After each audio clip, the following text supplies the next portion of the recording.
Hello. Welcome along, everybody.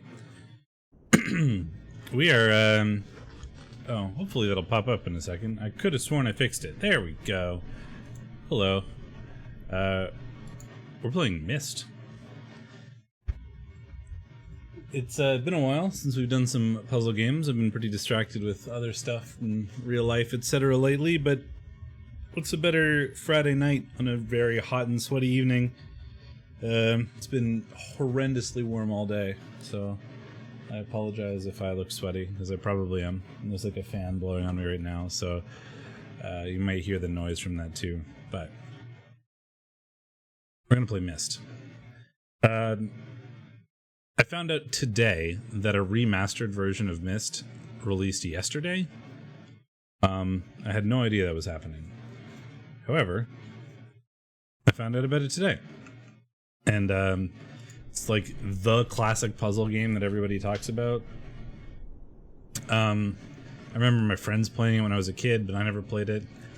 So I am like completely 100% blind. I know it is a puzzle game. I know that it is a critically acclaimed puzzle game. And that's about it. Like, I know nothing. Hey T-Self, I know nothing. I've never watched a playthrough of Myst. I've never read about it. I've never looked at it. I've never seen friends play it. I have heard that it was good over the years because it's just sort of a thing that is permeated nerd culture, basically. So I thought this would be a really good opportunity to try it. New remastered version. Technically, it's like sort of remastered for VR, and I do have VR, but I'm not set up to stream VR, so we're gonna play it mouse and keyboard style. And yeah, it's been a while since we've done some puzzle games, but we're gonna puzzle Myst and see how that goes, I guess. I have opened the game precisely twice. Once to change the settings, and once to restart it as well. So my only option is new game. We've adjusted the volume a bit and some of the graphics settings, and that's pretty much it. And if we have to adjust more, we will.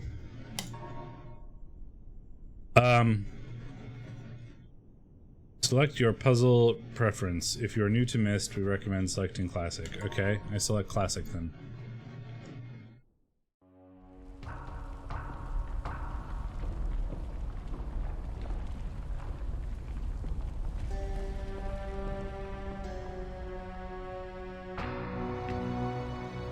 I realized the moment I fell into the fissure that the book would not be destroyed as I had planned. It continued falling into that starry expanse of which I had only a fleeting glimpse. I was I've tried four. to speculate where it might have landed, but I must admit that such conjecture is futile.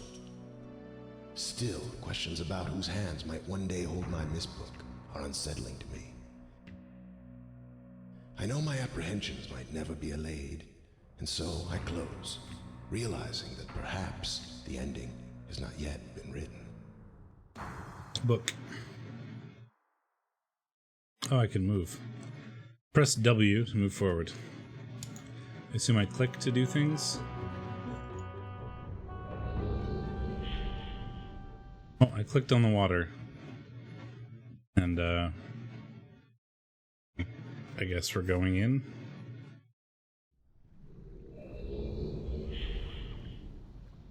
Oops, okay, we're on a dock. There's a button. Into like a cave. Another button. Oh. Okay, good. I don't want to get locked in there. Because I was intrigued by this boat. The boat. Like half sunk. Press the escape button to open the menu. Okay, there's nothing there that matters. Oh. I can take pictures. That's neat. Saves me from taking screenshots. Ugh, the like mouse sensitivity is a little too high, I think.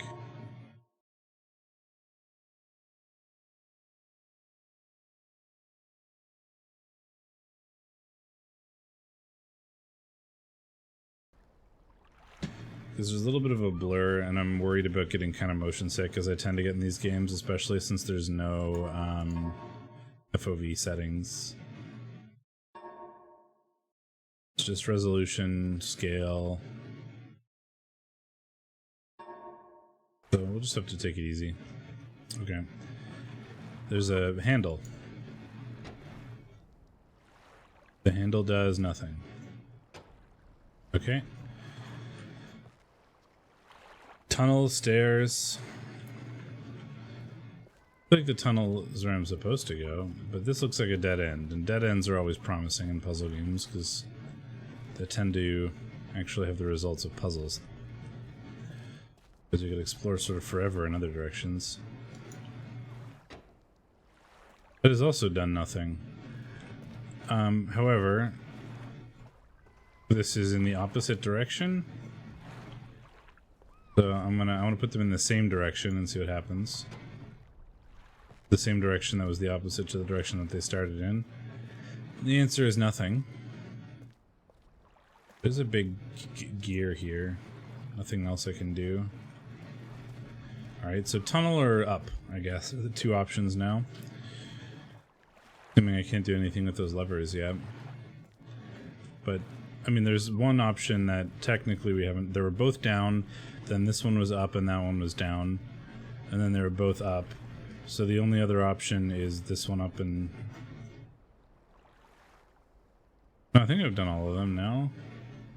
There's only 4 choices. They're both down, and I flipped this one up, so it would have been up, down. Then I flipped this one back down again, and then I went up here and flipped that one on, so it would have been up, down. Yeah, so I've tried all 4 options, so there's nothing... Oh, there's a letter. Catherine, I've left for you a message of utmost importance in our 4-chamber beside the dock. Enter the number of marker switches on this island into the imager to retrieve the message. Yours, Atris. Oh, there's another switch here. So I feel like I'm gonna need to get a notepad out or something.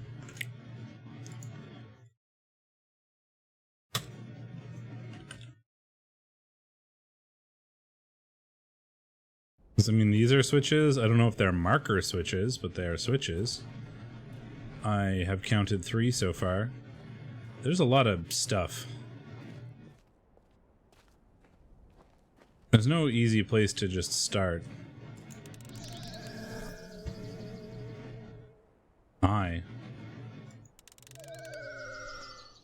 You know, with like the witness or whatever, there's like a very clear, like, you start here and you start with this thing and you do that thing sort of puzzle that teaches you something, but we don't have that yet.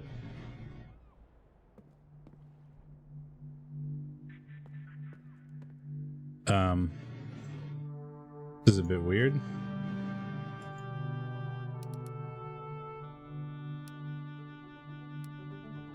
I mean, this is a time thing, right?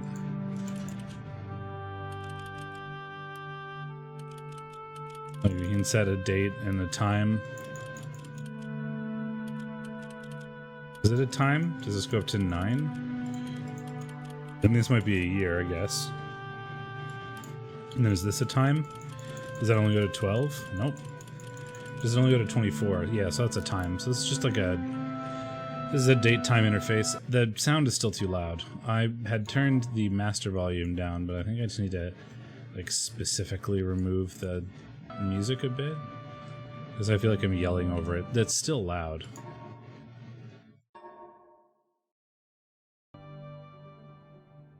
That doesn't feel much better. God damn. Let's turn this further down, I guess. That feels a bit better. Okay. So there's nothing in there I can do. It's like some sort of time machine. There's like a Zeppelin over here. I'm gonna go look at this. I feel like it's very just...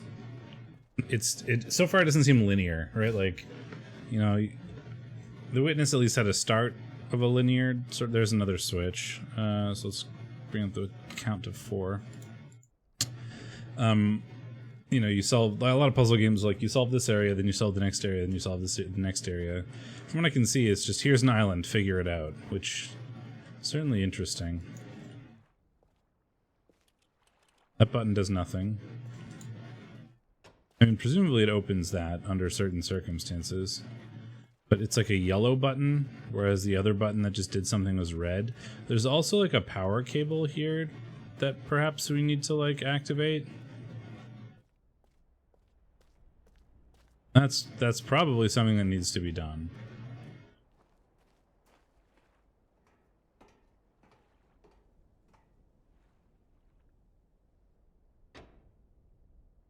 Oh, so that doesn't do anything. But I imagine we need to follow that to the end before the other bits will like activate.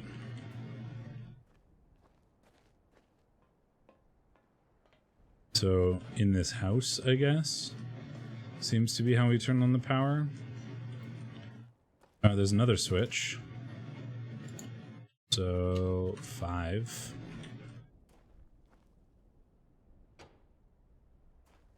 The tower over there, the clock on it, and a thing that looks like a clock. Yeah, we can set the time. Oh, 6:15.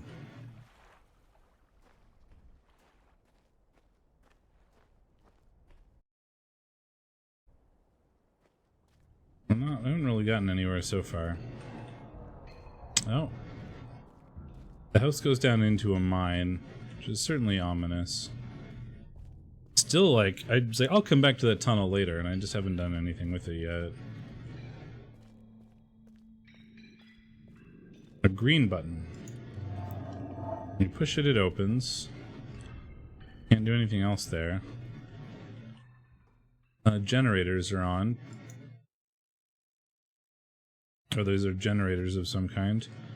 Power to ship. Generator switches. Power to ship. Generator switches. So this is power overall. This is the power going to the ship, and these are some combination of generator switches. Like, is it just turning? Do I just turn them on? 1, 2, 3, 4, 5, 6, 7, 8, 9, 10. So is this just turning on generators?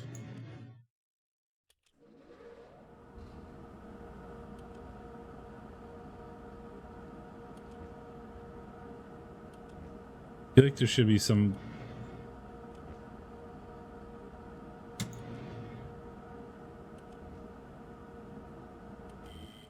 Oh, that doesn't seem to work.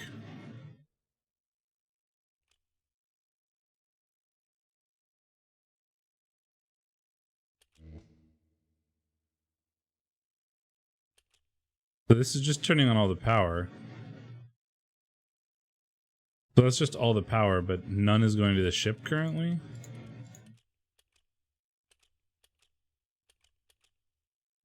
But if I turn them all off and then start over,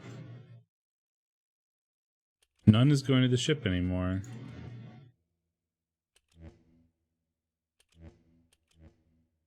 Huh. Don't like that.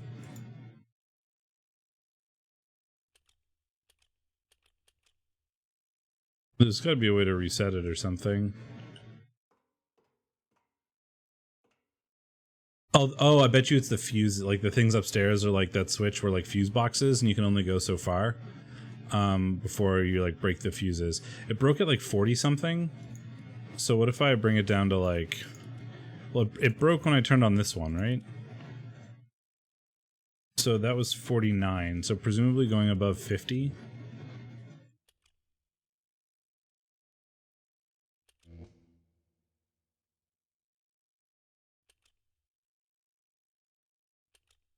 Do they add different amounts? It looks like it. Yeah, like that is a lot. 52. That was 10. That was only 1.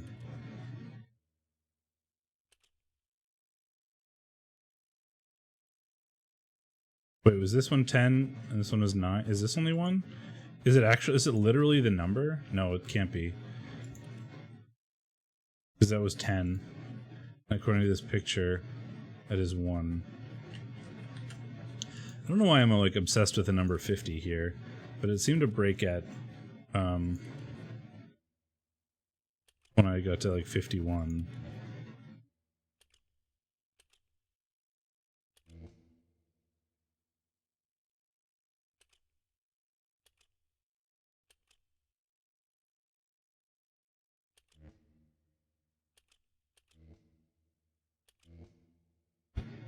Well, that's 49. I guess we'll see what happens there.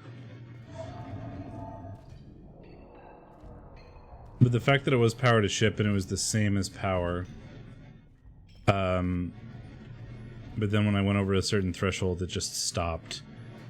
Makes me worry that like these are some sort of like fuse box, and I like, you know, blew the fuse or whatever. That didn't seem to do anything.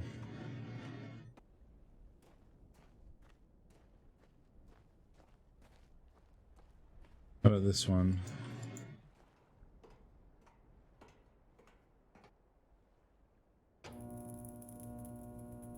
I turned it back on.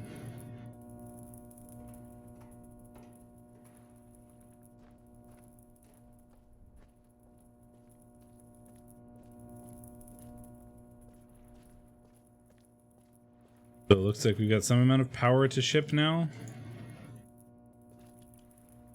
But it still doesn't open.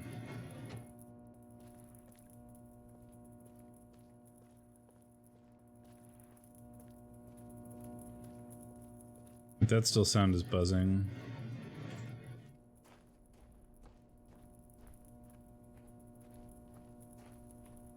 Still sounds buzzing.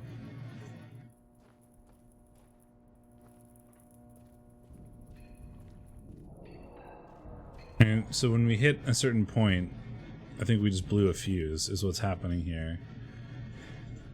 So we need to...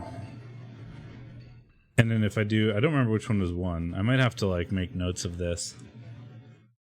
I'm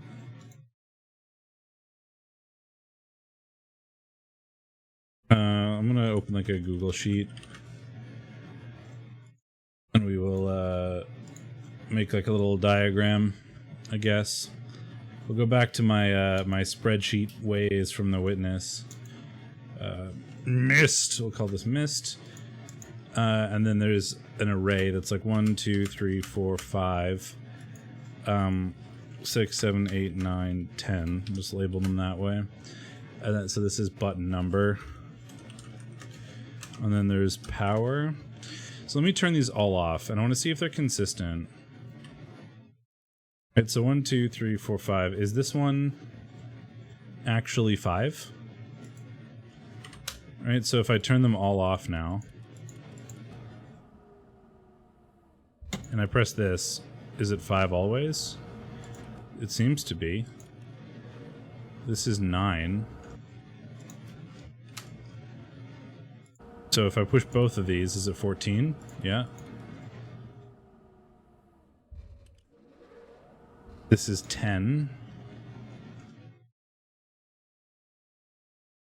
Is this one 1? No, it's 7. Okay, I thought it might go around in an order. 10, 7, 8. Oops. 16.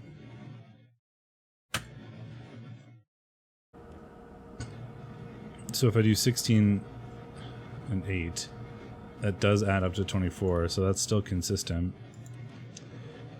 This is 1.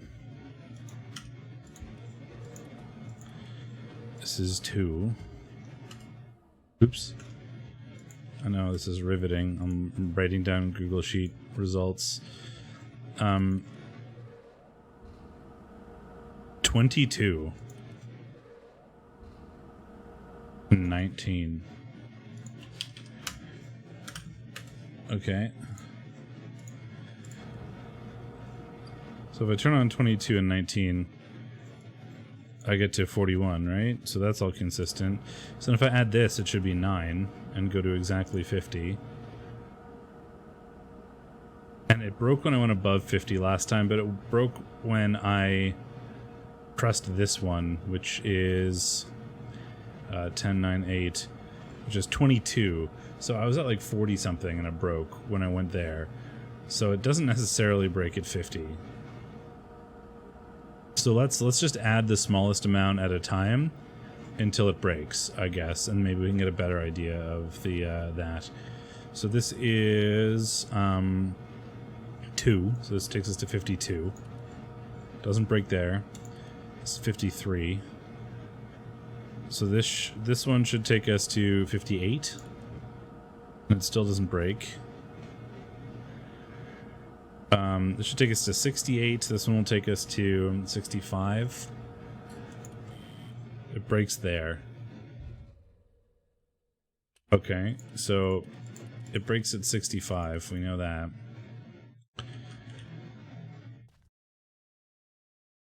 So above 50 and below 65 we can't have, it seems. I don't even know if this is like a reasonable thing to be doing right now. It's just the first thing that caught my attention as something that I seemed to be able to know how to solve.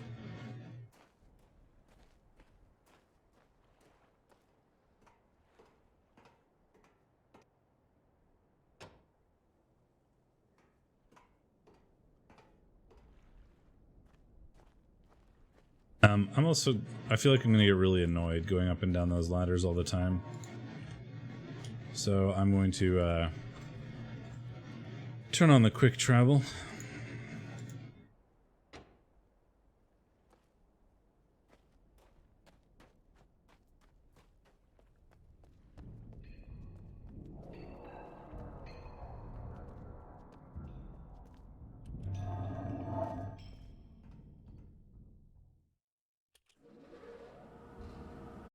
Okay, so we can do 19, 22, then a 9, that takes us to 50.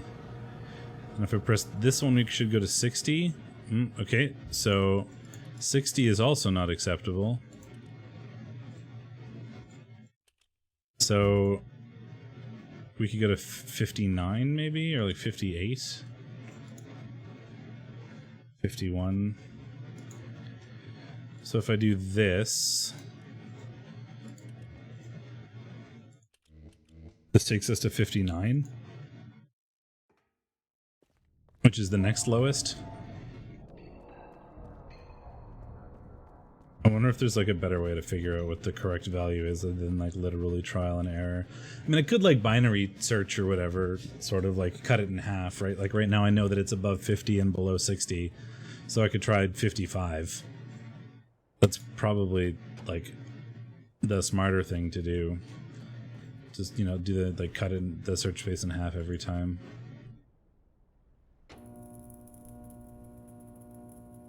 Oh, well, that seemed to work because it stayed on and I got an achievement.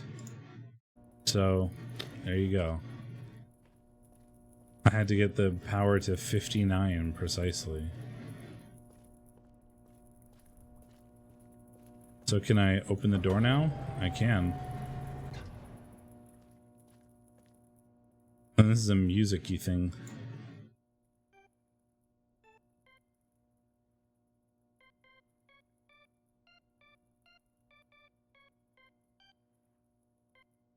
Oops.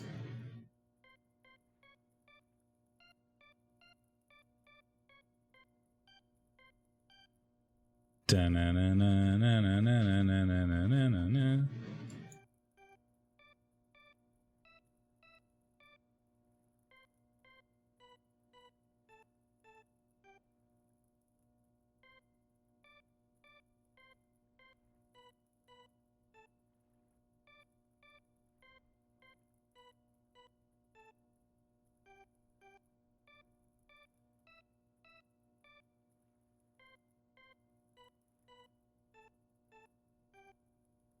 Somehow I doubt playing Twinkle Twinkle Little Star on the pipe organ is what I'm supposed to do here, but I will, you know, I'll do it. But this is very musical. Probably have to make some sort of chord here.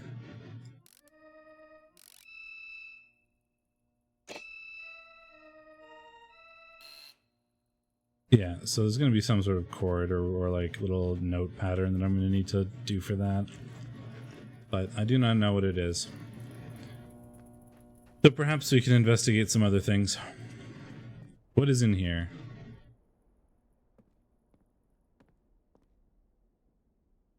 It's like a map.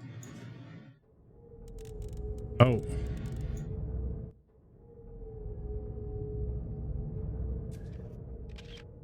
That sounded like it physically moved something, which I find weird.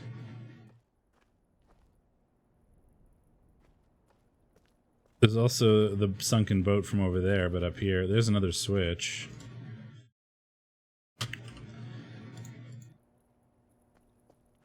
Mark that down. Just take some pictures of things, I guess. What is this? The last time I pressed on one of those, I teleported, and I did not like it.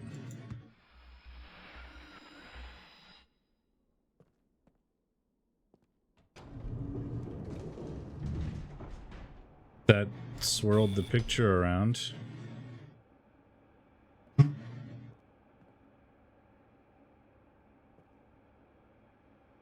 These are the bookshelves became a pathway.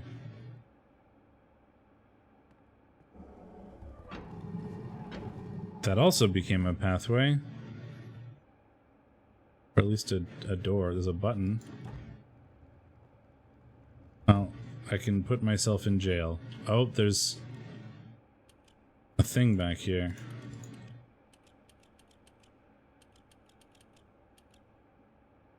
I don't know what that I don't have any clue on how to solve that yet. But this is either a secret door, this is like an elevator or something.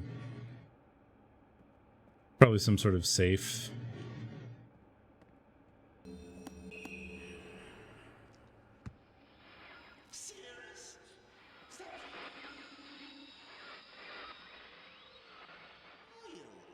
Why is there a man in this book?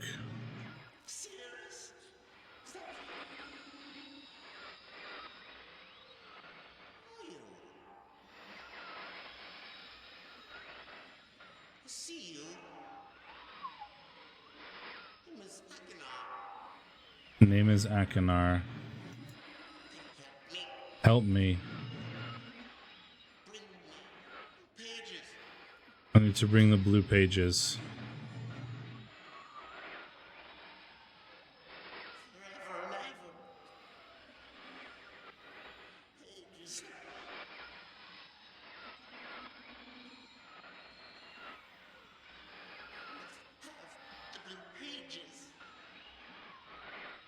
Okay, so he needs the blue pages. Is there anybody in here?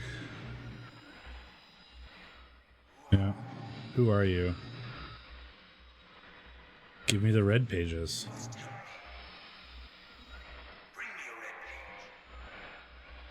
Okay. Red pages and blue pages. So we opened a hallway, right? So if I pull on this, is it going to close that? It is. There are books here. I have called this age Channelwood, and it is a very different world. Though it is exactly how I imagined it, it is still amazing to see it with my own eyes. Water covers this age as far as I can see, except for a small rocky island. That's us. Elsewhere, there are only trees which grow directly out of the water. A myriad of thin wooden passageways are built just above the water, and I disappear into the forest. I assume they were built some time ago, for they appear aged. I'm eager to discover more about this and its people, but I've arrived here late and I must rest. I was awakened this morning by strange noises coming from a pathway adjacent to the one on which I had slept. I saw a group of monkey-like people heading in my direction. They had not seen me yet. I did not feel threatened by their presence. Their response to me was one that I would have never expected. After staring at me for a short time, they fell to their knees and began what appeared to be some sort of ceremonial worship. I tried to speak to them, but they did not understand my language. Instead, they indicated through enthusiastic hand motions that I was to follow them. As we walked, I began to notice that the waters below us were changing colors. Slowly, subtly, they would change from deep blue to muddy orange, then from muddy orange to beautifully clear. I was so intrigued by the water, I hardly noticed we had arrived at a ladder. Climbing the ladder led us to the village, which is about 10 meters above the water and can only be reached by rope ladders that stretch from the lower pass to the village level, approximately halfway up the grand trees. It is very interesting watching these people carry out their daily tasks. Even after watching them for hours, I did not understand exactly what they were doing. At sunset, they motioned for me to follow them. I followed the creatures to the doorway of an enormous hut. Strangely, once inside, I found that the hut appeared even larger than it had from the outside. The walls were garnished with bright metals, and in the center of the hut sat the leader of these people. At least he appeared to be their leader, for he sat a meter off the floor in a thick throne. Guards surrounded the strong creature, who was dressed in many exotic, colorful fabrics. Next to the leader sat a very old human. At least to some extent he appears human. His hair, which was only on his face and head, was completely gray, almost white, and hung very long around his frail body. His thin head hung limply by an almost grotesque neck that could not hold its head up to look at me. But what a surprise! This creature could speak my language. Shortly thereafter, I was given a bed with some hand motions that looked to be telling me to go to sleep. I look forward to learning more. As I suspected, the ancient creature is a human, but he is old beyond his own reckoning, and seems almost insane. However, the tree dwellers almost revere him as a god. They are treating me now in the same fashion, which makes me feel very uncomfortable. It is almost impossible to understand this old man. His voice is feeble but wild. He has adopted much of the language of the tree dwellers. He himself told me he had not spoken our own tongue in ages. He attempted to explain to me the history of this place. The following is my best translation of what he has told me. Many years ago, the humans and tree dwellers lived together in this place, which was then a vast island. They interacted very little. The humans dwelt on the ground, and the tree dwellers lived high above the humans. Occasionally the island was disturbed by mysterious rumblings which happened randomly, some sort of tectonic or volcanic action, I suspect. The sometimes slight, sometimes heavy tremors would last only a short time, then they would stop, allowing everything to return to normal. One day things changed. The rumbling began and grew quickly to unprecedented levels. Soon it became apparent that the entire island was sinking slowly into the ocean around them. Many of the humans died that day, but not before sacrificing themselves in order to stop the sinking of the island. The humans who lived through this catastrophe moved into the trees, where they gradually died out, maybe because they were unequipped for such an environment, but I am not sure. This is the story the old man communicated to me, although many details are very unclear in my mind. I'm especially confused as to how the humans saved the island from completely sinking. In fact, I doubt the accuracy of that part of the story. The island must have stopped on its own. Yet, the old man believes in the truth of the story as if he had been there, and the tree dwellers worship him, and apparently all humans, as if they were heroes or gods. The old man ended our conversation today with an event which I'll never forget. He began gripping my hands tightly, murmuring something about rest and asleep. He then said, "We had expected you to come sooner." These actions filled me with sort of immediate dread. With much effort, he stood to his feet. I tried to help, but he pushed me away with more force than I imagined his frail body contained. The tree dwellers quietly surrounded him with their very solemn faces. They then kneeled before him. He walked to each and placed his hand on their heads. All the while he murmured words which I did not understand. Finally, he turned to me and smiled. Then he closed his eyes and walked out of the door and off the narrow path, high in the trees. The tree dwellers were silent. They began a procession down the nearest rope ladder. As I was descending, I saw several of them pick up the body. He had fallen onto a lower level of walkway and carry it away. He was laid down at the dead end of a short pier-like structure. With the use of some potion, one of the tree creatures lit the pier on fire, and I watched the flames engulf him. As the strange funeral proceeded, the waters around the pier changed to dull green. This morning I awoke, finding it hard to even believe the previous evening's events. The water is a dull green for as far as I can see now. For some reason the water no longer shifts color. As I wander throughout the pathways, the creatures watch me, curious to see what I will do next. They are constantly offering me strange objects of affection. I even found food outside the doorway to the room in which I had slept. This is a unique race of beings. I hope to learn their language soon so that I may learn more from them. I have lived on this world for 3 months, off and on, and the tree dwellers have shown great hospitality. I'm even beginning to learn bits of their language. I have decided to return home for an extended stay with my loving wife and my sons, and hopefully return with them. However, I'm sure Catherine will once again refuse. I think this age would be a wonderful experience for them all, and I at least look forward to how Sirius and Achenar— oh, those are the guys that were stuck in the books— will react to as curious inhabitants. My name is Achenar. Bring me the red pages. Catherine is staying behind as expected. My sons have returned with me and they enjoy this age very much. They get along very well with the tree dwellers and are picking up their language surprisingly fast. I have no doubt that it will not be too long until they can speak with the tree dwellers much better than myself. I'm leaving tomorrow to check on Osmoian age. Sirius has suggested that I allow him and his brother to stay, though the idea unsettles me. I know the boys are growing up rapidly. The hospitality of these creatures is such that I could think of no better place to leave them alone for a short while, so I'll consent to the request. I warned the boys not to take advantage of the respect the tree dwellers have for their ideas. They seem to understand my warning, and I have faith they will follow it. Much to my dismay, upon arriving in Everdunes, I learned that Pran and her people are continuing to be menaced. I'll continue in a second. Hello, Nauseum, rating with a party of 16. How are you? Welcome along. I am Steak Mittens. I assume you don't know who I am, given that you're not a normal name from around here. I used to do a lot of Blood Bowl 2 streaming, and I've kind of fell in love with puzzle games recently, and I've been streaming those for a bit. So there's a couple of VODs on my channel. My favorite being Return of the Obra Dinn. If you haven't played that, Nauseam, and you like puzzle games, I suggest you check that out. And I will definitely come watch it if you do. Oh, that's fair. Me too. And then I recently did The Witness as well. And Tacoma, which is not really a puzzle game, but more of like a sort of visual novel. But I plan on doing some more of that stuff. And I just found out today that there's a remastered Myst that came out yesterday. I was completely unaware. I have never played Myst before, even though it was very popular when I was like, it came out when I was like 4. So, you know, I definitely grew up in a world in which Myst was popular and people knew about it. I just never played it. I wasn't really allowed to play a lot of games as a child. So I know as much about it as it has sort of permeated nerd culture.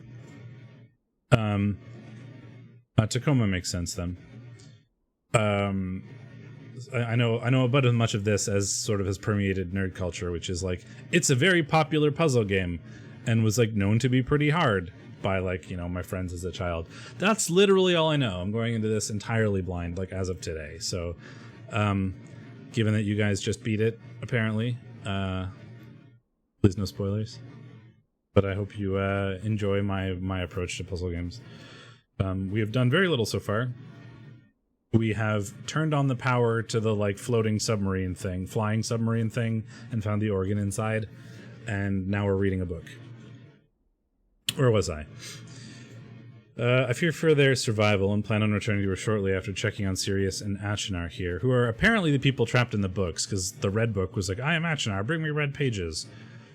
So there's something going on there. See Everdean's journal for more information. After watching Sirius and Achenar, I see they are handling things very well, and I think I can put to rest any fears about leaving them in Channelwood again. Shelby, thank you for the follow.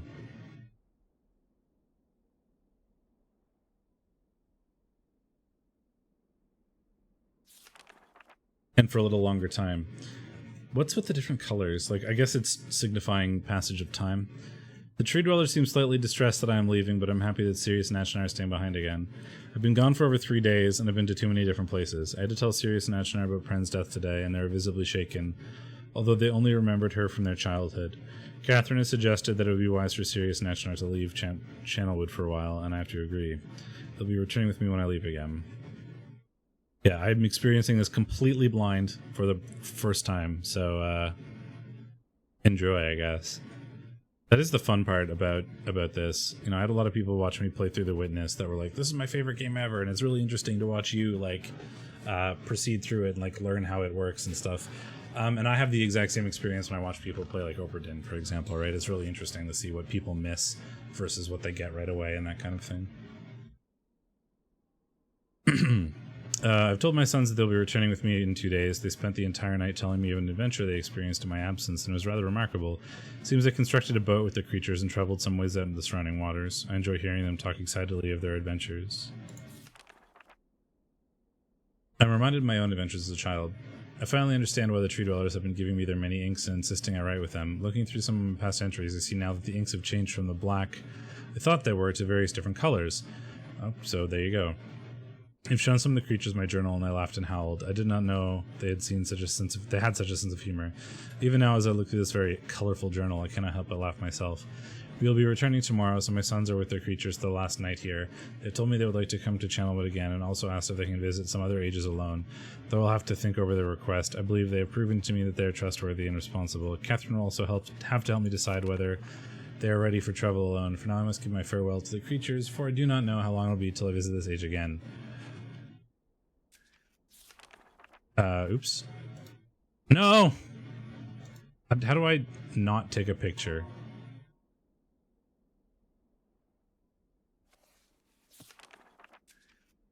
Because I feel like that's a picture, like this is probably something that will be relevant at some point.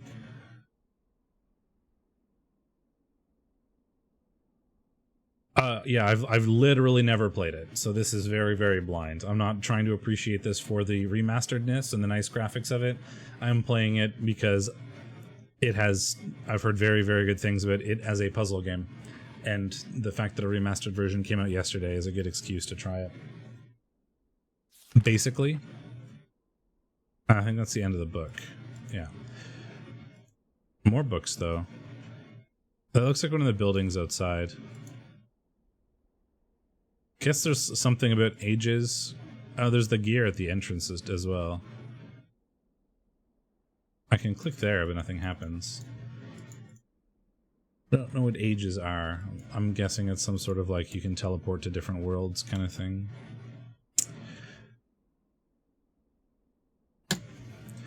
Emmett was the first to live on the rocks. He named them the rocks because that is what they were, a group of sharp rocks clustered together in the middle of a large sea. This is where Emmett lived. He enjoyed his life.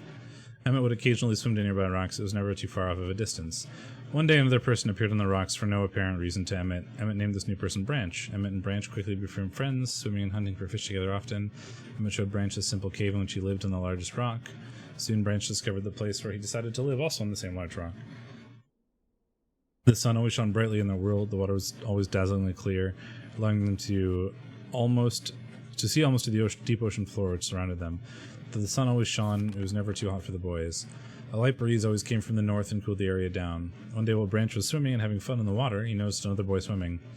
Branch brought the new boy to Emmett to find out what to call the new boy. Emmett said the boy should be called Will. Will was soon part of the group, and all three of the boys swam and enjoyed their perfect world. Riven is the main one, super high praise. Myst one is interesting, but rather rough around the edges. That's what somebody that like has followed me for a while, play the puzzle games, has told me. That it's good, but there are some parts that didn't necessarily are rough / didn't necessarily age well. Which like I don't mean age well in terms of like, you know, political climate. I mean didn't age well in terms of like game design, perhaps. Yeah, but we'll see. I'm really looking forward to doing stuff. Like, I really want to read through all these books because they're here. I have a feeling it's going to take a while, and we're not going to get to a puzzle for a bit, so I apologize. At least, that is the story I was told when I arrived today on the island. Emmett, Branch, and Will were surprised to see me at first, but even before the night ended, we were all becoming good friends. Today, the second day on this newly created age, there's age again, a strange thing happened. It was not strange to me, but the three boys did not understand what was happening. While I was relaxing under a large tree on one of the smaller rock islands, it began to rain. It was a nice rain that lasted for about an hour in the morning. I explained to the boys that the rain was not harmful, yet they obviously still feared it. Before going to sleep tonight, I told the boys I'd leave the following day. I told them that while I was gone, I would make a surprising change in their world. They didn't understand, not that I expected them to. All I can think of when it says age is like the Minecraft age thing from modded Minecraft, where you can like make a dimension and then with certain properties and then like travel there. Maybe that's what that's inspired by. I still do not fully understand what's happening today. There's the boat that's sunk at the dock, I would guess. And we are on a rocky island. Like, is this the Rock Islands? Is this the age that we're currently in?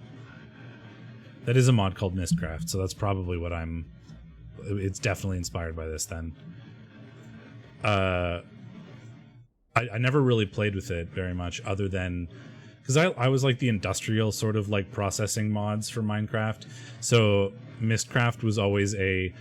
Make another dimension that's very ore-rich and super flat with no mountains or anything, so I can just teleport there and strip mine the whole place with automatic machinery and send all the materials back. That's 100% the extent of the Mystcraft knowledge I have. I was experimenting with the art, testing the limits of the rules as dictated to me by Father. So are you one of the sons of the guy from the first book that is currently trapped in another book? I attempted to create a boat by writing it into the world. I thought everything was planned correctly, yet somehow the boat had become gripped by the rock and broken in half. While this test did not turn out as I had hoped, I now have answers to a few of the questions Father never answered. Submersible lamp. That's the boat. I can see the boys enjoyed it anyway, and with that I am pleased. They have played on it all day. Talking earlier about how any sandbox game will invariably have someone make Myst Island in it. Someone made it in Halo Forge with fully working puzzles. Wow, that's impressive.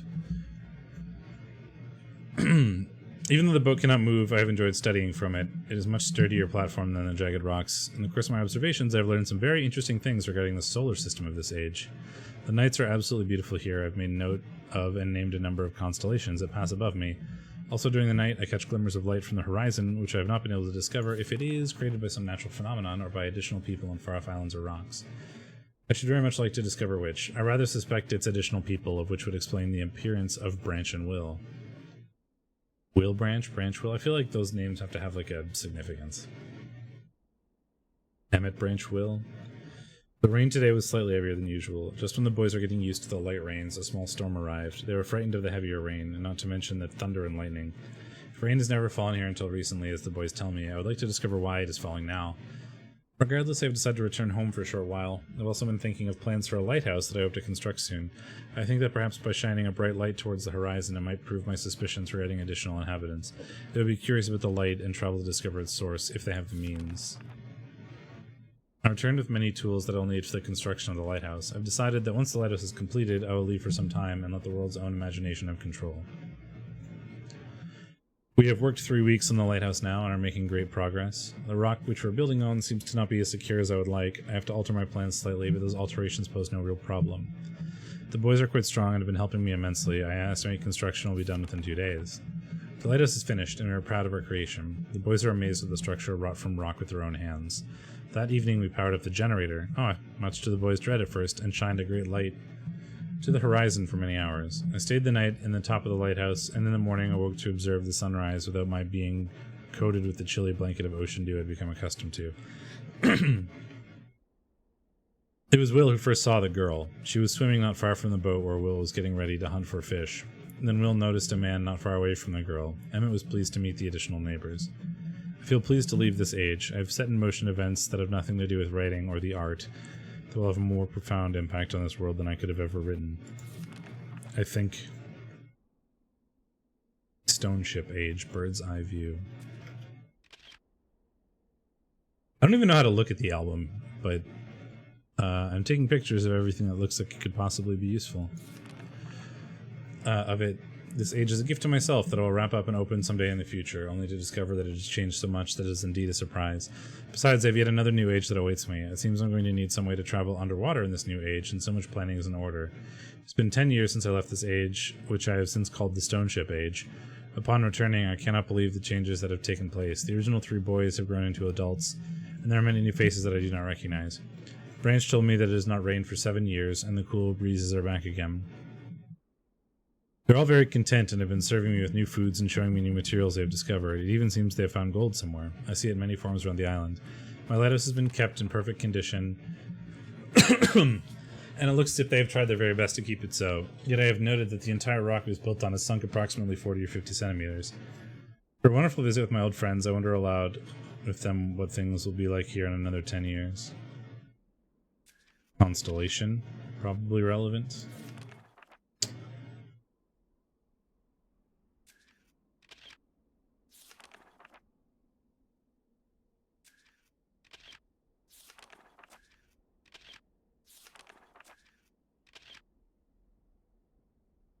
That looks like it for that book.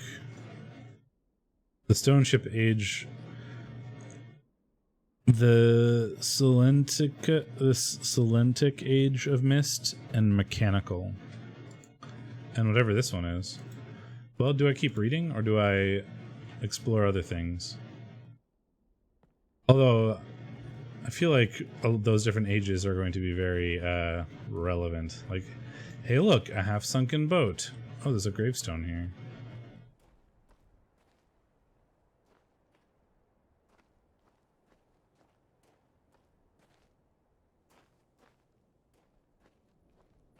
A way to travel underwater, perhaps? As he was talking about in the book. I want to keep reading, but my voice is going to die if I do literally all of these books, if they're all that long.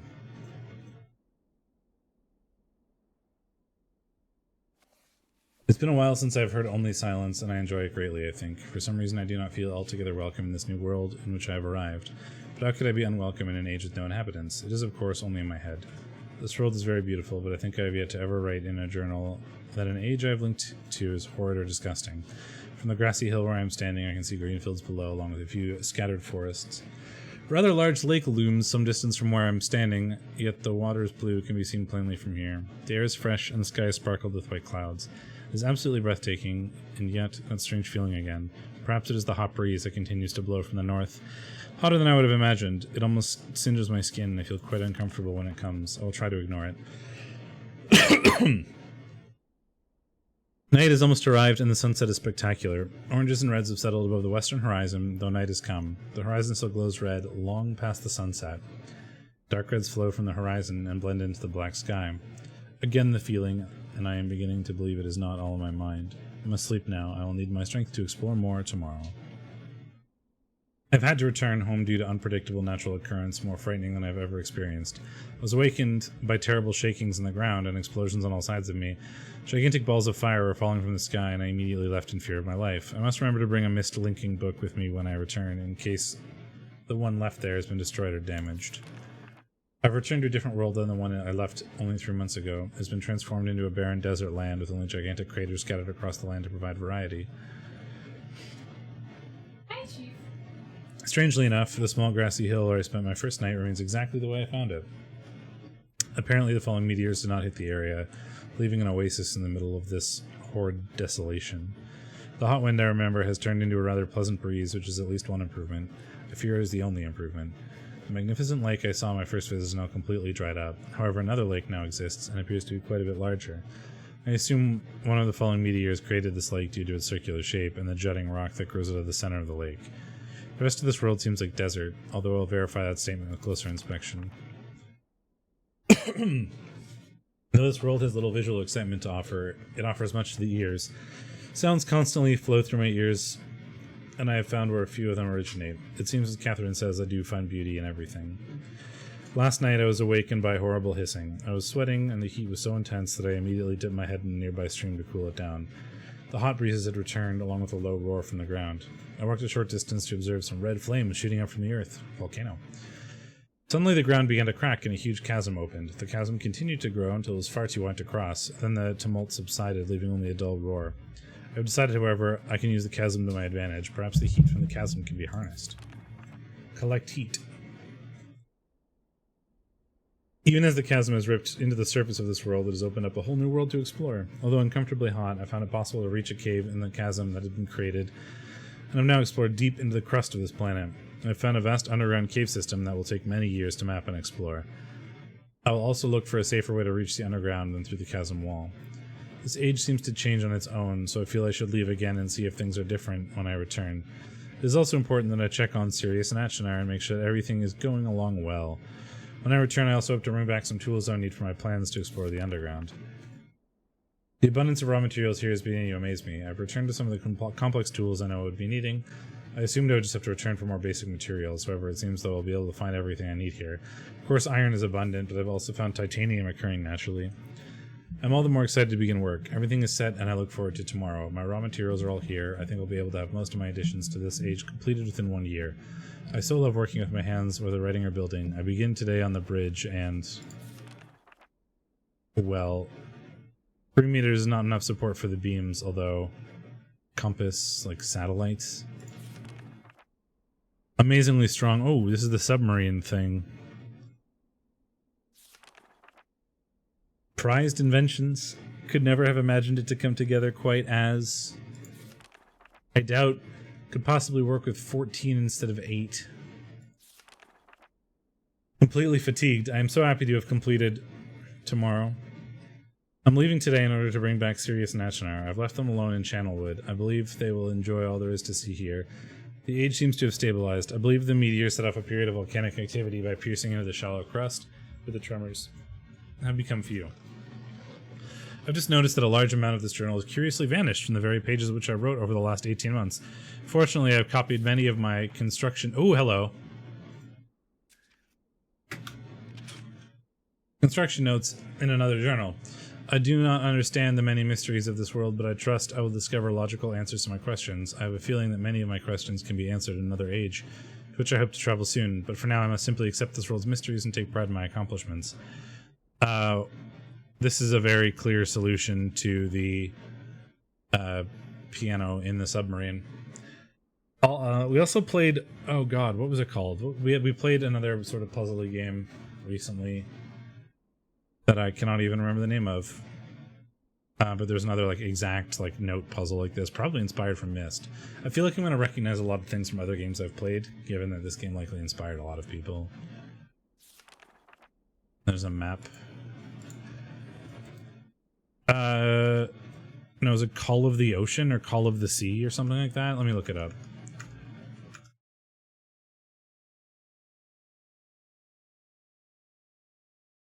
If I can.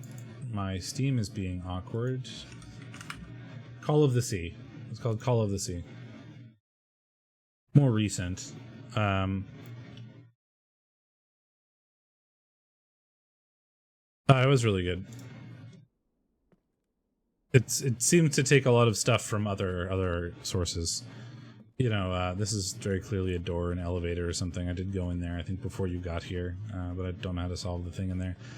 Very Innesmith sort of inspired, right? Like people turning themselves into fish kind of thing.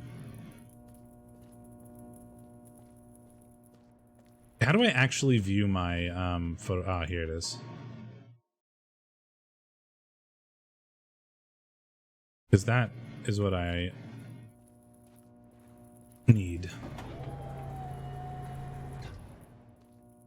Because we have to set each of these to the correct note and then press the button. So I'm gonna need my note. So slider and note, because there's 5 sliders. I'm just making notes in another, like in a Google Doc. It's not terribly exciting. Just so that I can keep track of these things without having to be crazy memorization.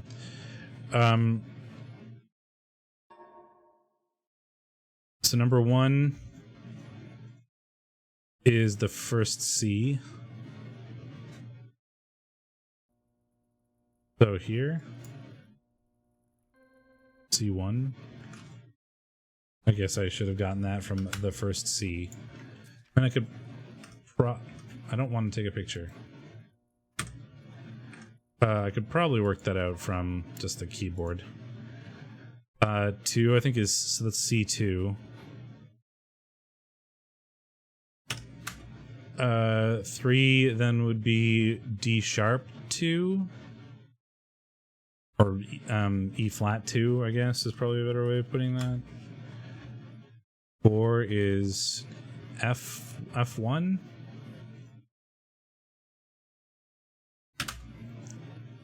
And 5 would be B flat 1, I think, if I'm remembering my music correctly. Let's see. So this is C1.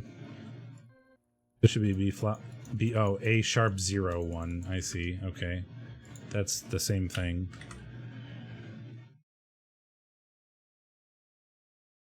Or A sharp 0. That's the same thing.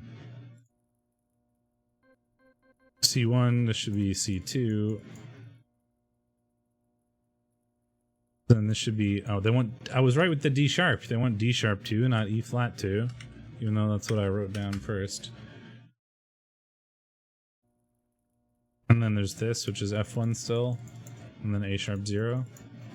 Okay, I think that's all right.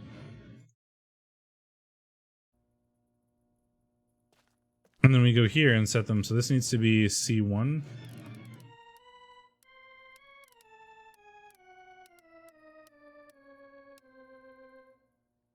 This is C2. This is D sharp 2. This is F1.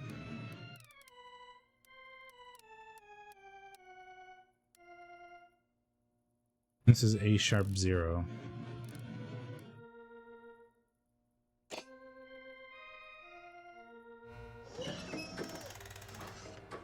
I found a book!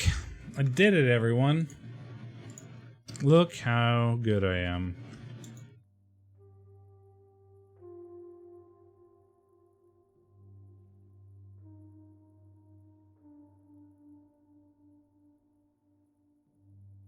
I mean, presumably I can go into this age, because that's how this all works, and that's like how this game started. Like, I just clicked on a book. I just don't know if I want to right now.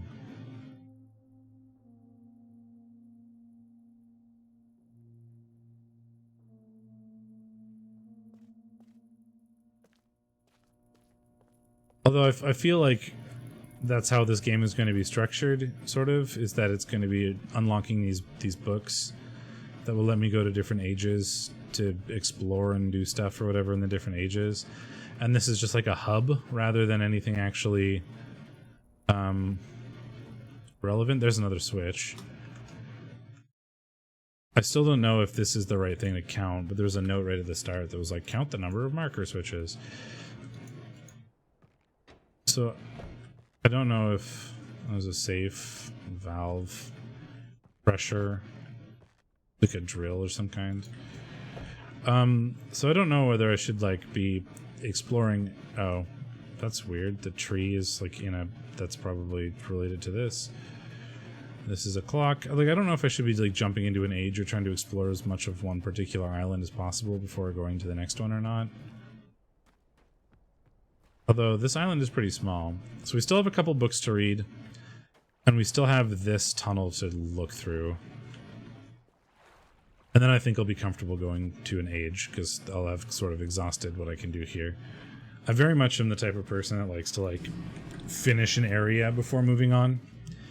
So please bear with me while I do that. I know it's probably not terribly interesting immediately.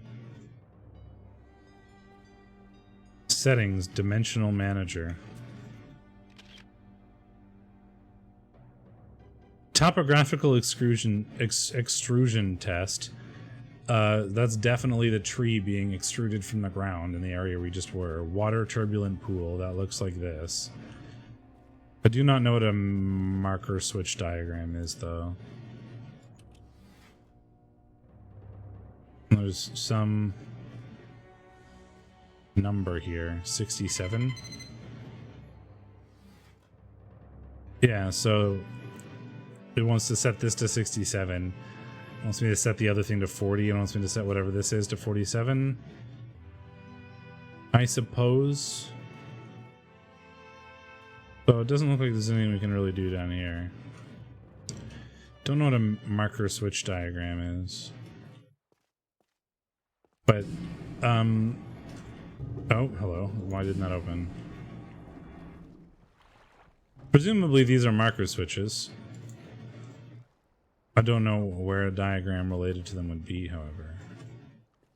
But this is definitely a topographical extrusion simulator.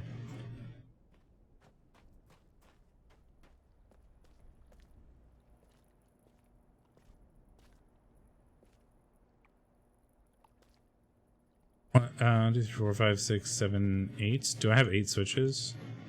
I only found 7. These could potentially be switches where, like, you turn these to match the switches or something, but the symbols are different. Oh, I found an... There was something that had an anchor in it.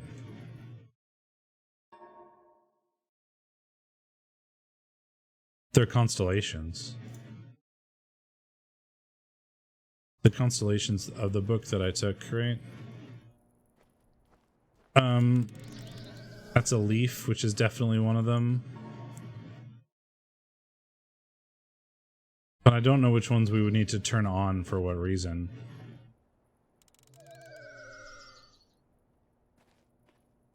But these are the constellations that were in that book. They might also match up with the switches. I feel like that might be a thing. If there are 8 switches on the island, then... And these 1, 2, 3, 4, 5, 6, 7. Oh, there's 7 switches on the island? 1, 2, 3, 4, 5. 1, 2, 3, 4, 5, 6. 1, 2, 3, 4, 5, 6, 7, 8. I don't know. I was thinking that maybe like the bright stars are like the activated switches, like on the island, perhaps. You know, so like you would turn this on. You know, it's the arrow, so you find the arrow And then you would turn on the switches that are associated with the bright star, but I don't know how that would work if there's different numbers of switches. Like, which ones would you ignore? I'm unsure.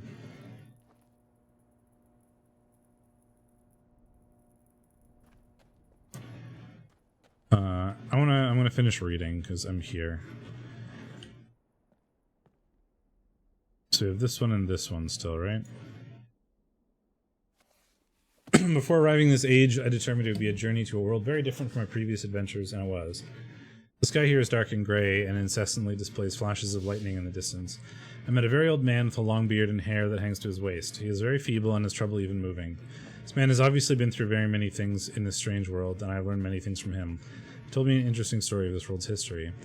Years ago, he told me there was a beautiful city that rose up out of the water, and housed many people inside its walls, and the people had everything they wished for. The city was surrounded by 3 high hills, which rose higher than the city. On the east hill of the city rested a large lookout post. The people of the city had constructed the post, expecting visitors to arrive from the east. The people had no means of traveling on the water, which forced them to merely wait for friend or foe. As time passed, friendly visitors brought rumors of an enemy that existed beyond the horizon. The people grew fearful, yet nothing happened. One day, the usually sunny sky became dark as night, and black ships appeared on the horizon. The lookout post's attempts at peace were turned away.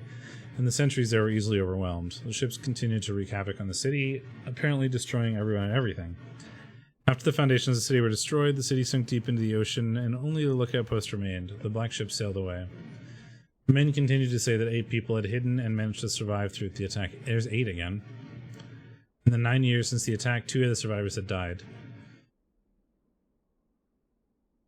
He also said that it was rumored that 10 years from the attack, the enemy would return to finish the destruction they had started so long ago. I wonder if these dates are relevant, because there's that thing that looked like a time machine in the other room. I decided since hearing the man's story, it would be admirable to save this civilization and stop the enemy's plan of destruction. I'm excited about the adventure that awaits me, and an idea has sparked in my mind to provide the needed defense for these people. I met the remaining survivors today and have begun work on a plan for protection. After a short absence, I have returned to this age with my 2 sons. They have, as of yet, traveled rarely with me, and they are understandably excited to be here. They have grown considerably since Everdunes, and it is already obvious to me that they will be a great help this time instead of the nuisance they've been in the past. All 3 of us, along with 4 of the healthier survivors, began construction today. We're building upon the old city's ruins, which will provide a perfect foundation for our fortress. My sons have been spending much of their spare time on the South Island, where most of my materials are stored.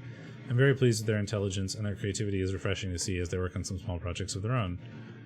It's been over 4 months now, and the construction is going well. My sons love the world except for its gray sky. They detest the gray sky and tell me many times they wish the sky here were like the blue sky in Myst. The old man I first talked to tells me the enemy is due in 4 months. I feel we'll be ready when the time comes.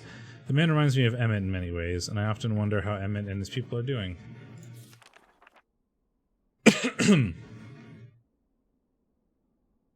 Been 6 months of work and finally finished the fortress. It rests between the 3 hills, which are now only islands due to a rising water level that the people experienced after the attack.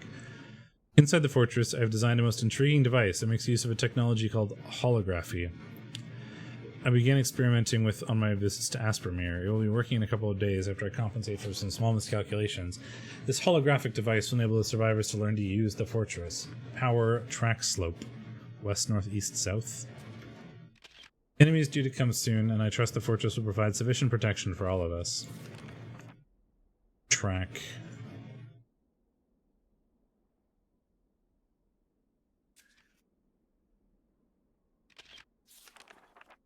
The black ships have come. The attack was substantial, the weapons have been stopped, and it appears they have turned away in defeat. I could not help but smile as I watched the boats leave.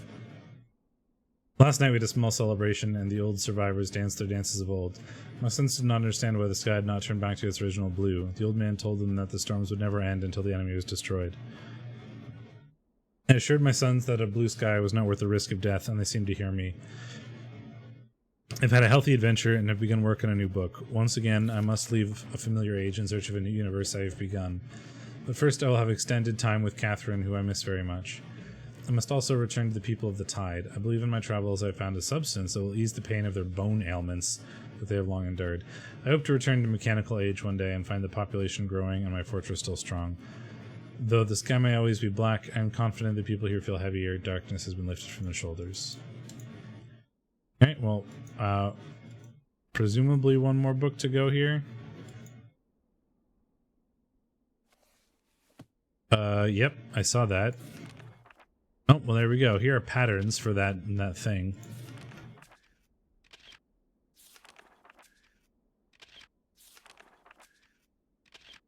They're 8 again? No, they're 10. 12? Well, we're taking a lot of pictures.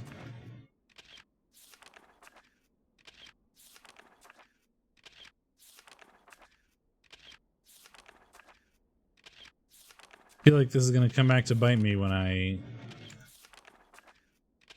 actually try to use this, and there's like 14,000 pictures of button patterns.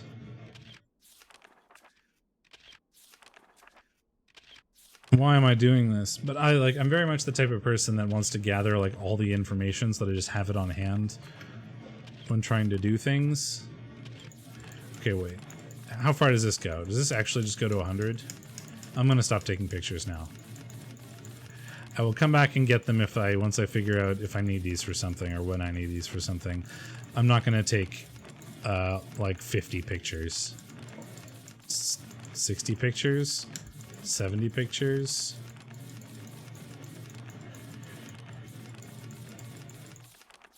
$80 pictures? How long is this book?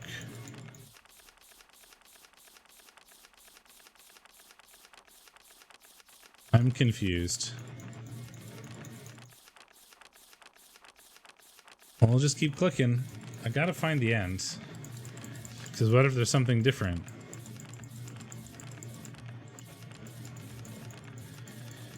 But I'm glad I decided to stop taking pictures when I did. Because I stopped taking pictures at like 60, and we are now at 300. 300! There are 300 of them. Okay. We'll come back to that if we need that for some reason. But for now, I want to see what's in the hallway.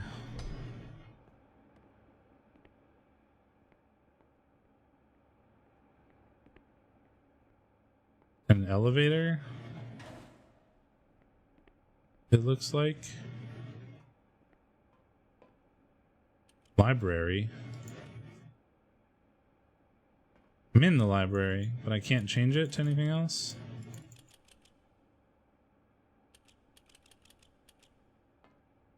Okay.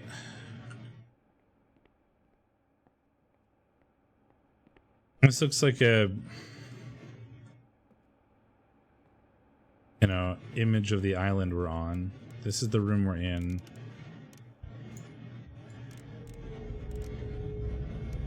I can turn it to different things, though.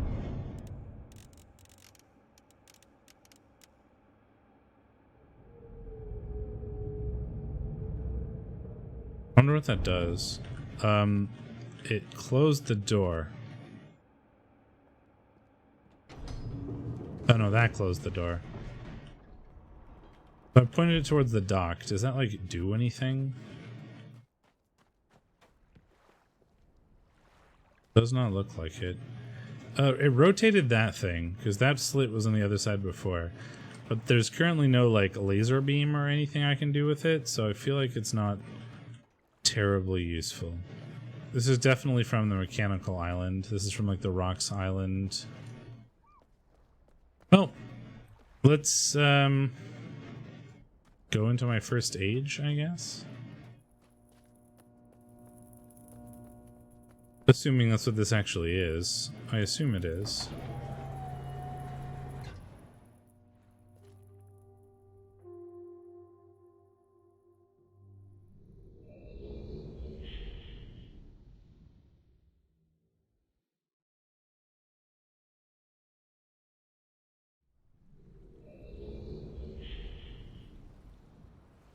Uh-oh. Can I not get back until I do it again?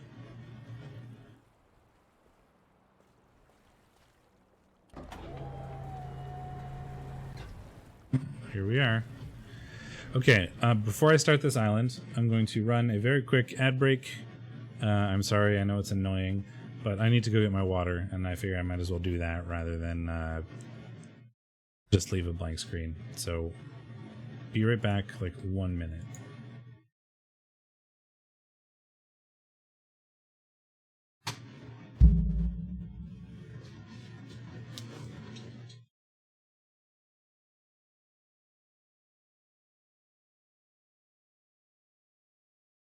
What are you talking about?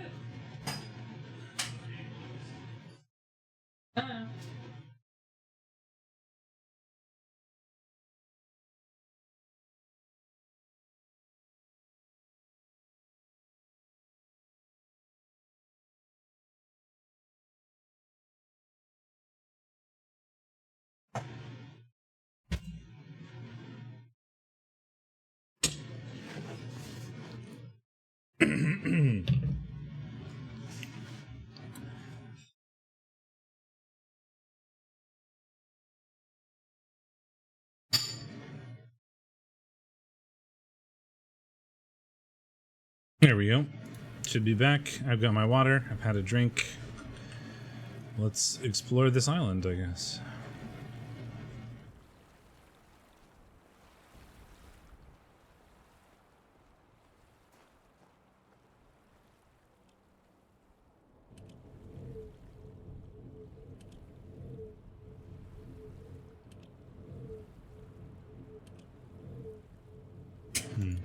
This goes to here, which looks like it needs a knob.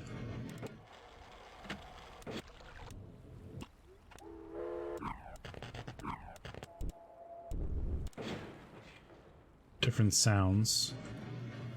Probably need some sort of context before I can do anything with that. Up or over first? Let's go over first. Ah, there's like the clock.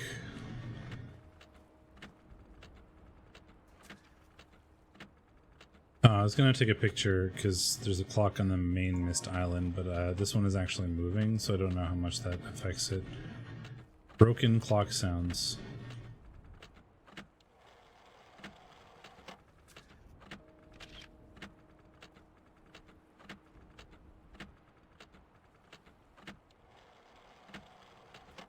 And it's a green button. There is a green one over here. Does it have broken clock sounds?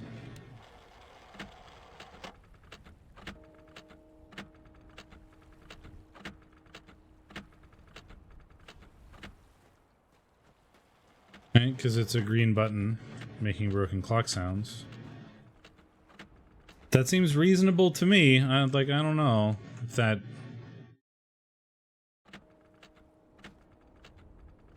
That makes sense to me.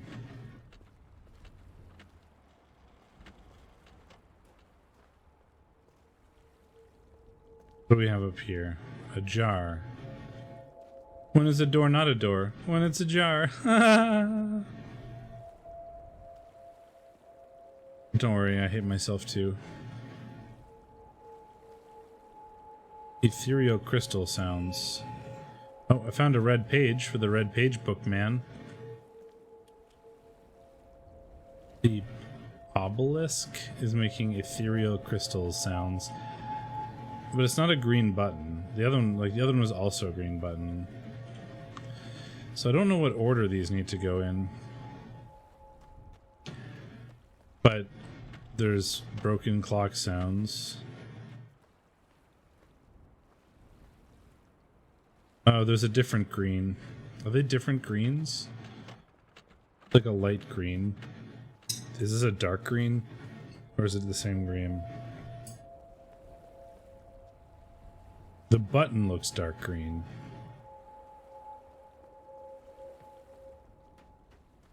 I feel like that's a reasonable hand. That button is light green, so I'll take it. So the dark green one needs to be ethereal crystal sounds.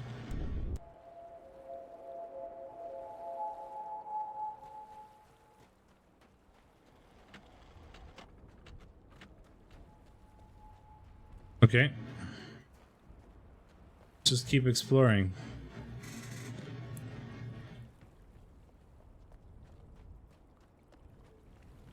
There's another thing over here. Oh, that's also green. Okay, so perhaps that's not what we need. I can go down.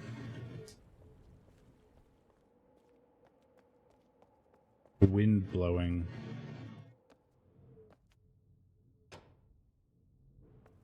Turn on the lights.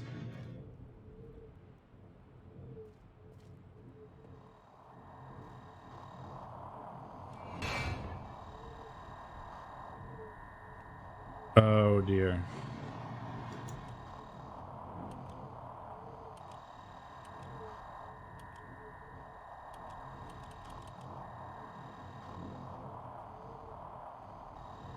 Wind blowing.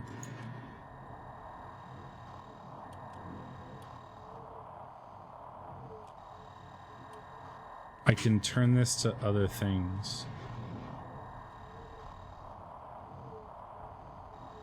Well, I mean, this obelisk was like ethereal crystal sounds.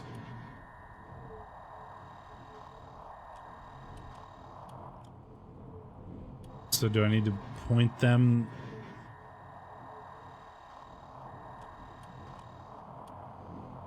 To the, like, radar? That is the right thing? This is a sum button, or presumably I, like, add them all together or something. I feel like I have, like, some sort of idea.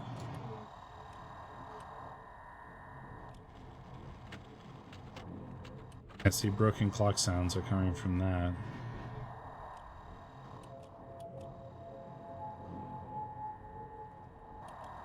If I go here, I want to turn this to the broken clock sounds.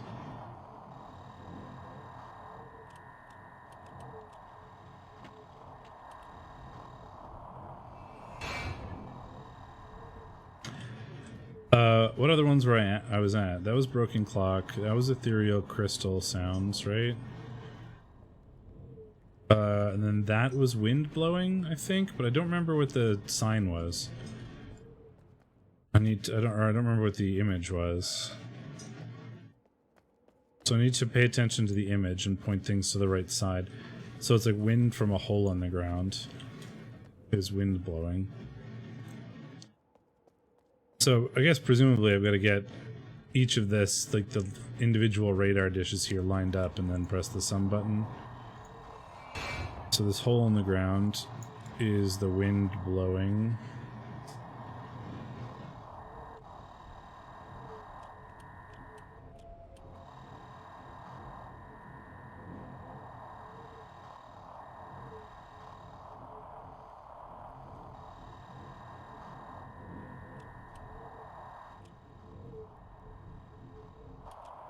I mean, these are probably particular things.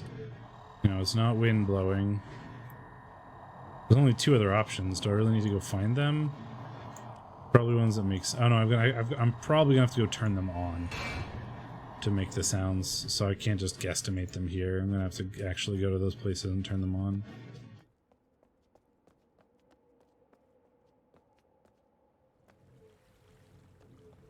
I would imagine. Let's go around the other way, I guess. There's only two other ones, I think. Crystal clock.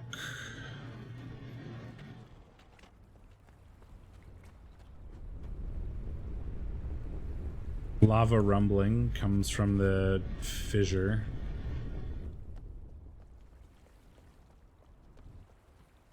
I'm going to sum them together and it's going to give me like a sequence or something that I need to put into that, I would imagine, to open the door.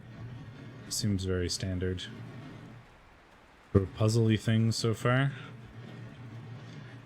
Lava rumbling, and then the drip drip one is water running. Oh, there's a blue page.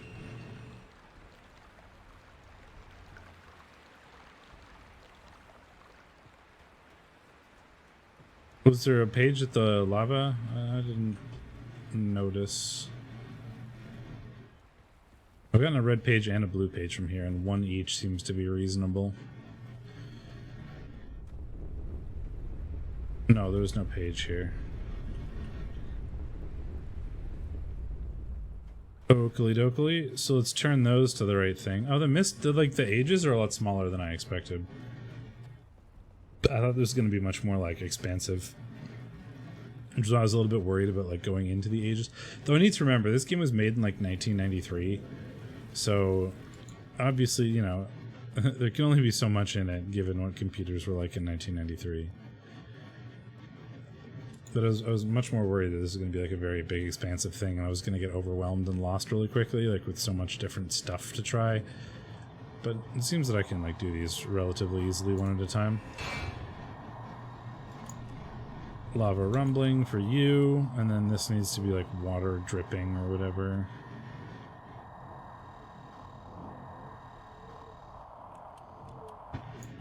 That's wind.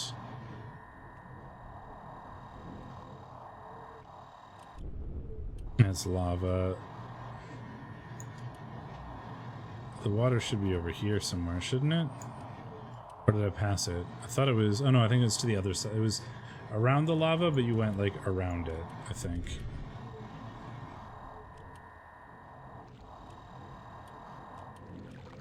There we go, water flowing. So now if I hit some on this...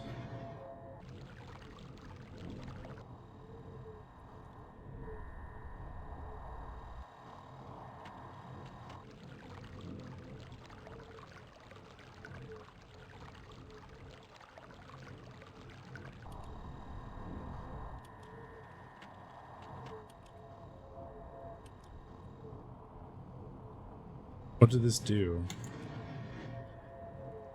Crystal, water,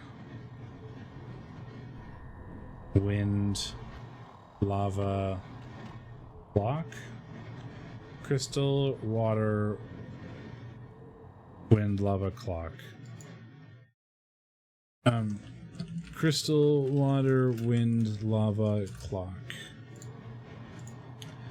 So if I change to like a different one, does it do the same thing? Crystal, water, wind, lava, clock. Okay. Good. So now if I go back to the door, do I just put them in that order, I guess? That would make sense.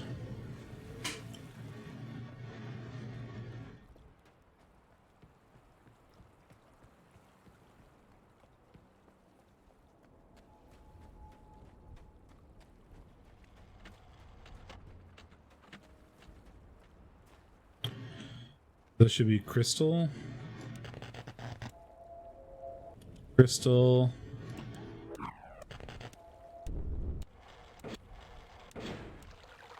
Water. Wind.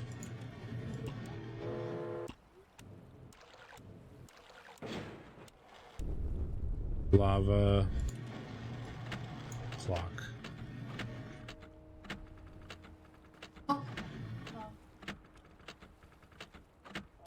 Crystal, water, wind, lava, clock.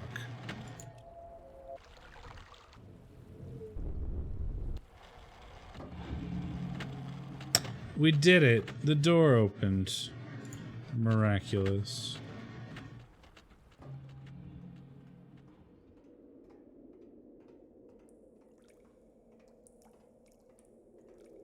We're now underground.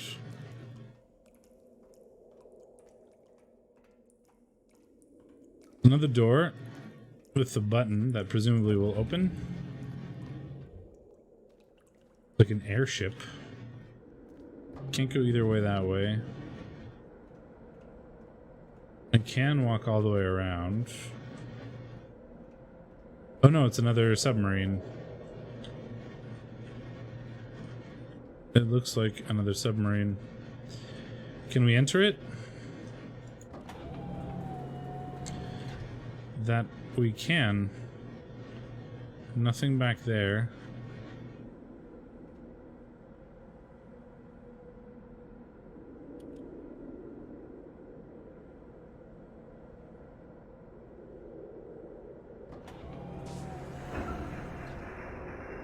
Oh.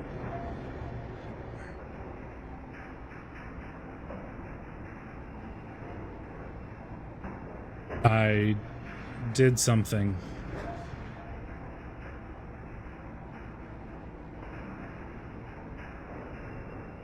I'm not sure what I did.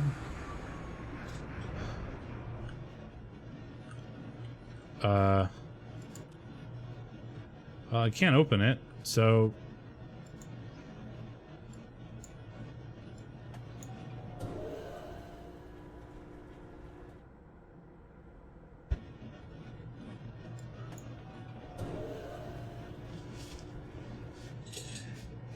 That looks the same.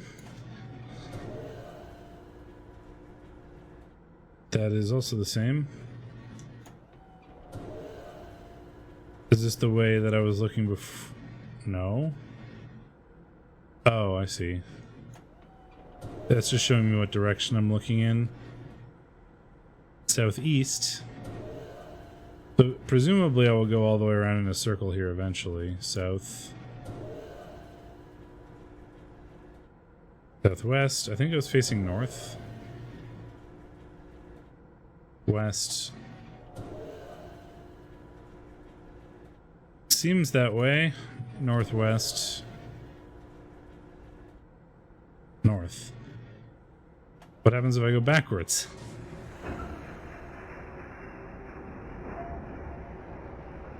Please don't tell me it's going to do the giant loading screen to take me all the way back to when... Yeah, it is.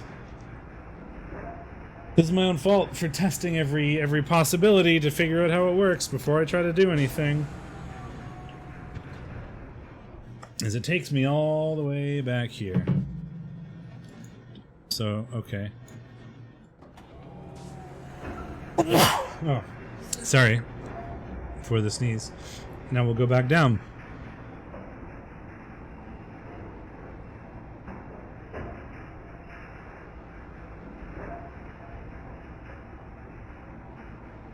Presumably I just have to go forward. I'm on like very high settings. Should I be on lower settings?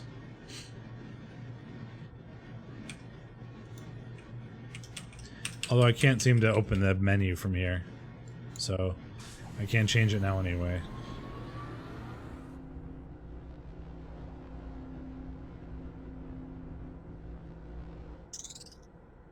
Spin sound. Okay, maybe I should be writing down what I did. So I went north. Well, let's begin searching, I guess. I mean, I assume it doesn't let me go forward again here. Yeah, so it's a dead end. So those things don't do anything. Oh dear, this will be fun.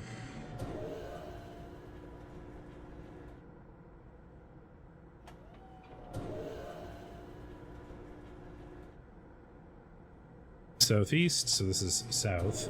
This is the way I came, though. But we don't want to go the way we came, because we came from the south.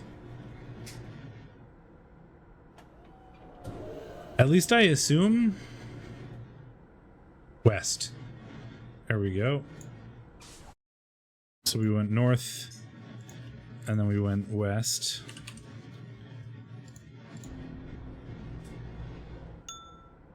Blink sound.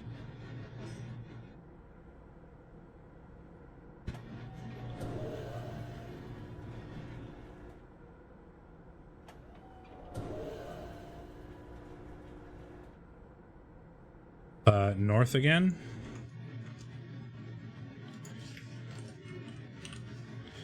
It might be easier to draw this out rather than write the directions.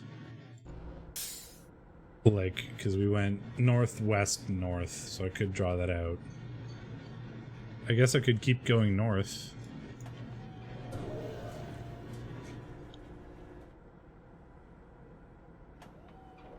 Just want to check to make sure there isn't like a different way to go here.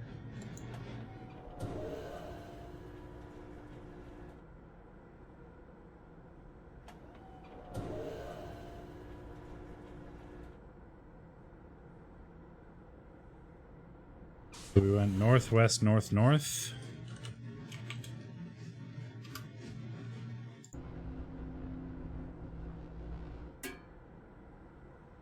Ugh, I feel like I should be writing down these noises too.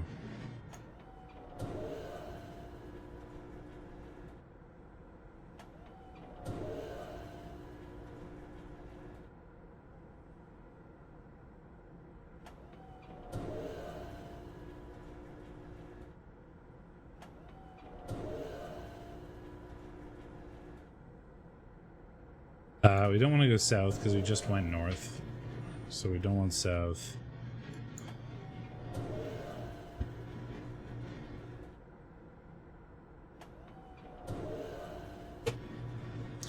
I really hope this isn't like a maze that I have to like navigate through that'll like find a dead end. If so, there better be a reset button. Oh god. Because we just went all the way around and there wasn't another way, right?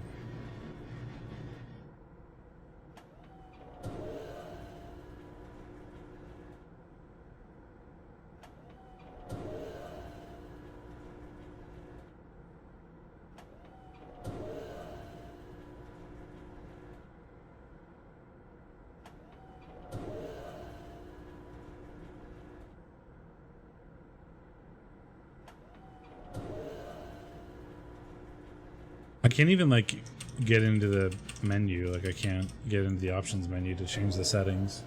Ooh, popcorn. Yeah, this looks like it's a complete dead end. Because this will be north again. We went all the way around. So I guess I need to make a map.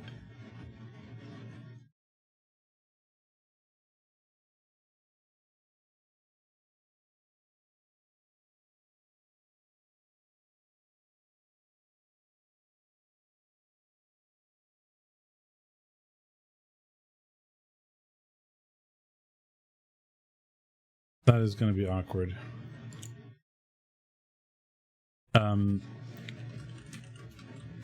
So northwest, north was a dead end, I guess. So if we go back,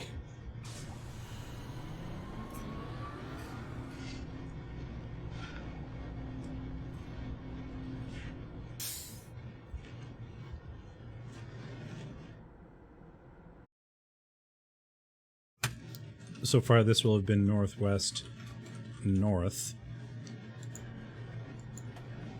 Let's see if there's a different way to go.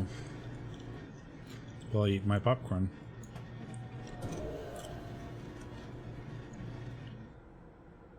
East.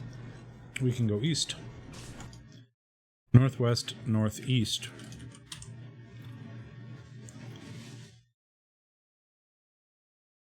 We're just gonna have to try like every combination until we figure out where we're going. We can go east again.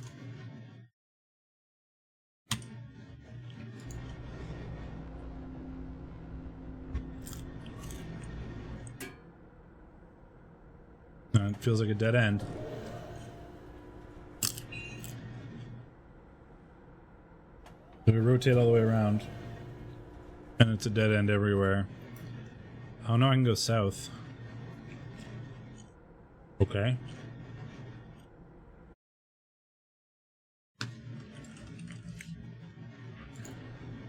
So far I've gone north, west, north, east, east, south.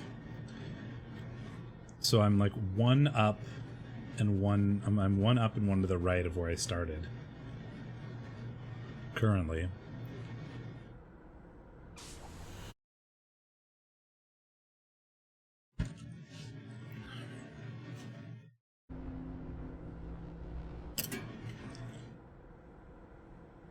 I can keep going.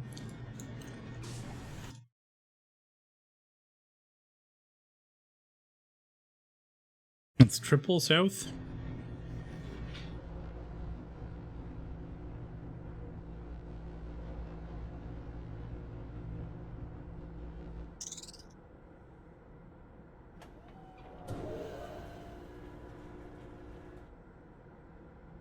Thank you.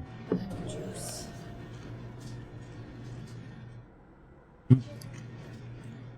And we can go west.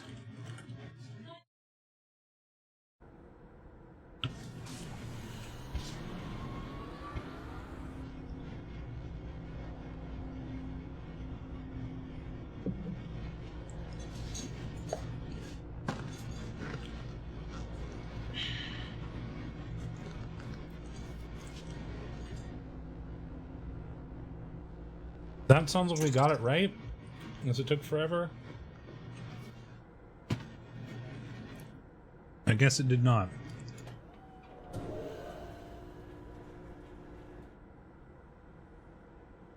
And go southwest.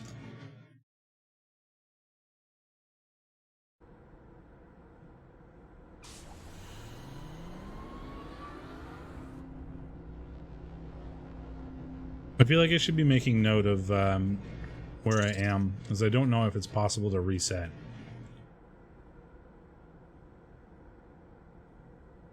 I've been making notes of what direction I'm going, and I don't know if that's good enough.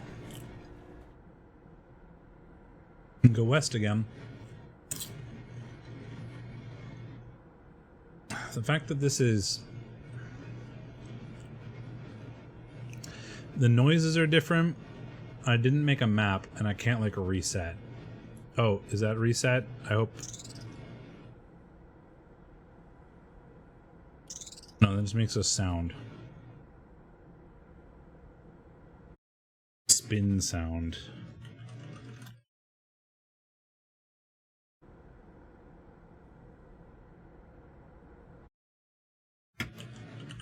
I'm kind of confused. I'm sure this like constant loading screen isn't helping very much.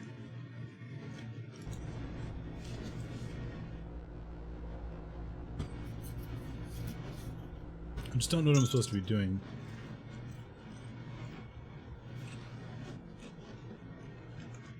And there's a spin sound, clink sound. Like my initial thought was that this was just a maze and I was gonna have to like just navigate my way through, but I'm starting to see some of the same backgrounds and like those sounds feel like they should matter.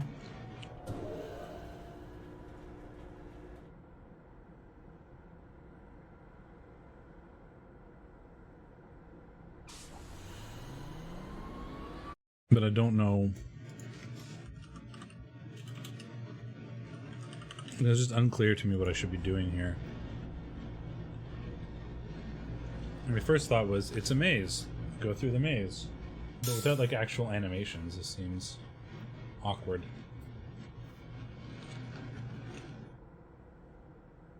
Oh, I bet you I know what it is.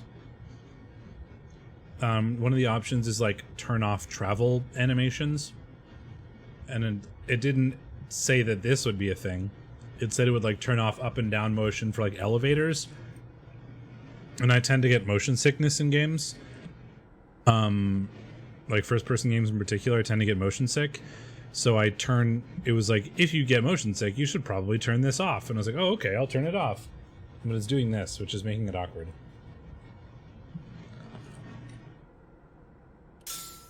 Clink exhaust.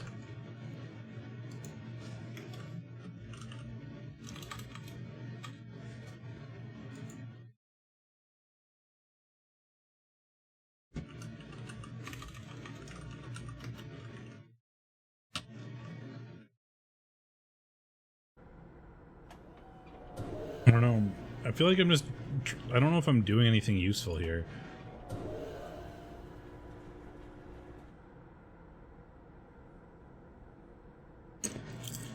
Northeast? I just went northwest, so back to where I came would be southeast. Is there any other path here besides southeast? That's the way I came.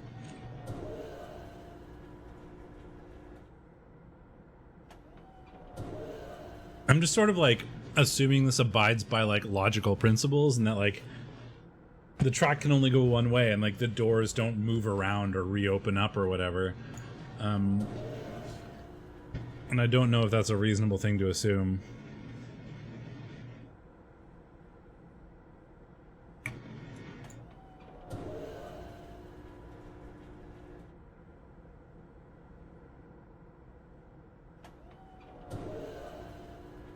Could have sworn there was another one here. It was northeast also available. Yeah.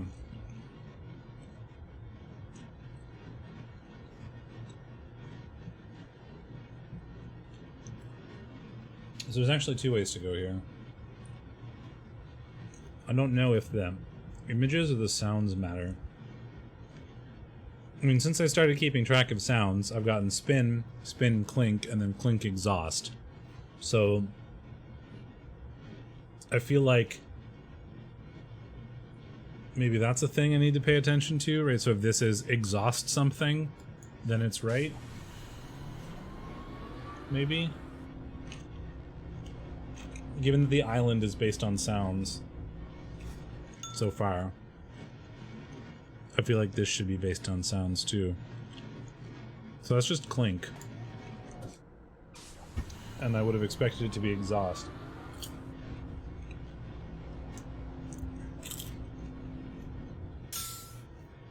Yeah, clink, exhaust.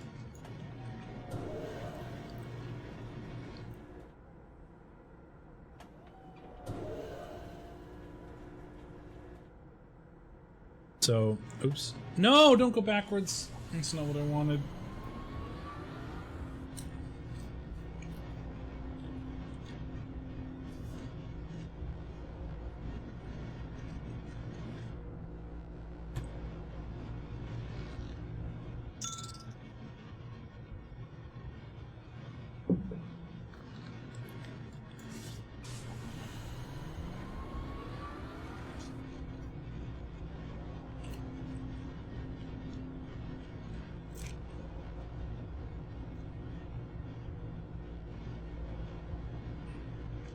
Although, like, so this island is based on sounds, so I feel like I need to pay attention to the sounds. However, none of them so far are the sounds that were being made up on top of the island.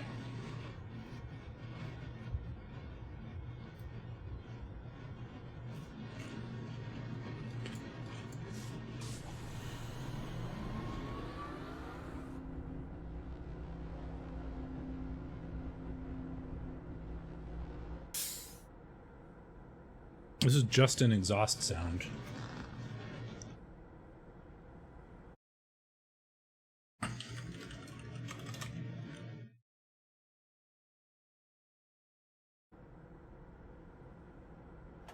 Which is not a double sound, which does worry me.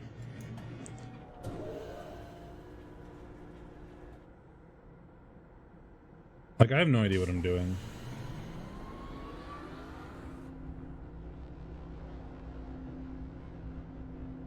I'm just sort of driving around and seeing, hoping something happens. Cowbell sound?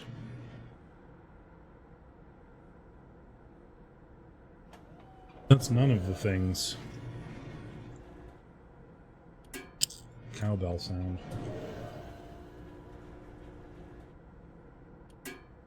Cowbell sound.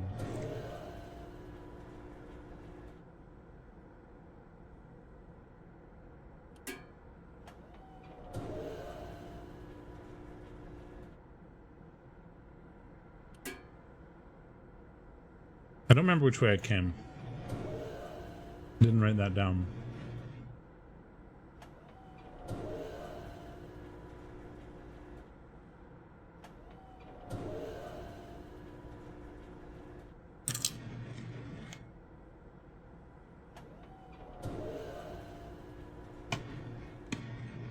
I kind of wish there was a reasonable way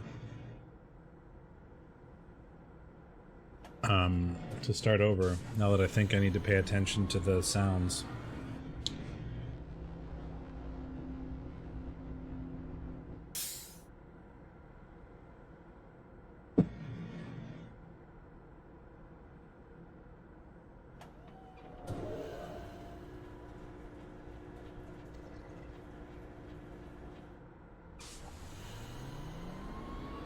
So this should be a clink exhaust?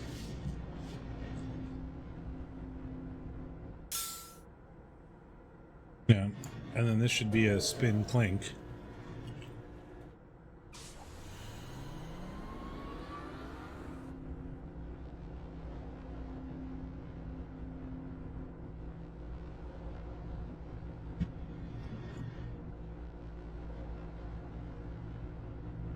The fact that the loading screen is so much longer makes me feel like that is something that is correct. Like, the loading screen is a lot longer and there's a double sound, which makes me feel like we're on the right track, but I don't know if that's true. Right? If I go back again, this is just spin.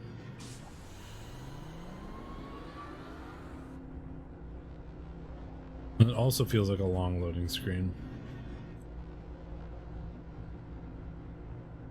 I have no idea if that has anything to do with it.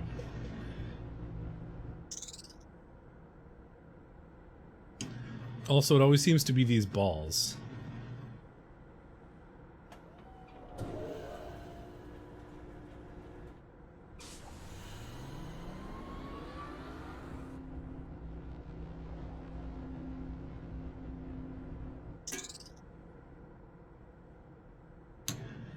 Cowbell spin. So then the next one I got was just spin.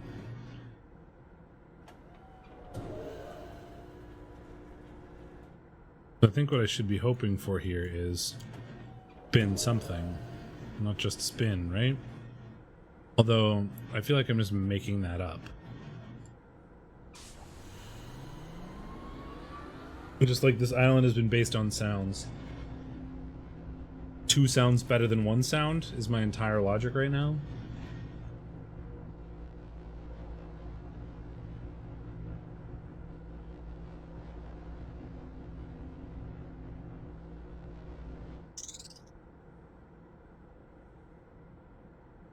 This is just spin.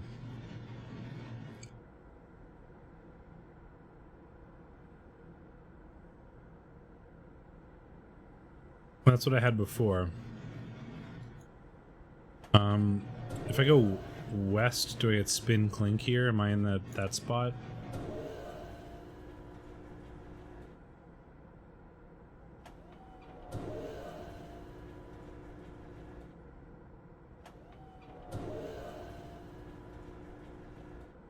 And I guess I could pull this all the way back until I get to the start again and try to pay attention to the sounds more.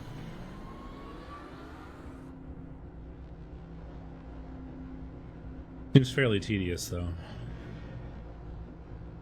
So is this spin clink, even though I think I'm in a different area?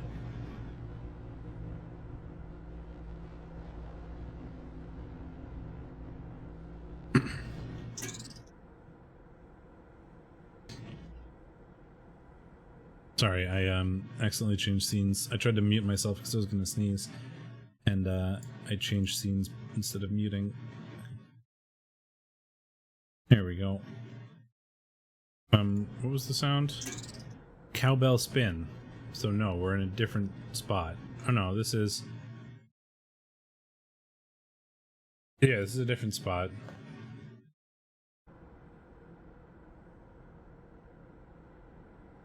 I think.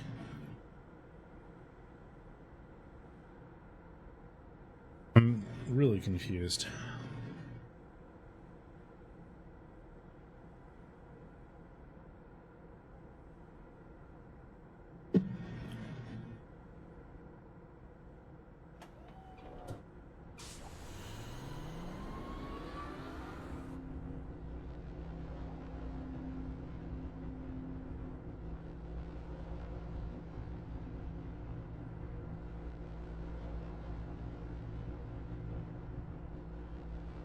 I mean, I was initially trying to like map my progress through here. Spin.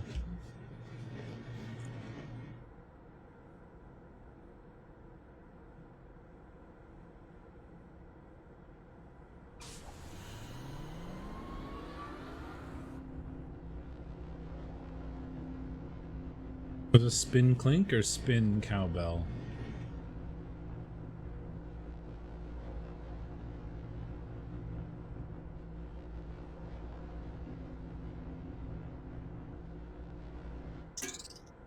Cowbell spin.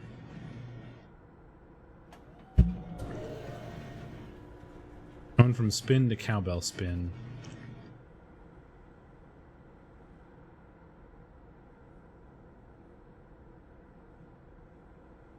The only other thing I can think of is that, given that, you know, we're northwest, east, south, etc., that the, like, different intersections have different sounds. Right, like if there's a grid, you know, there would be like cowbell, spin, exhaust, clink, or whatever. Whenever you run into like two that are intersecting, you get both sounds. And you use that to like map it out, maybe? But if that was the case, every time you went in the same direction, it should be the same sound.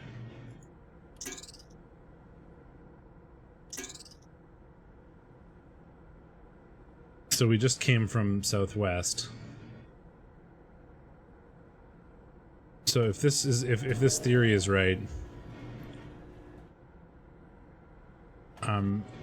we just came from this way, so it should be two totally new sounds though, even though we came from, because we would have, going on a diagonal, we would have changed grid points both x and y. So that doesn't make sense. But theoretically, if we were to go in like the same direction, one of them shouldn't change, right? So we had spin cowbell by going here, and now if we just go straight up, we're still on the same vertical axis.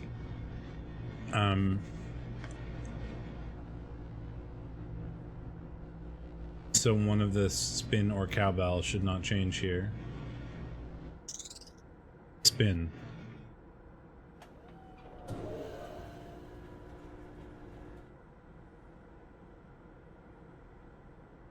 So we went from southwest, we went southwest, then we went north, and then we go southeast. I feel like that should help us map things out, but I don't know if that's the right track or not. If so, I think I need to actually draw this better than what I've been doing, which is just kind of going in random directions and trying to remember what sounds they were. So if I'm correct, we should get no spin here. Spin should not be part of this equation.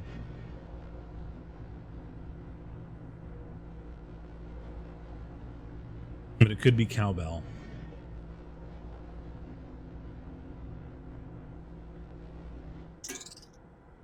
Cowbell spin. This is where we were before. I think we're just going around in circles.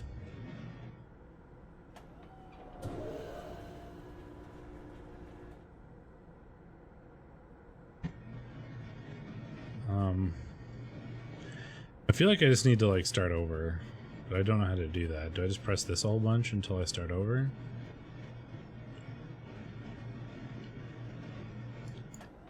I feel like that's what we need to do.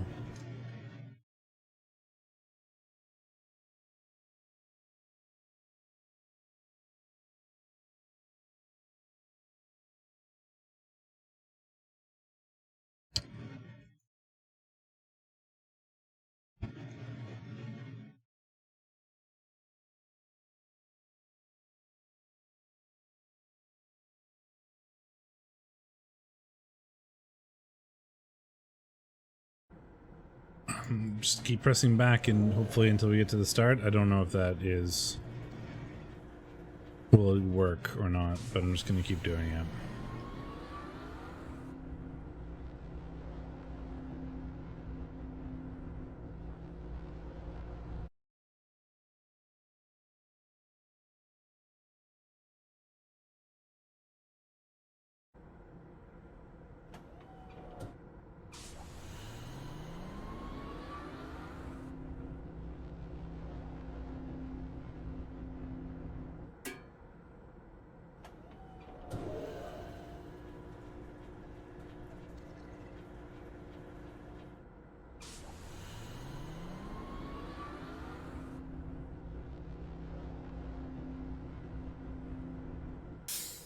I hope this takes me. I don't know if pressing back is actually taking me back or not. Like, I don't know if this is doing what I want. I hope it is. Because I should have listened to the sounds from the start. To try to map out what I'm doing. But I was very lost from just having clicked around forever.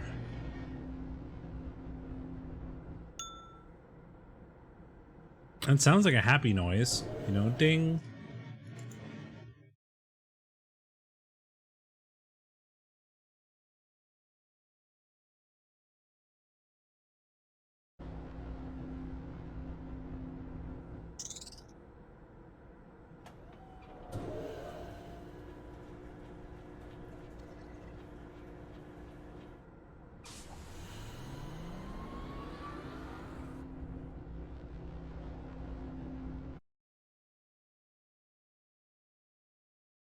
Ding.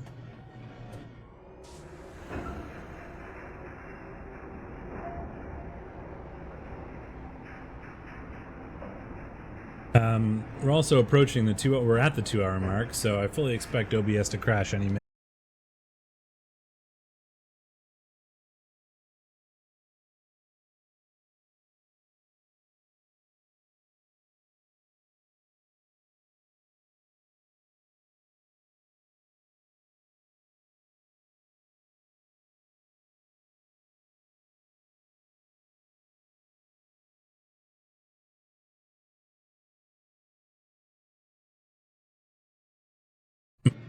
Man, am I good or what?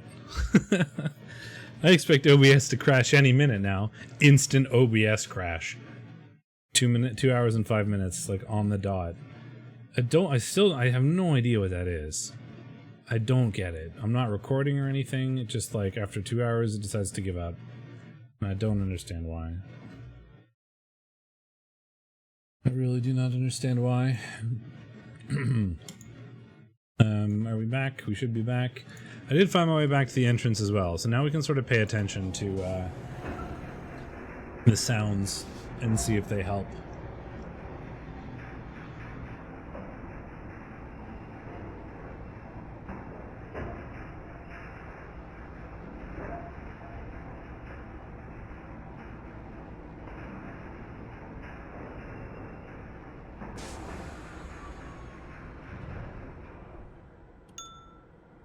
Link.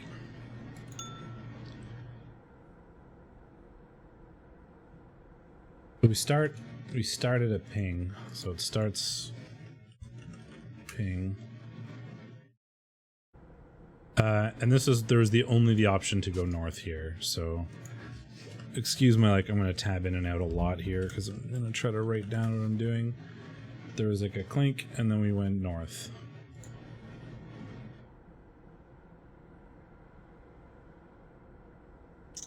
Spin.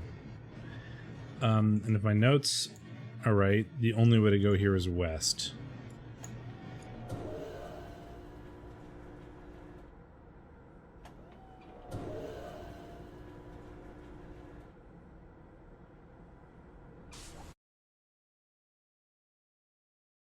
So spin, we went west.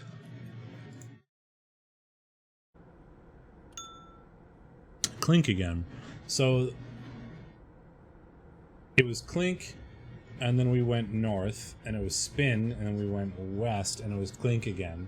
So my, like, XY axis theory is wrong, because it can't be that, because unless they're doubling up sounds, which would be ultra confusing and not make sense.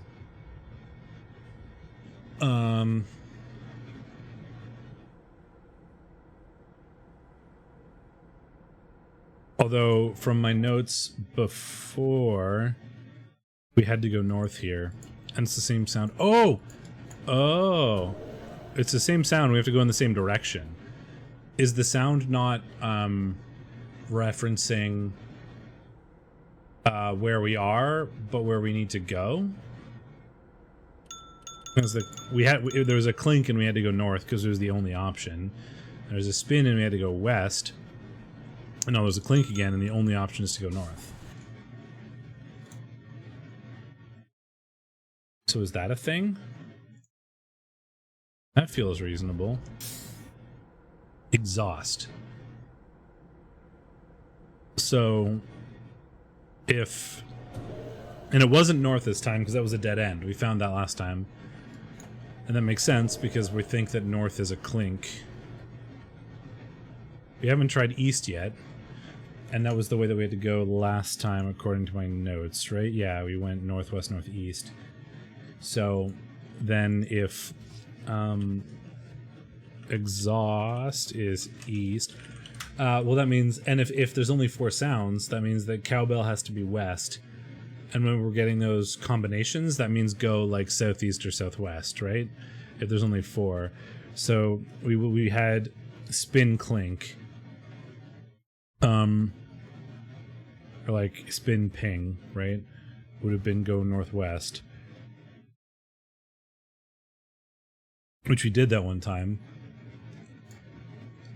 I think that makes sense. So I think that means cowbell has to be south.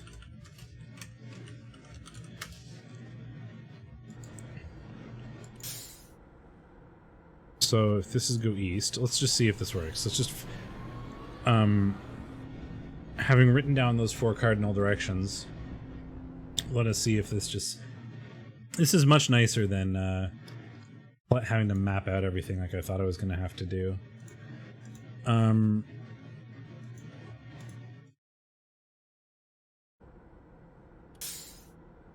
Exhaust, which we've determined is east, so I go east again.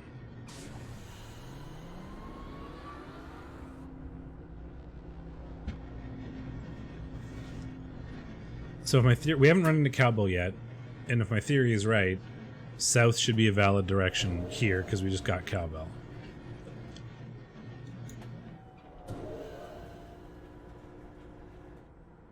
Aha! I like how this is going so far. It's also much easier than what I thought it was, and that the sounds were in reference to where you were, and you needed to keep track of your way through the maze, not just directions through the maze. That was cowbell? Yeah, so we go south again.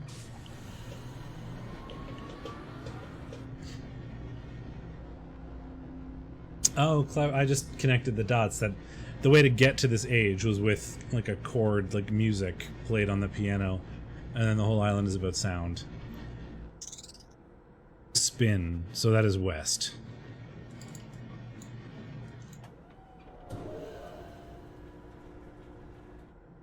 Let's just keep following this until... Oh, I'm going around the wrong direction. Yeah, well, we've already come this far. Might as well keep going.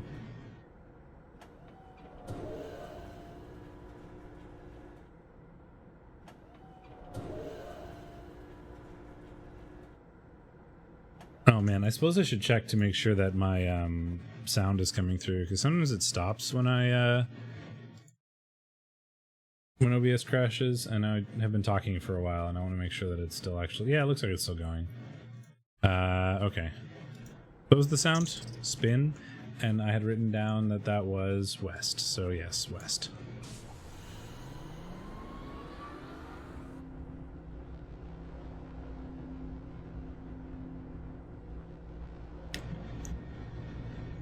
So far this is working. Knowing me, though, I've got something slightly wrong. I'm going to run into a dead end and be really confused and have to start over.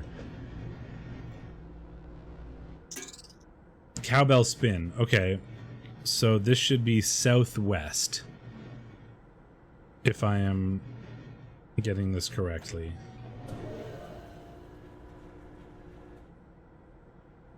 And we can go southwest. Okay, I'll take it.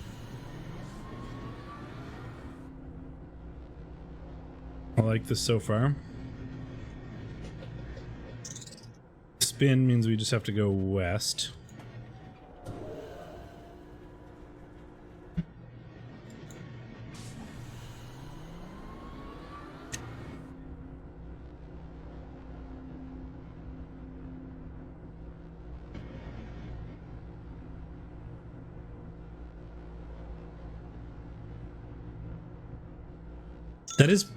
That is pretty neat, though, that the like the very first, it goes the first pattern, whatever I wrote down, like north, west to north, that is the only way you can go.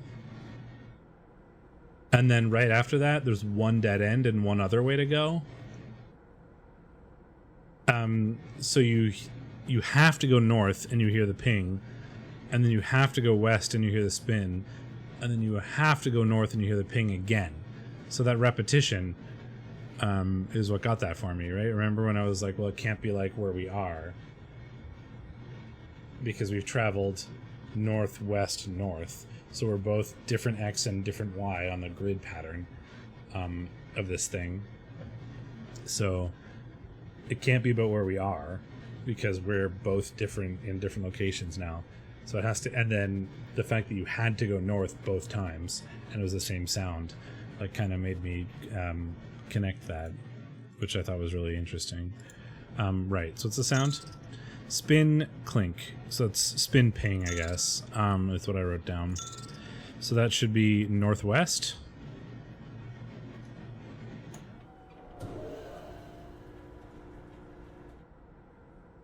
That is southwest.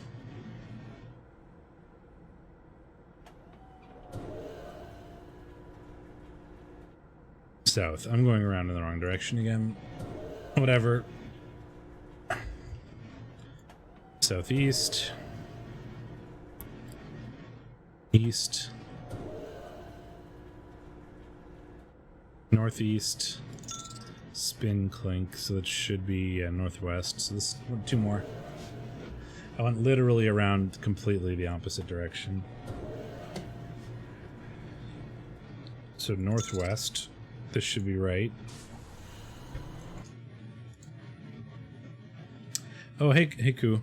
Yes. This is... I found out today that a remake or a remaster of Myst came out yesterday. And I was like, oh. And I was thinking about getting... Like, I hadn't streamed a puzzle game in a while, and I was really itching to do it. I was like, oh, Myst came out yesterday.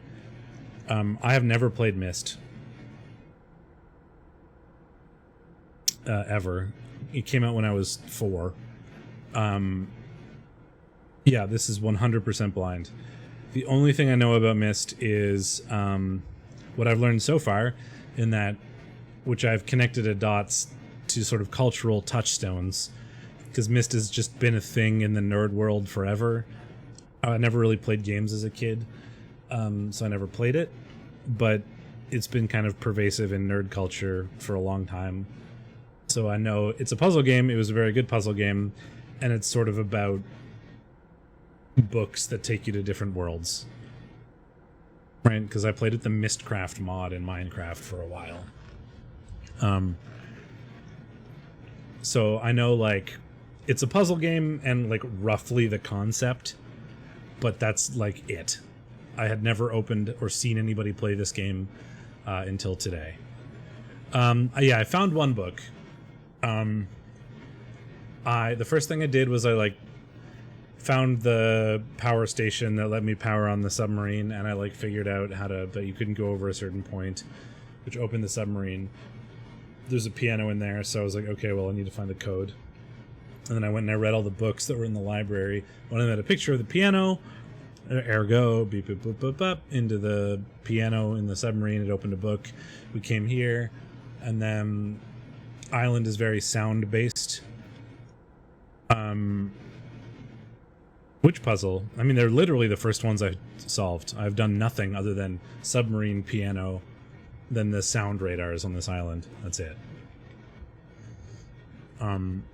It may help that the last game I played, Call of the Sea, there was a puzzle that was basically the same. Like, there was a piano that you had to put in the right code.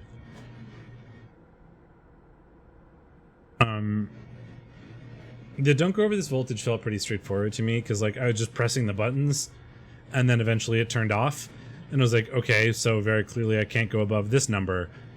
And then I, like, pressed the buttons for a minute and realized that each button had a distinct value that it added, so I just wrote it down, just mapped it out.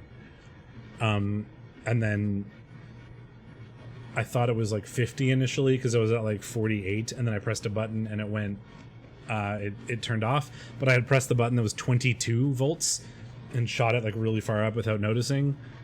So first I thought couldn't go over 50, so I had to do it like three or four times, 3 times maybe, to like actually realize what the real number was. But like, I understood the concept pretty quickly. And then the piano thing, I saw a picture of the piano in the book that I was like reading in the library, and I was like, oh, okay, well that very clearly matches. You know, there are 5 sliders. It's pointing to 5 notes. Here, I can't open the notebook or the picture book because I'm in this like maze thing. But I'll show you after. So I just took a picture of the piano, and I know piano keys. So I was like, that's a C1, that's a C2, that's a F0, and then just went and turned the sliders to it. Mostly, I mean, I saw that it stopped going to I saw that there were like fuses towards the boat. I turned on the generators one at a time, then I heard a bzzzt, and the meter that said power to boat went to 0. Then I went back, so I was like, oh, I blew a fuse. I went and I reset them, and they turned on again. So I was like, okay, very clearly, I can't go over a certain number. And my first guess at that number was like 50, because that's what it turned off at when I was at. So then I went up to... I got up to 50 as fast as I could with the biggest numbers, and then added the smallest ones one at a time until it turned off again. So I knew it was like, well, it can't... And so that let me get up to the point really quickly to zero it in, basically. So it was trial and error, but it was only like... I think it was 3 total trials. The first failure where I found out that you could fail, the second failure where I did one at a time, and then the actual until it failed, and then the actual get to that like middle point. I got a bit lucky, I think, on the third one, because it was like 50, and then I was like, well, it's between 50 and 65, and then I went to like 60, and that was right. So like, I guess I got a bit lucky, but it was trial and error. Okay, I don't know if you heard me talk about this. I drove around in this maze for a long time trying to figure out what the hell was going on. At first, I thought that the sound... it took me a while to pay attention to the sounds, which I should have paid attention to initially because we're on Sound Island. Duh. But then my first thought was that the sounds were in relevance to where you were. Like, you know, if you imagined, like, this is a grid, right? Because we're traveling sort of in cardinal directions, sometimes southeast or southwest, but that's just transversing the grid. My first guess was, like, each X coordinate line and each, like, Y coordinate had a sound associated with it, and when you were at, like, intersections, it would play those sounds. But that's only because I started paying attention to the sounds when I was getting double sounds. Like this, like 2 at once. And then I figured out that that couldn't be a thing. And I was like, okay, well, I need to start paying attention to the sounds from the beginning. Otherwise, I'm never going to get this. So I just backed up all the way to the start. And then once you kind of knew to pay attention to the sounds, it felt pretty quick. Because it's like, there's only one way to go. For the first 3 paths, you can only go one way. It's like northeast, north. It's the only way to go. Because all the other ways are not open. And the sounds go like the north, the sounds, it's like one sound, a different sound, the same sound again. So since you've gone up, it can't be related to the location you're on. It has to be related to which way you're going. Because these 2 sounds are the same, and you're no longer on the same plane, either X or Y. So you have to... And then the fact that this sound and this sound were the same when you went in the same direction, I figured that was what it was, like as my initial guess, and then just started following it, and it seems to have been working so far. So I don't know if that's actually the right thing, but it hasn't been wrong yet, and I've been going through it for a little bit, so I assume that this is the right thing. I've now forgotten what all the sounds mean, so I've got to pay attention to what I wrote down. Clink exhaust, so that should be northeast.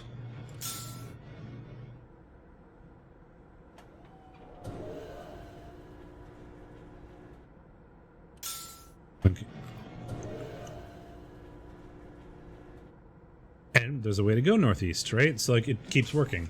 So it's hard to assume that this is wrong, given that it keeps giving me possible options that match the sounds.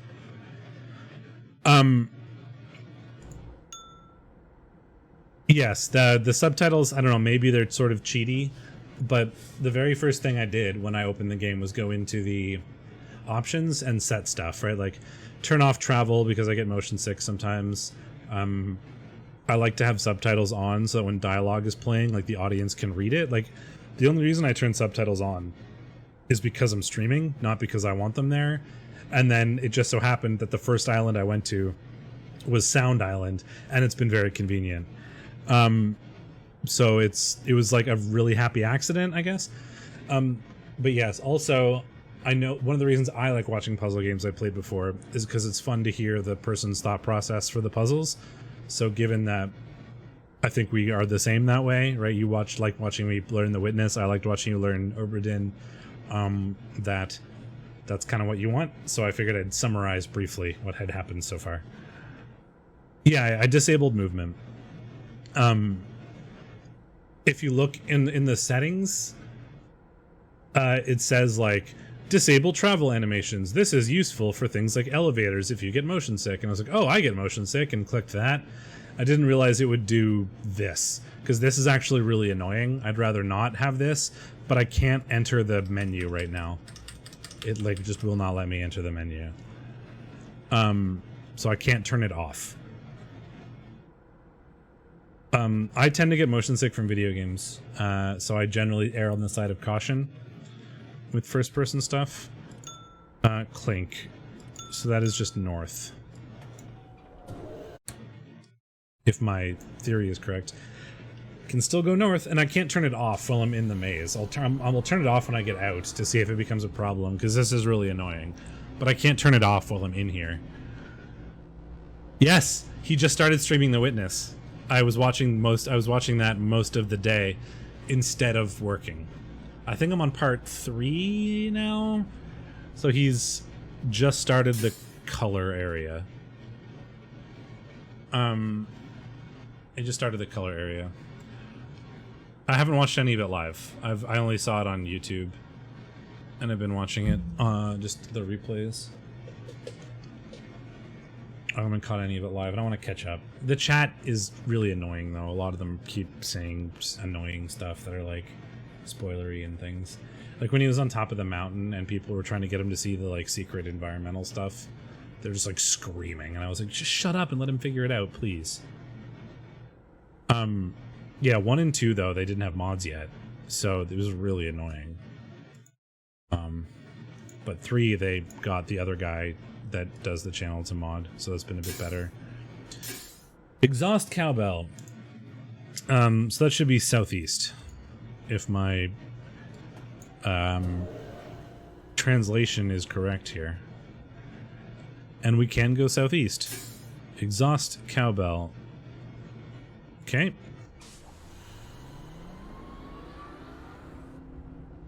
Keep following it and see what happens.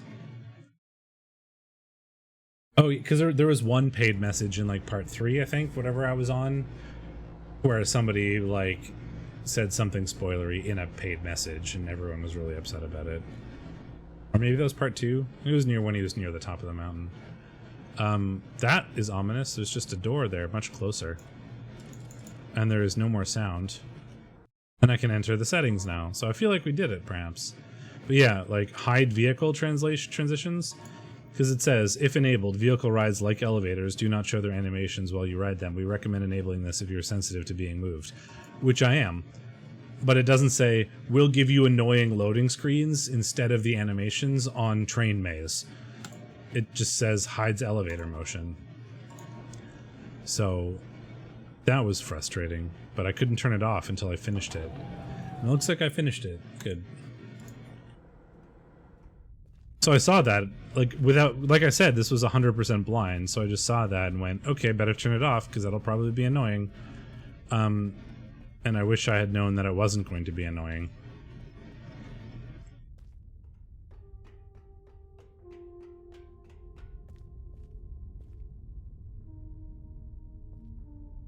That's a book.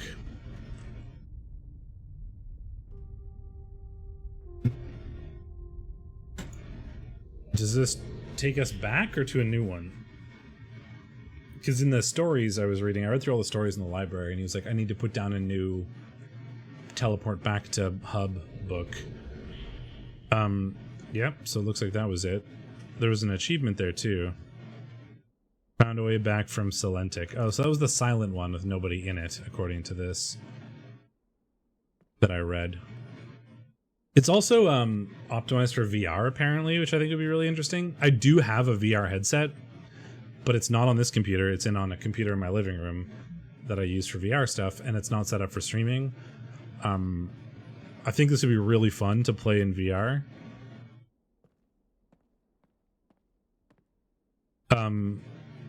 The burnt books are not 3D, it's just a 2D image, like these, yeah. But the ones you can click on are 3D. Like the ones you can open and read about. I took pictures of the first like 20 of these before I realized that there were 300. And I should probably stop taking pictures of them. Yeah, a little bit. It's pretty that's why it was very easy to see this one initially, which I feel like it's probably not supposed to be.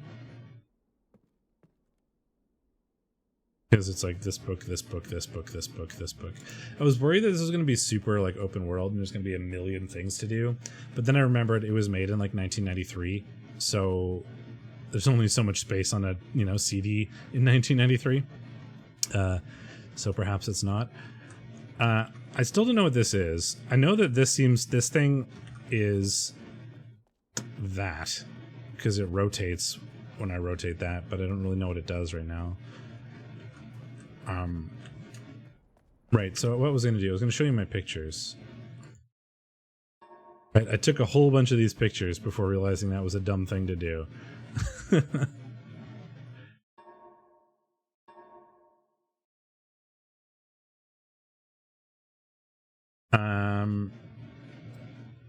There was a certain picture that I said it was, oh, this one, right? Because this picture is just in the book.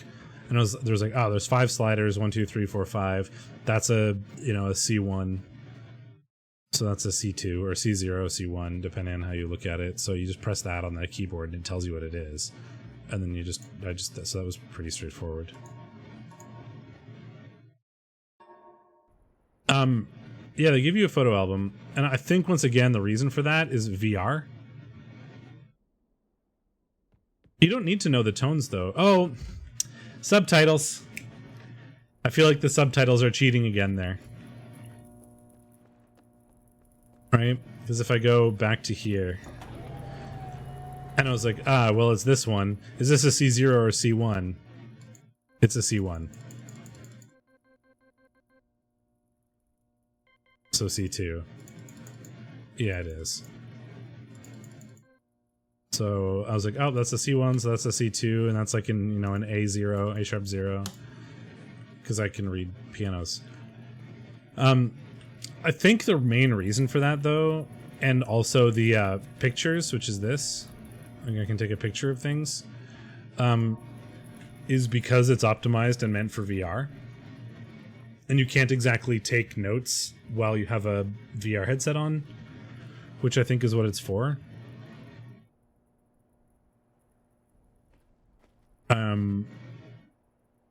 And what I was saying is I do have a VR headset, and I think I would really like to play it in VR, but I can't stream it in VR because I'm not set up for that, so we're doing it this way. I am too, now that I realize it's not meant to be that way, but I turned on, like, the first thing I do when I start a game is I go in here, I look at this, and I went, quick travel, probably. I'm motion sick, so let's turn that off. You know, subtitle language, they're on by default. And I was like, oh, okay, subtitles, that's good for streaming. I turned the audio down, then I changed the graphics, then I started playing. Like, I had no idea it was going to be that impactful. I just, oh, right. I got a page in there, so I guess I need to give it to the man, who is very clearly the son of the person that was in the book.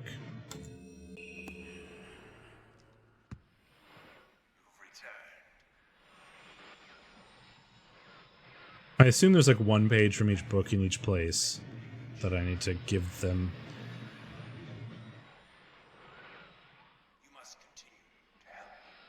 Can I go into your... No, I can't. But these are very clearly their son, his sons or whatever, because he was like, I'm blah blah blah, and I'm blah blah blah when you first clicked on it. It's ironic that they're 3D models.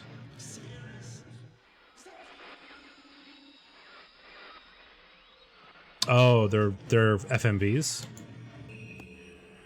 But like the like the Red Alert stuff where it's like an actual video of somebody that they just are playing.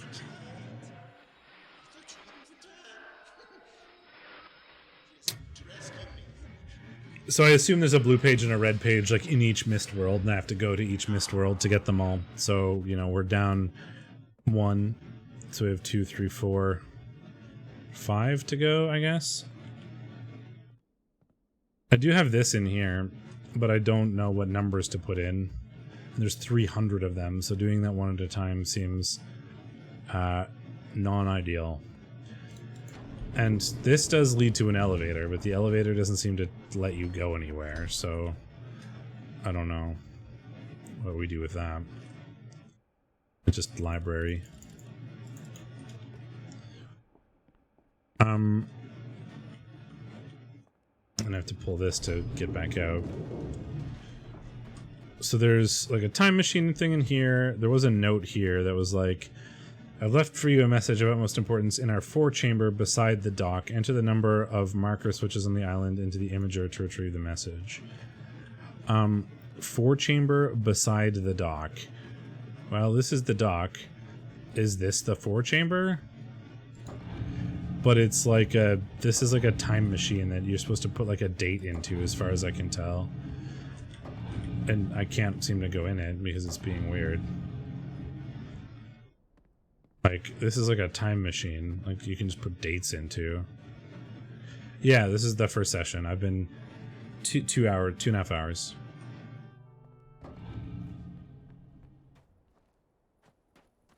These are very clearly in relation to, because I read all the books, so these are all in relation to the constellations, right? Look, a snake, but I don't know what to do with this right now.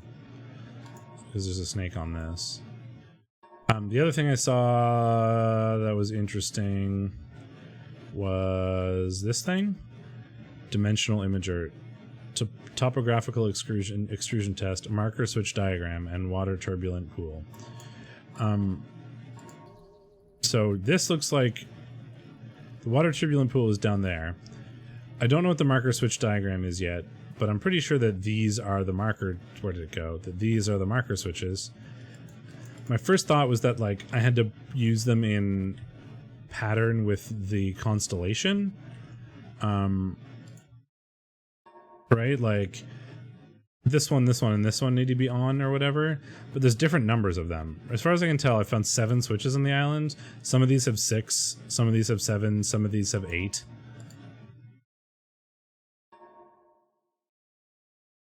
Like, this has 8 marks on it, so I don't know if that's accurate.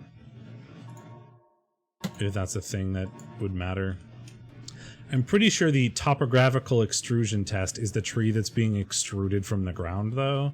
So maybe we'll go check that out. Oh, and I took a picture of this, the clock in the sound place, because there was a broken clock that was set at a particular time. So I figured that that's probably something to do with this. Where was that clock picture?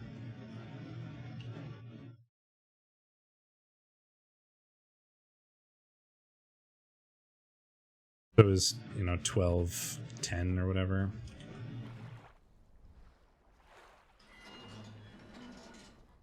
I feel like those are the wrong handles, though. And I guess I forgot to take a picture of the actual clock. Yeah, that didn't do anything. Let's try the other way, just in case. Oops. No.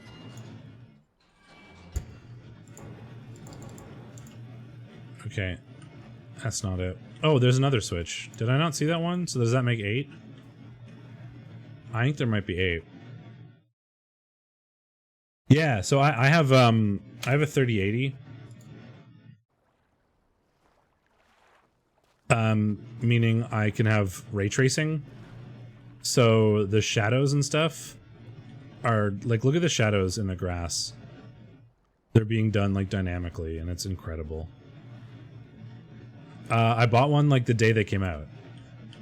Before there was a giant shortage. Like, I just walked to the store literally the day they came out and said, can I have one? And they're like, we don't have that many, we'll put you on a list. And then like 2 weeks later I got one.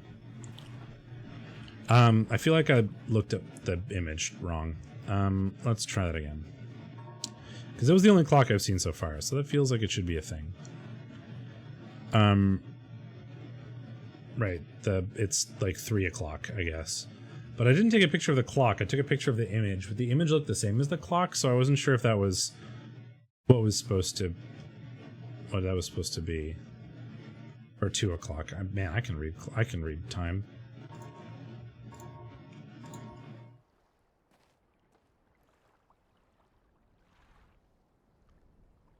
So this goes here and this goes here, right? Guess not. I feel like I have to go back to that age, but I don't know if that means I have to do the whole fucking maze again, because that was kind of annoying, and I don't want to do it again.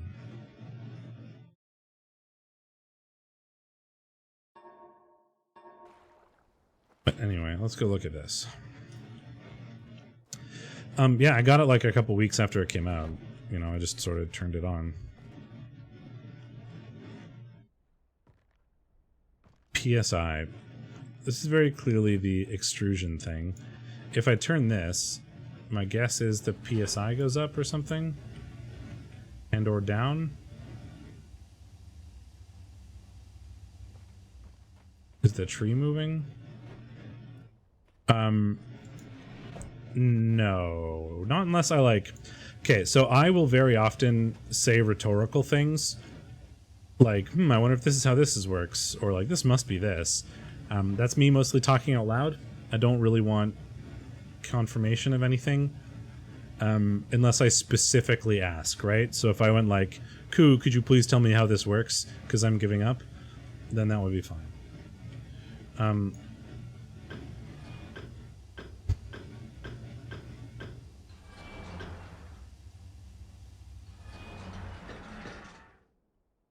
Okay, so that doesn't seem to do anything. No matter how many times I turn it, it's either on or off, and nothing is happening. Okay, so we do have a picture of this, though. Right? So I would imagine, I'd be very surprised if this wasn't the topographical extrusion test, which is 40. However, this is 3 digits. Yeah, so that doesn't seem to be right.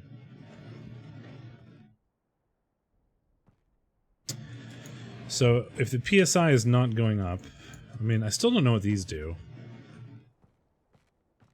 Pretty sure there's just 8 of them, though. Nothing is happening.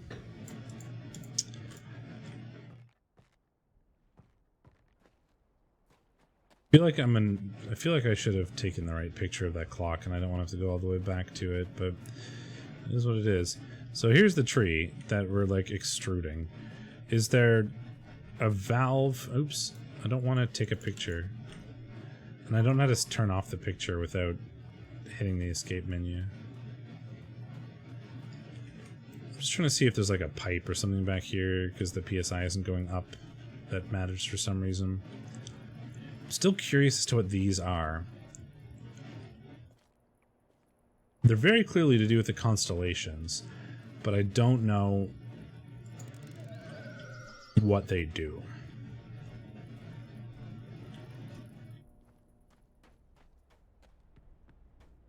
Like, our lounge room near the dock. This is near the dock. This is the mechanical, like, world.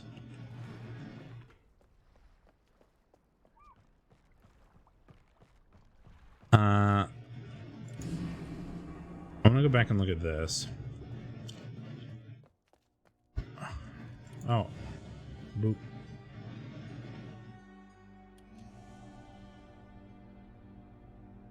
Because here there's a note. Like, water, turbulent pool. Hey look, that looks like a turbulent pool. And if you press this button, it's set at 67.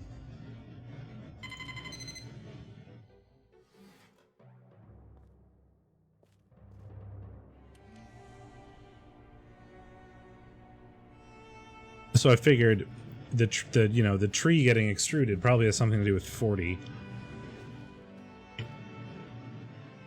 But there's no 2-digit thing over by the but if I change this number, so if I change this to 40, will that tell me something about the like extrusion thing?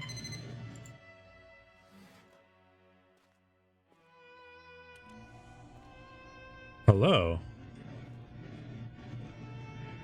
Okay, so that the tree coming out is not an extrusion. This is just showing me a picture of a mountain now. Well, marker switch diagram. Maybe that will help. 47.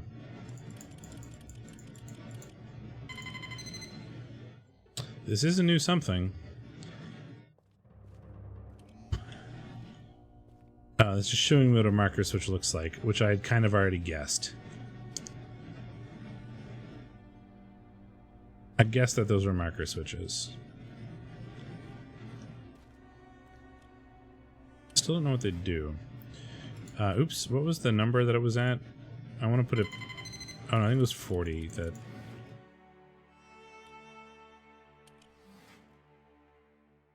What happens if I press a different button? Does it do anything?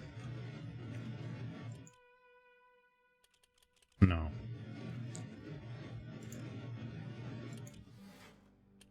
Oops. So let's just go back to 40. Picture of a mountain. Don't really know what that does.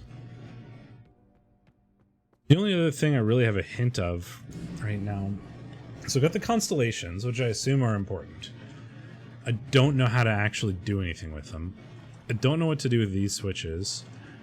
I'm pretty sure there are 8 of them, which I guess makes sense according to constellations. And then there was that note that was like, put the number, into the console and it'll show you something, but I don't... Oh!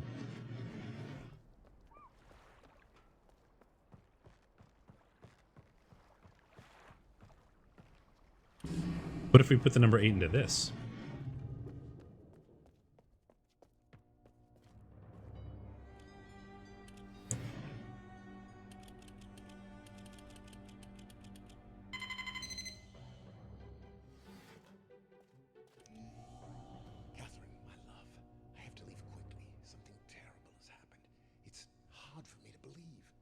Most of my books have been destroyed.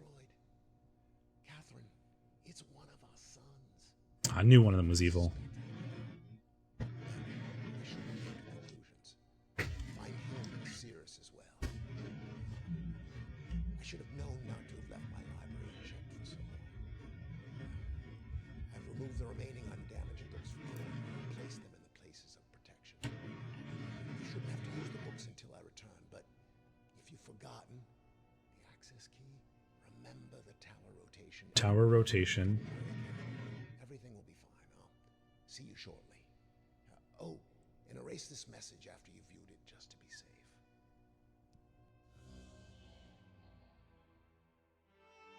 Okay. I knew one of them was evil. You could tell. Although, I think the game wants you to think that, like, the red book is evil because he's very aggressive. But it's probably the blue one because that's very tropey, right? The guy who sounds nice is actually the evil one. Okay, so remember the tower rotation. So what if we rotate that tower?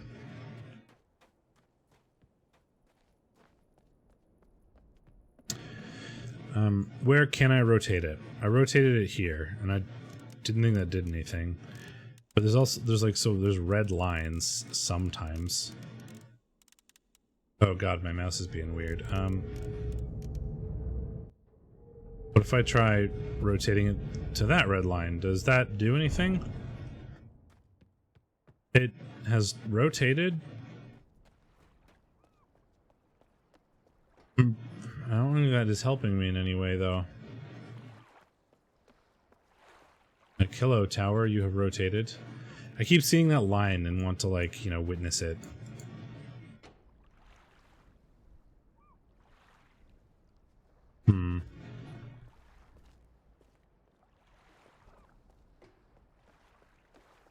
Remember the tower rotation.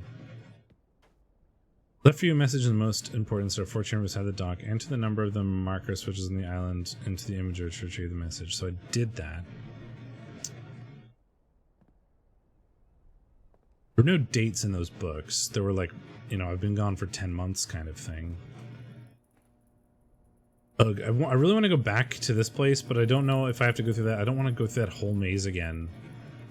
I really don't want to go through that whole maze again just to come back, because I feel like I took the picture of the wrong section of the clock. And I want to look at that again, but I don't want to go through the whole process because that was really annoying.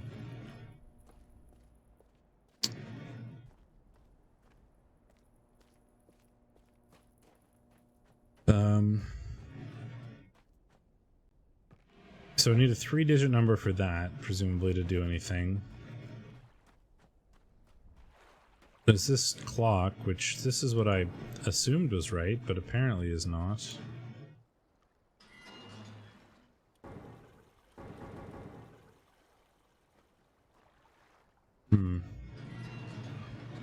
What if I put the hands in the shape? Oh, thought that was clever.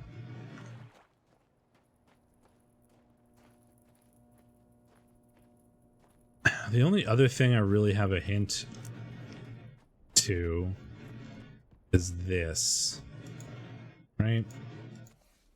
Like I have these numbers.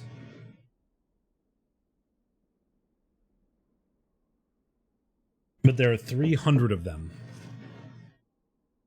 And I don't know which ones are relevant. 40 was the like topographical extrusion thing. So what if I'm going to go back to my witness habits. This is going to be a lot easier. And take a picture.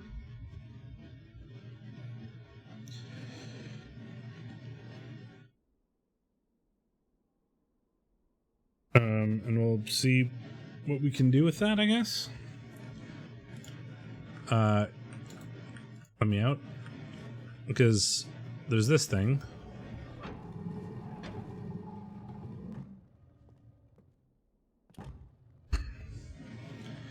And I will put in the pattern that is there, so it's like this.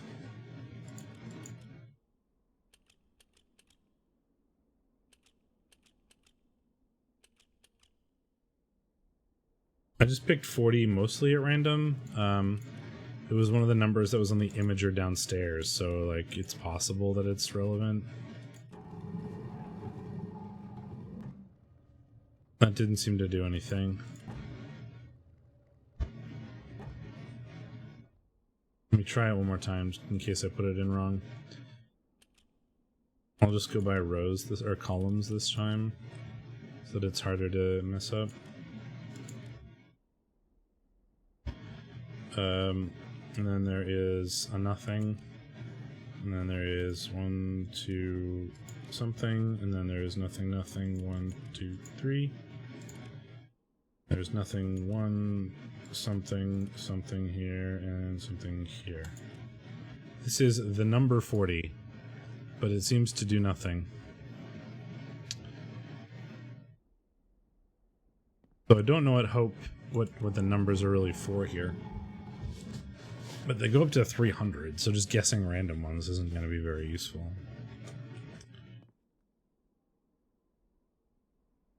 I wonder if there's like, I just want to skip through these to see if there's like a date or a number or something. The different colors I feel are relevant here. Like they call it out specifically when I read through this. And it's like, look, there are colors. This I took a picture of because I feel like this pattern is probably relevant.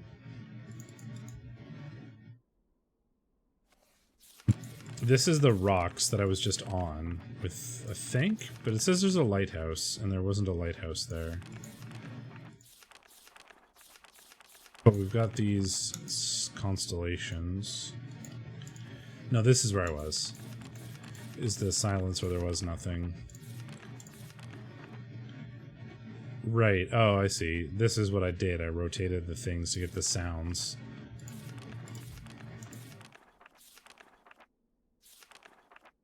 That's a picture of it.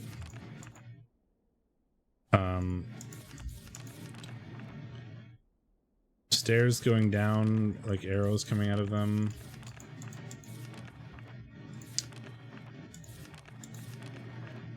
Took a picture of this because like west, north, east, south seems reasonable.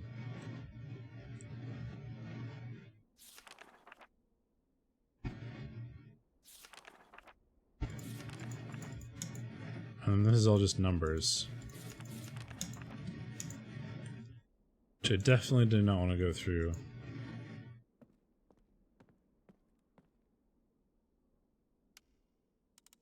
Why did the cogs go away? They're just gone. Why are the cogs gone?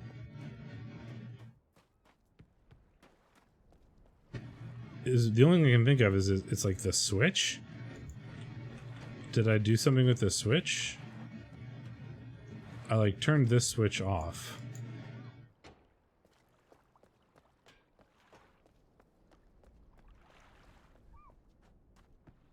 So the cogs should be back on now?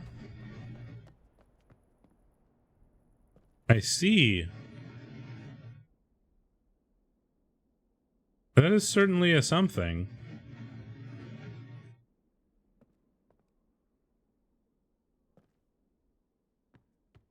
The switches... So I turn this on. Does that do something? That's back.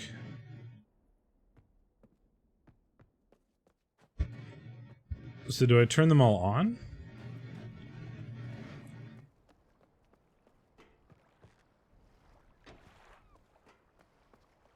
I don't know what it does yet.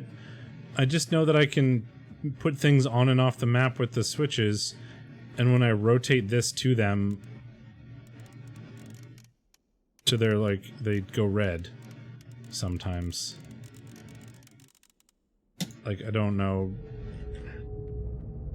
how often that seems to matter, but they go red sometimes. I don't know what they do either. On.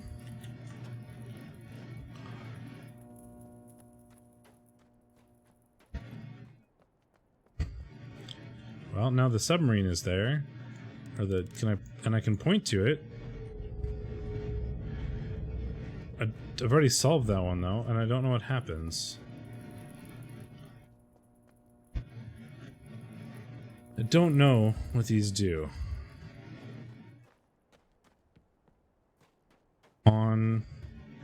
So there's one here. We'll turn that on, I guess. Let's just go turn everything on, I guess. I can't turn that one on though because I can't reach it.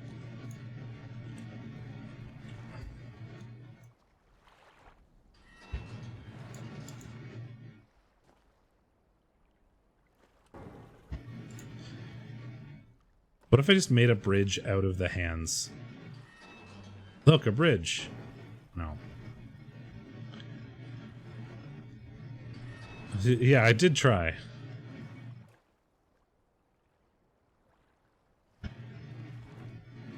Witness habits die hard.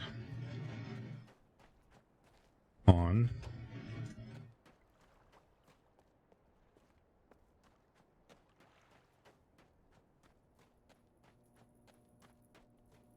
So is that all of them except for the one I can't reach? There should be 7 images on this now. 1, 2, 3, 4, 5, 6, 7. So that's all of them. These ones don't go red though. What is the red for?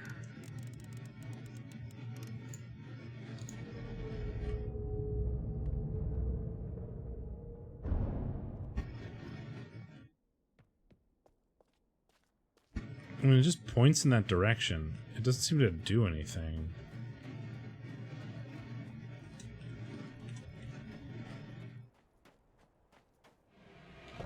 Now do we get PSI, maybe? Huh? No.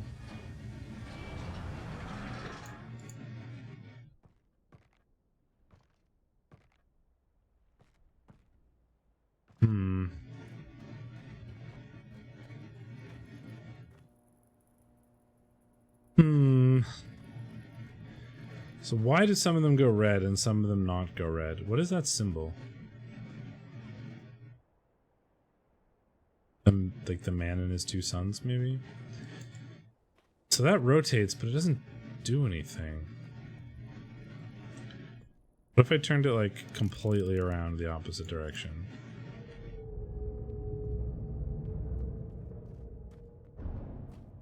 Doesn't seem to be anything on the other side.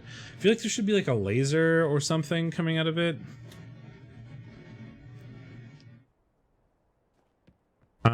Okay, so the next thought is, what if we only leave on the ones that it turns red for?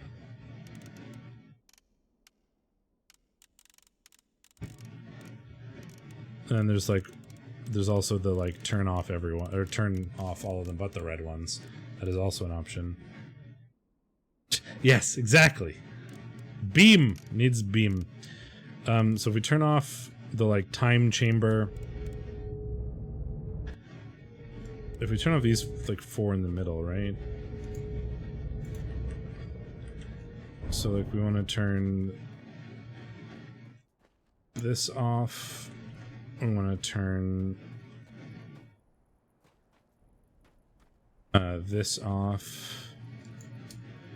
We want to turn this off. I feel like I really need to do this clock to get anything done. Have a chance of getting anything done here. Which means I think I need to go back to that world, which is kind of annoying. Especially since I can't seem to turn this one off. Right? On. Is there a switch for, like, the temple? And I just didn't see it? Or, like, walk by it or something? There should be one for this, right? Guess not. So that didn't seem to do anything.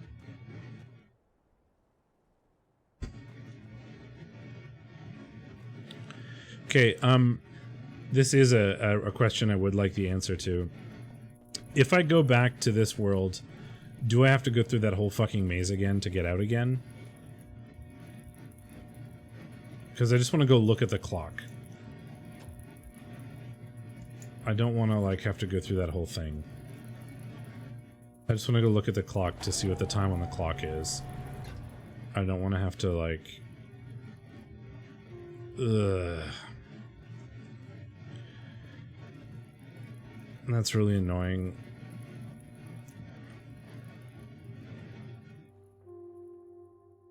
Well, I guess we'll try it.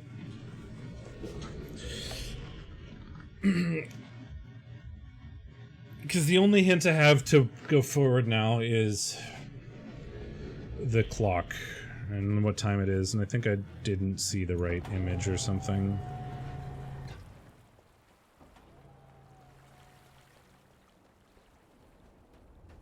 Because there's the broken clock. Yeah, see, the clock is at a different time than this.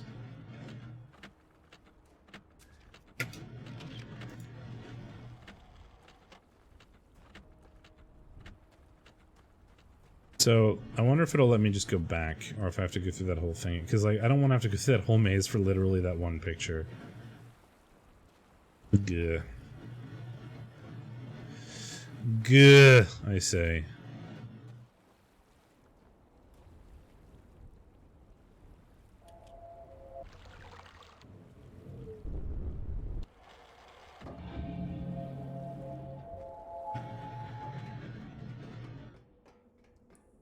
Oh, man. Please. I don't want to do this all again.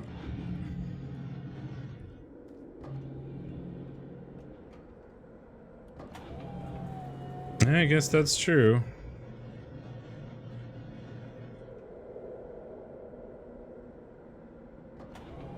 Now, I'm gonna get my translator open again.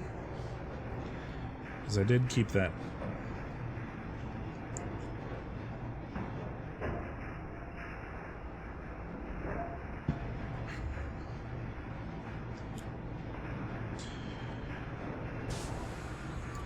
Clink, that's north. Oh, this is probably fine.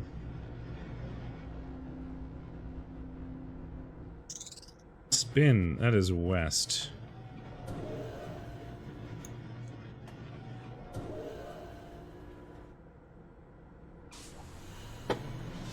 Then it's going to be north again, if I recall correctly. Oh, this, yeah, you can see so much more this way. And it would have made it way more clear to me initially that this, like, I was rotating and going in certain directions. It would have made it, like, I think it would have saved some time seeing these animations. It would have made it a lot more clear what I was doing. Exhaust is east.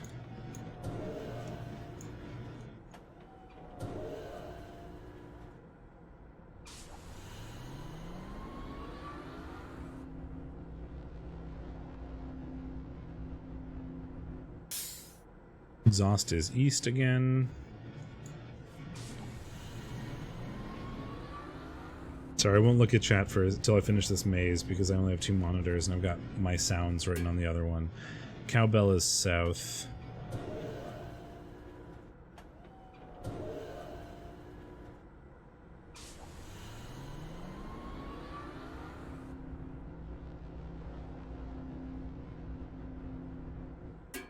Cowbell is still south.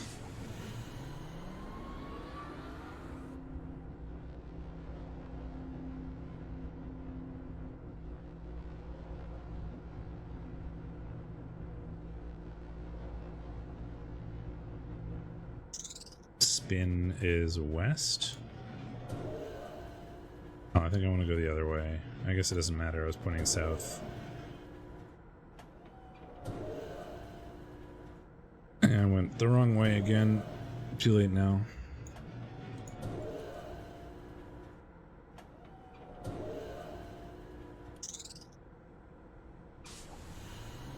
This is the bit I didn't want to have to do again. It just takes, like... The joy is figuring out the puzzle. Once the puzzle is solved, it's boring, you know? Once I know how it works, I don't care anymore.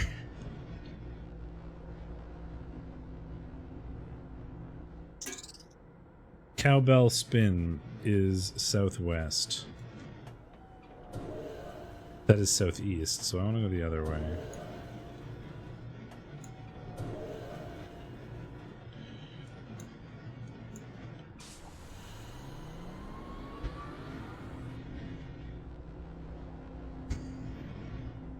Right, like, I feel a bit different about, like, the witness that way, because, like, each area does have, like, the thing to figure out, right? Like, you gotta figure out that this is symmetry and that is shadows or whatever, right? But they do it so well that each puzzle adds just enough that you thought you figured it out, but you didn't, so there's always something new that just keeps going. You know? Spin Clink, so that is going to be northwest. So that's great because it keeps adding little bits. Like this maze, I figured out the maze. Great. I know how it works, and now I just have to follow the sounds for like 10 minutes while I drive through the maze. That's unpleasant. You know, that's not fun. Clink Exhaust. So that is northeast again. Or northeast now. Oops.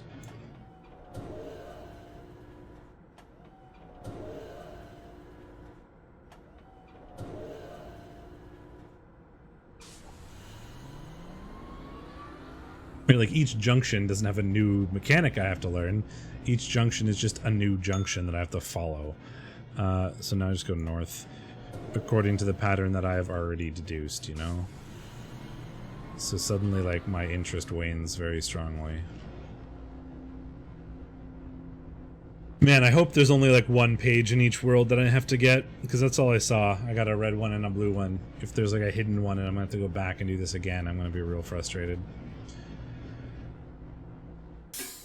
Exhaust Cowbell is southeast.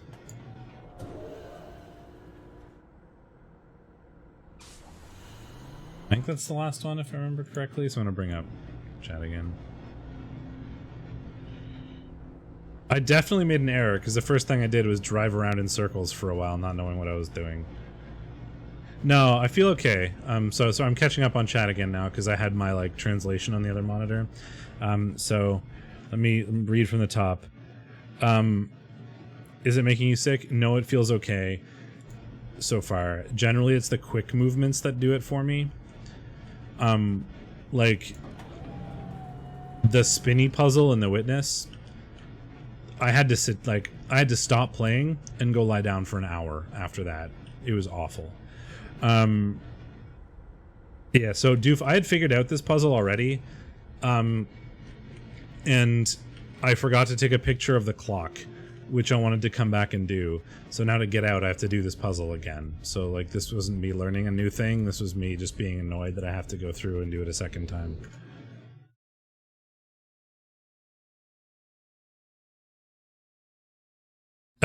This is the remastered version that came out yesterday. It is designed for VR, so there's some weirdness. Like, you can take pictures because it's designed for VR, and you're not really going to have a notebook in front of you. I do have a VR headset, and I think experiencing it in VR would be really fun, but I don't have a way to stream VR, so I didn't do that. But, like, the graphics are sweet. Okay. So now I can look at the picture that I just took.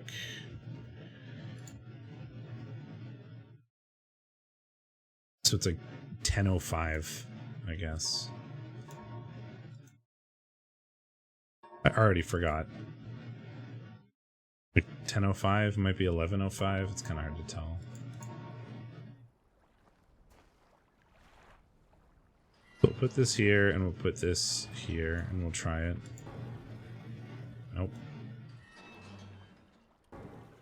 Nope. Well, that's annoying.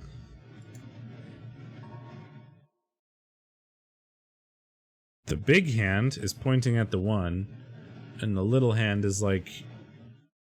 Can I put them between? Either the X or the XI. Yeah, it's on Steam. It's like $30.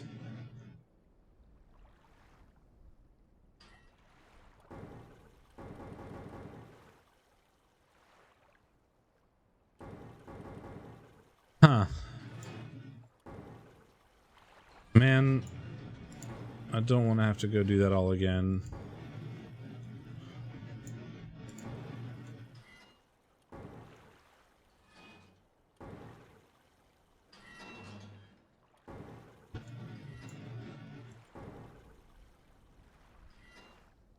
But am I crazy? That's what the clock looks like. Maybe this just isn't the clock that matters. That's what it looks like.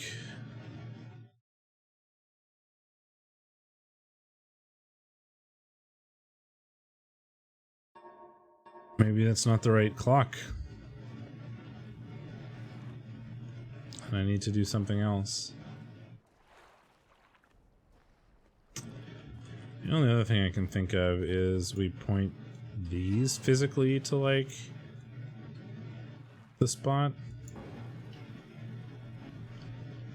I've never played it before. This is 100% blind. I wasn't really allowed to play games as a kid, so I never really played this one. As I never had the option. I can go on the roof, which feels interesting to me. But yeah, this is very, very blind. I'm annoyed that that doesn't seem to be a thing. Is there anything else down here, or is this sole... I feel like if this having a sole purpose to turn on the submarine seems strange, but there's nothing else down here.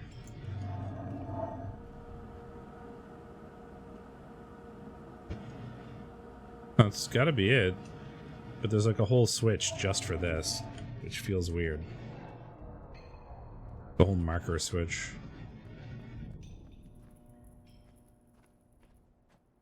There's gotta be another clock somewhere.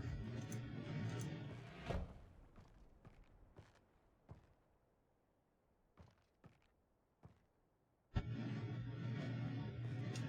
have no hint as to what that is. presume it has something to do with this tree that's coming out of the ground.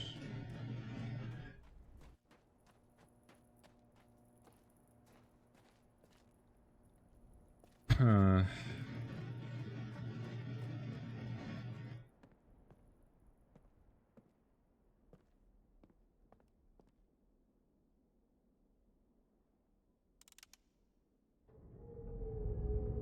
The fact that the line is red is interesting to me, but it doesn't seem to do anything.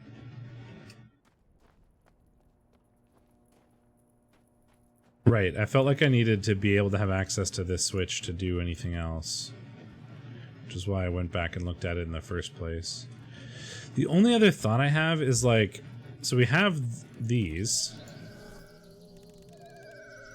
I mean, I've never turned them all on, I guess. So I suppose I could do that. There are 8 of them, and there are 8 marker switches, so like that feels like it matters.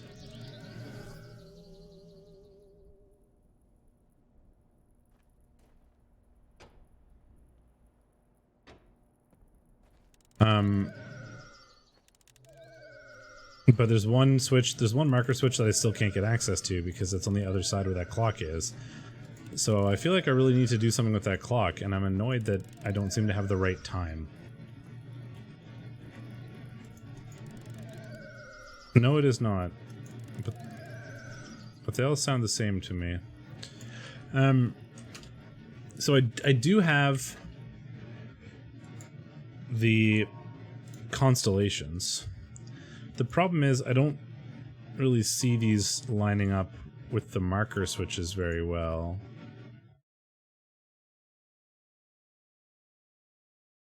Which is what my thought was. Right, like maybe I turn this on so it's the eye. And then, oops. And then the eye looks like this.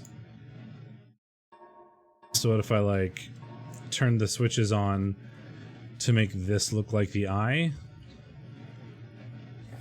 Right, where these are the lit up stars, but that doesn't really seem to line up very well to me. Doesn't really make any sense.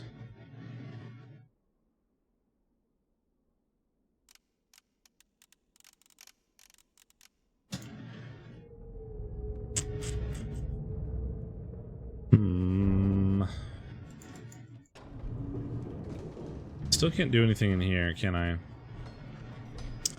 It's just an elevator with no ability to move.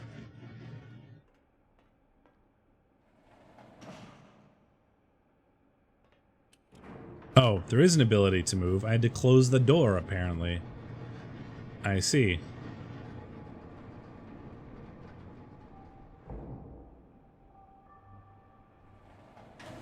I just assumed I couldn't move it. Book. Key. 240, 221. Well, I feel like those might be things that matter.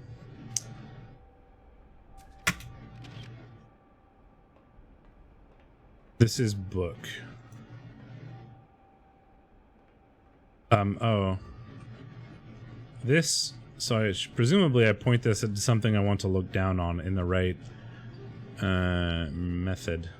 Well, that's why I wanted to stream it, because I thought that, like, given that I'm completely blind, that there'd be some interest for both, you know, newer players who haven't seen it either, where they get to, like, kind of figure out one of the best puzzle games of all time with me.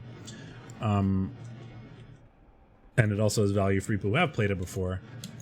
And that they get to watch me experience something for the first time. Okay, so it's a picture of a book, which is interesting.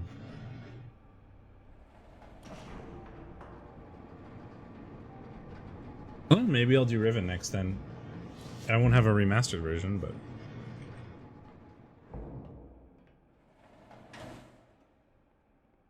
okay, so I don't know what the picture of the book... So I can basically, like, I can rotate this to look at something in particular, which I feel like is probably relevant. It has a picture of a book, which probably means something important. I don't know what yet. Right, I need to close this. Oh.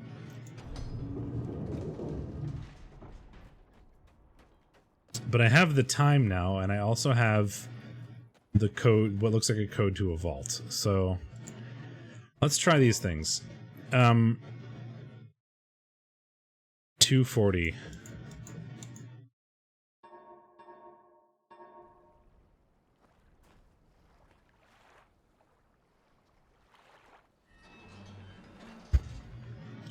Two 40. Oh, thank God.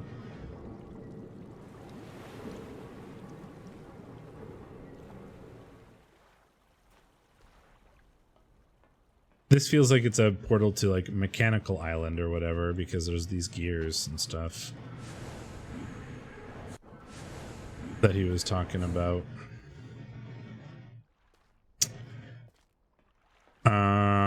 Okay, what does this do? Nothing.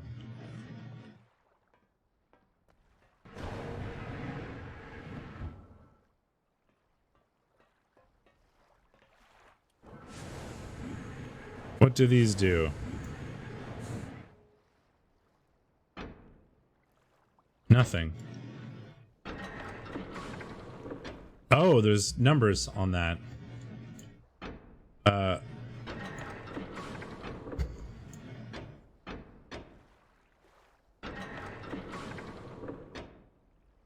What is... So does this move the top two? Does this reset them?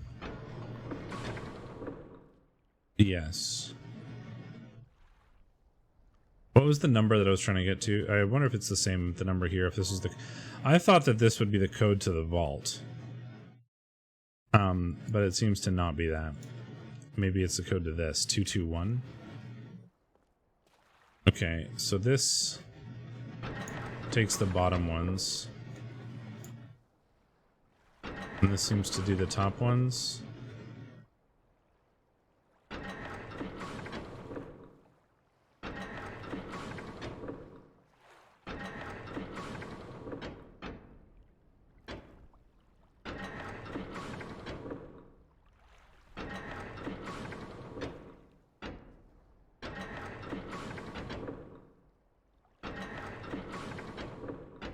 And then, okay, so if I do this one, why can't I turn that?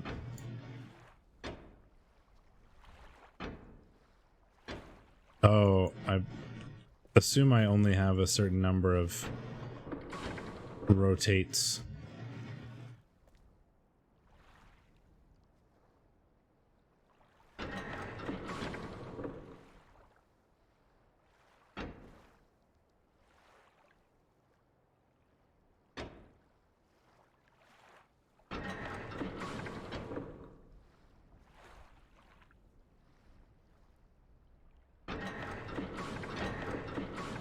Wait, why did that only move one?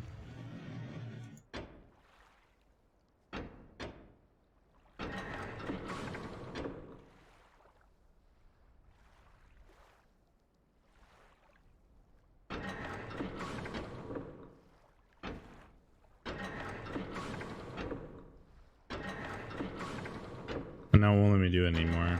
Oh, damn it. Okay. I understand the concept. I just need to figure out the right order to do this in.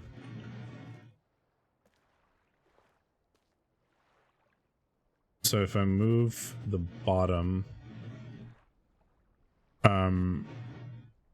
this goes to a 1, and then I don't have to move it again. That'll put this at 3, 1. And then if I rotate it, though, it'll go to 2. I'll go to 1, 2. I don't know if that's right.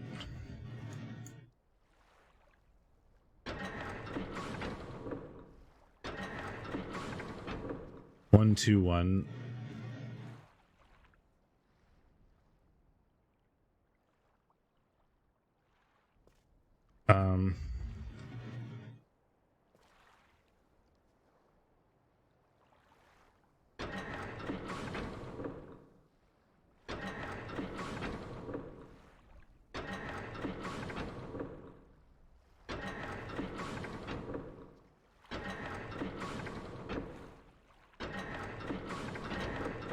Yeah, why does that one only move at one time? I'm confused why it moves only one time there. The middle one moved one time. Every other time it's always moved multiples. Is it because this, like the last one, it only moves once? If the answer is bullshit, then that seems okay to me to understand why it's only moving once.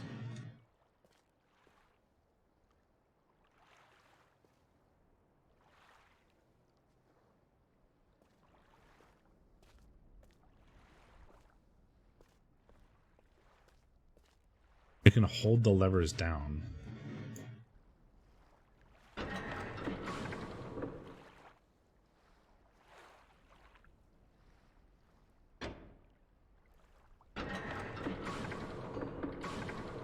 Oh. That's fucking weird. Okay.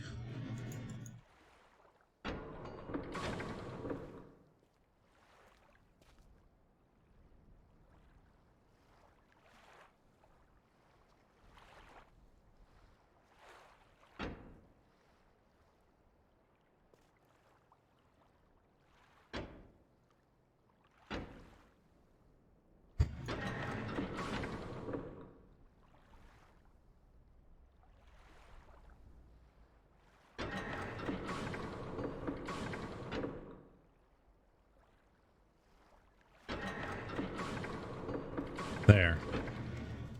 That makes it a lot easier when you can move them one at a time.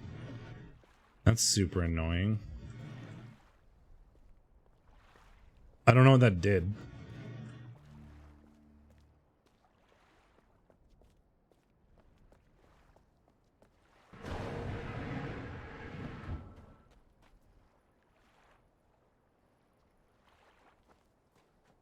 I have no idea what that did. Must have done something. I got a Steam achievement for it.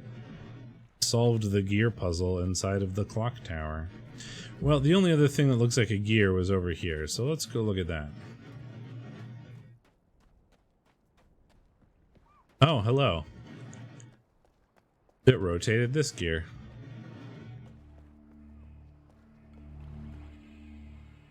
There's a book. In we go, boys.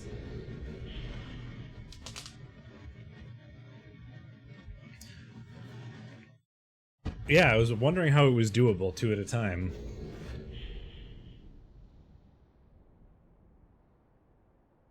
Oh, we're in Mechanico land now. This is where they made like they made a fort to defend against the pirate attackers or whatever. Okay, what is this? A button. Plus, there's some symbols. Okay. Guess we're gonna have to figure out what those symbols mean. I didn't take a picture of anything, did I? Related to that? No, this is not Mechanical Land. This is Mechanical Land. There was also another one that was like this. West, north, east, south. There's some like rollers or something. Took a picture of those things. Alright, well, let's go look inside the big fort. Start with right.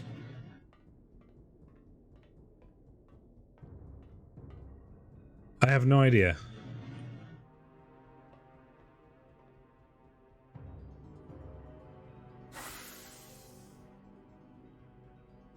Okay. There's a snake in a box. And a monkey head. Like a crossbow. A sword and a dagger. Rotation simulator. Oh, there are sounds again.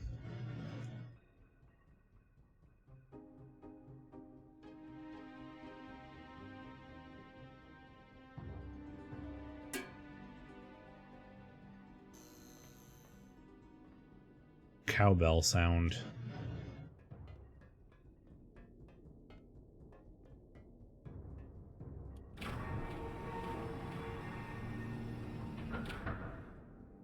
Let's see. There's a duck.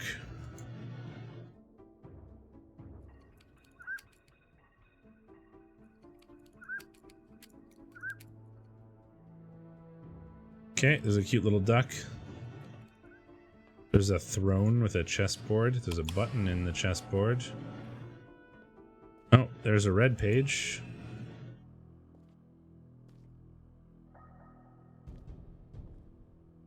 Cirrus, your greed sickens me. Your desire for wealth and plunder is never satisfied. I will instruct my subjects not to pay your new tax, and you know they'll listen to me. Regards, Achenar. Coins. Gold. Yeah, one of the brothers is very clearly evil. Achenar? Okay. Yeah, that's fine. Just pronunciations.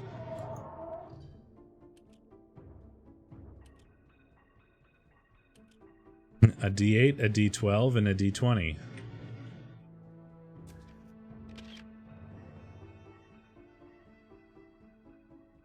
Another clock. Well, never can have too many clocks. A rocket. And a telescope.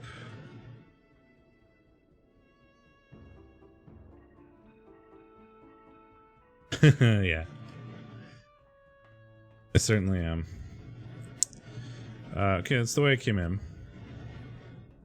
So there was the bonus doors. Was there... Uh-huh.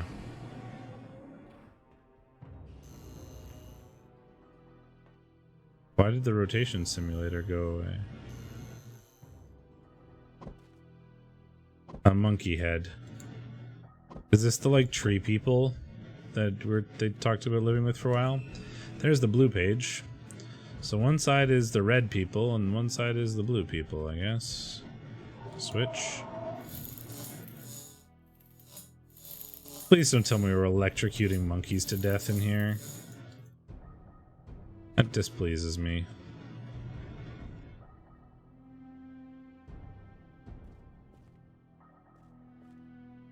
Well, I play a lot of tabletop games.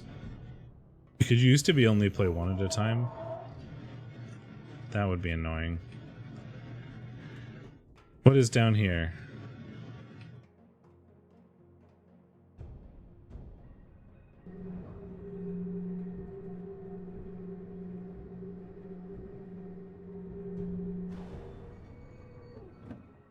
Some form of rotatey thing.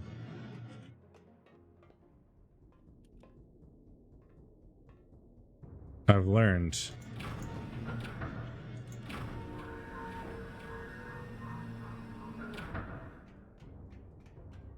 What does this button do? Nothing.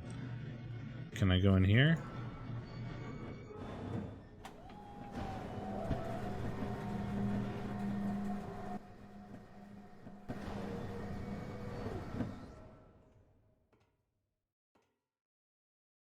Another button. Nothing.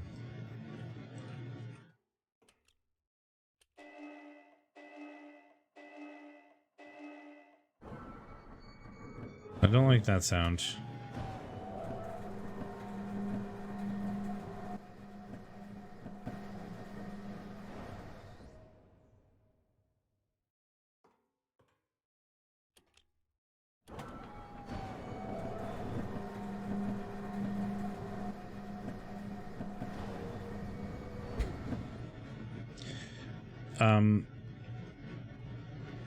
So when I rotated, just pre-rendered points. Oh, that's interesting. So when I rotate this, does it rotate the elevator or is it rotating something else?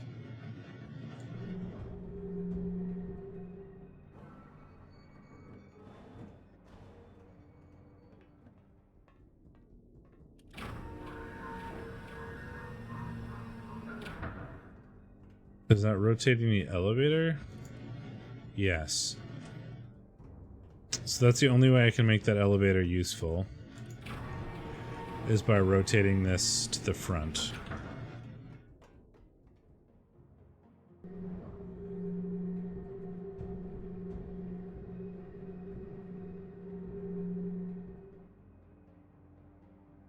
Because it's rotating the elevator.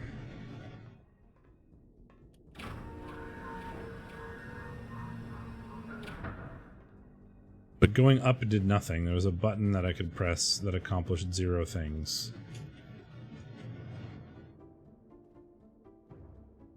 I like how we have like 2 throne rooms from the 2 brothers on opposite sides here.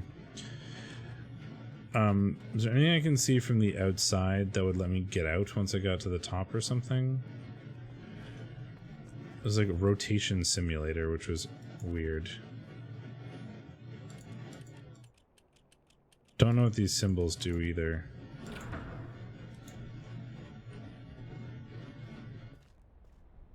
But I don't see a way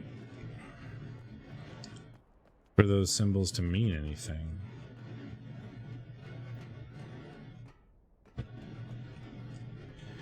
Didn't see like an image or anything of rotation simulator.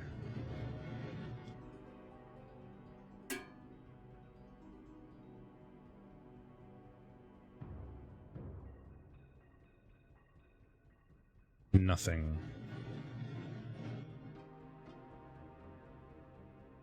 I mean, yeah, that seems what it is. Oh, hello. I can turn them both up and something happens.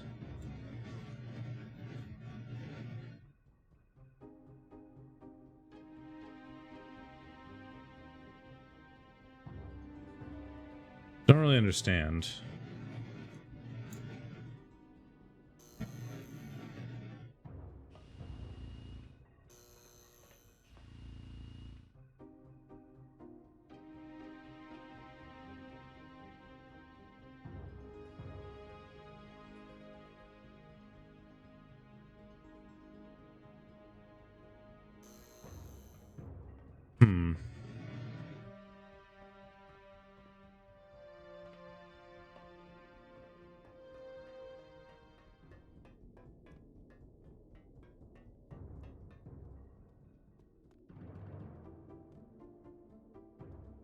There's polyhedra. There's a clock. A sun image. Art on the walls probably doesn't mean anything.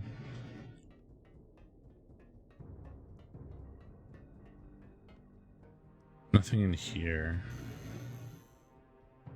This is rotation simulator, has to be something.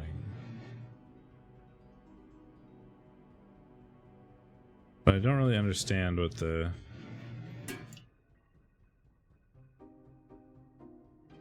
these do.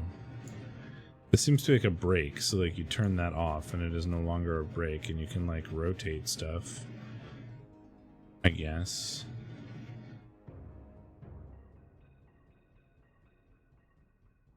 But they only go to, it's only going to certain spots.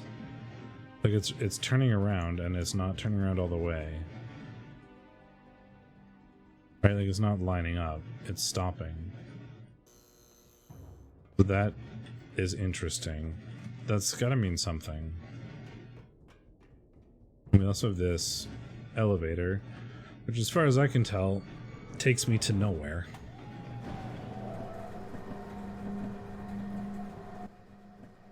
God, I've been playing this for like 4 hours. I am probably gonna have to stop soon, but I really want to finish this. Yeah, that does nothing. Like some gears up here. Presumably, once we like rotate something the right way, we'll be able to do something here. Because there's like this rotating the elevator and then there's rotating the base. So I imagine once we rotate the base, we're gonna have to rotate the elevator again to get it to line up with the base, right? Because the whole base will rotate. And then we'll have to rotate the elevator again. And once the base rotates, maybe we can go to the top floor and do something with it. That feels very reasonable to me. What I don't get is how to rotate the base. Do I have anything on my pictures? I know I read the story about this.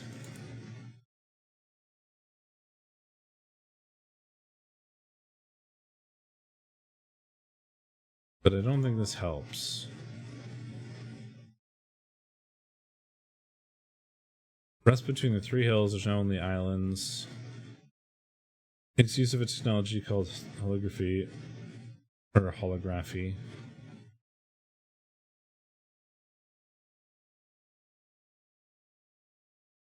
Yeah, I just sat there and read the an hour of the game with me just reading the story. Or reading the... Oh! So there's two levers. One is power, apparently, and one is track slope.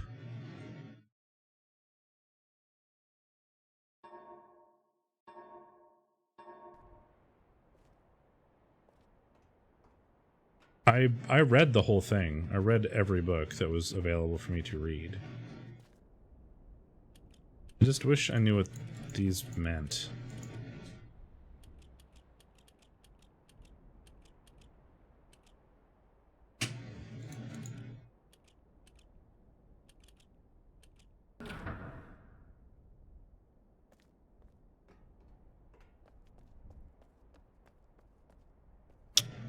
Worth a try.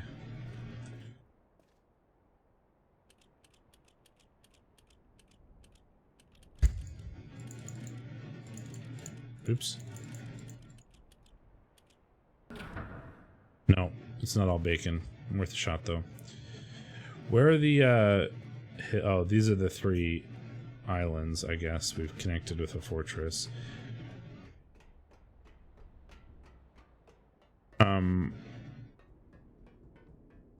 So apparently this is the, power switch. And this is the, slope or something, but it doesn't seem to do anything.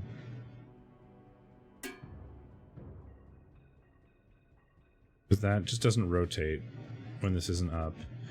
Can this go up only a little bit? It can go up only a little bit.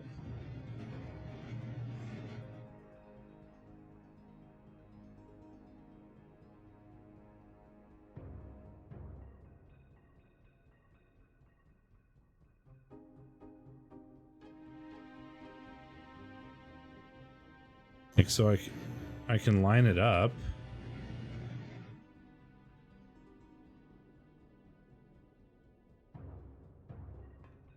Right? I can do the thing.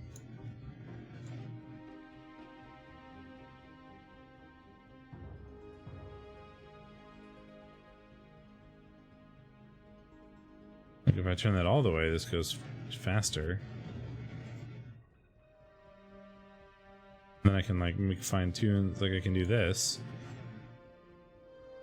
But that doesn't seem to do anything for me.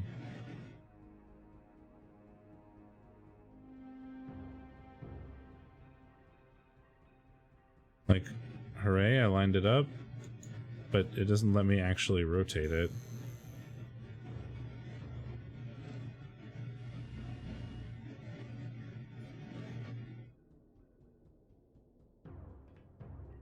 I still don't understand. This is just, well, this is a rotation simulator, not an actual rotator. Is there a... Well, this clearly wouldn't rotate it. This can't rotate it, because if it does, then how would they stay on it and rotate it? They have to be able to rotate it from the inside. Alright, see you later, Doof. Thanks for hanging out. I should probably stop soon anyway, but I really, really want to do more of this.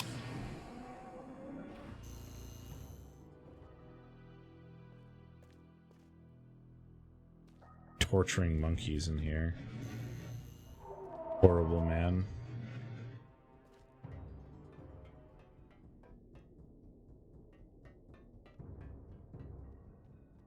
Guy's more like science or whatever.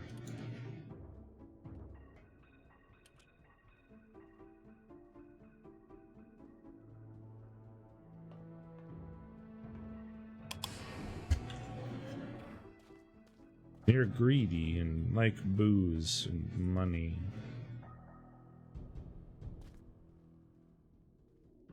Oh boy. I really got nothing here. So like, logically, the only thing that I could do, the only thing that I can do that would help would be to rotate the base. Rotating this just rotates the elevator, which I assume I have to do after I rotate the base. This just seems to be a simulator for rotating the base, not an actual procedure to rotate the base.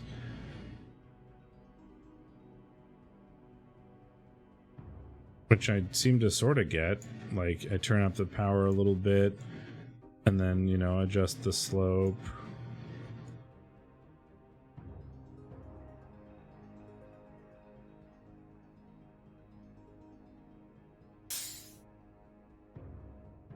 If there's an exhaust sound, that sounds good. That feels like something should have happened.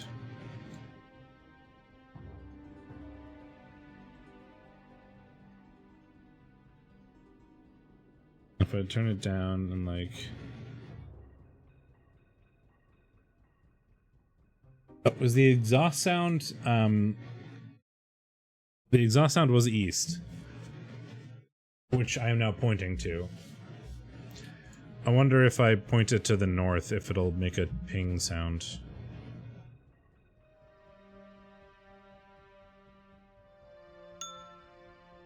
Yep. So the same sounds.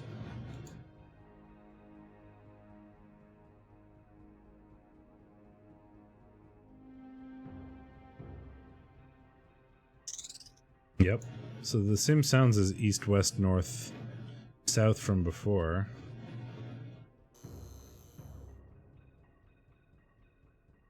How do I make sounds happen, though? Snake.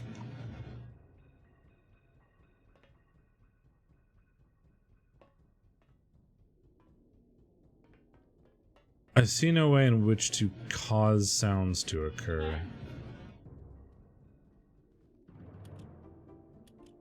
Those don't make sounds.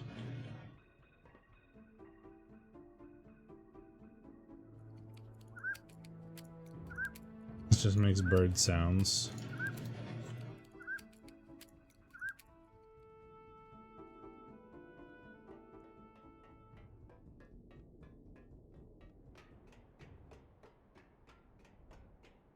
None of this thing does not make sounds.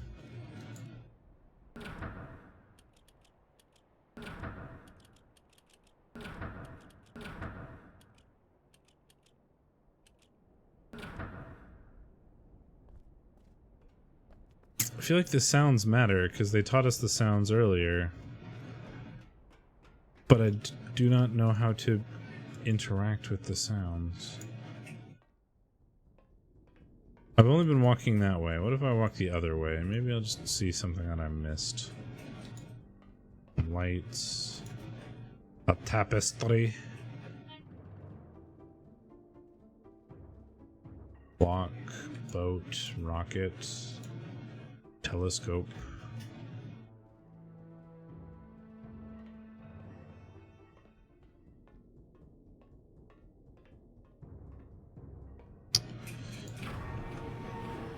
Just rotates the elevator. Elevator takes me to nowhere useful. This is just the rotation simulator. How do I make the rotation simulator actually rotate?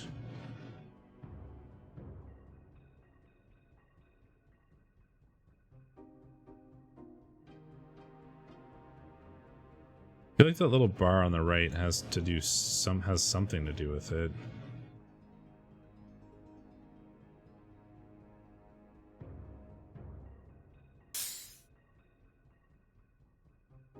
Like, hey, we made the exhaust sound.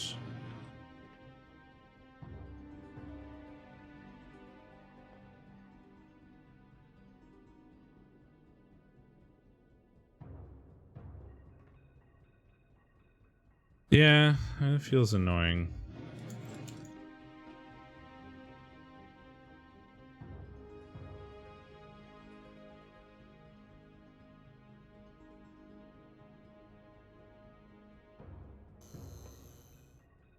Then it just goes away.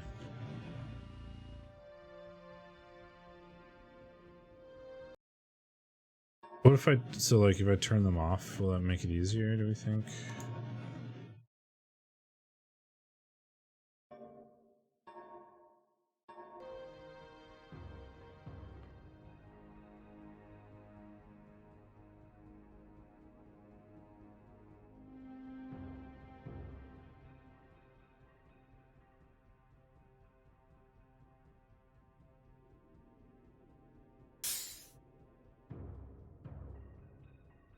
They don't block anything, so I like to keep them on for streaming reasons. Well,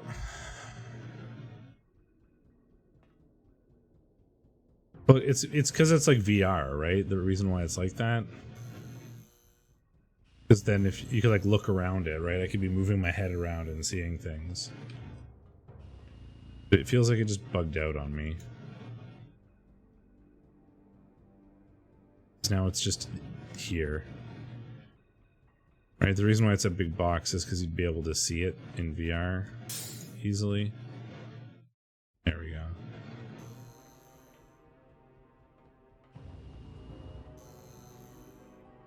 This button just leads to this door, which we've already figured out.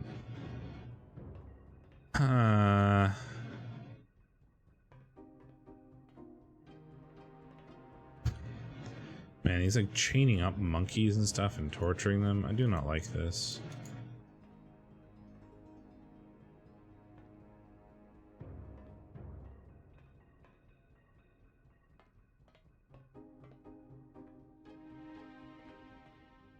I have no idea what to do.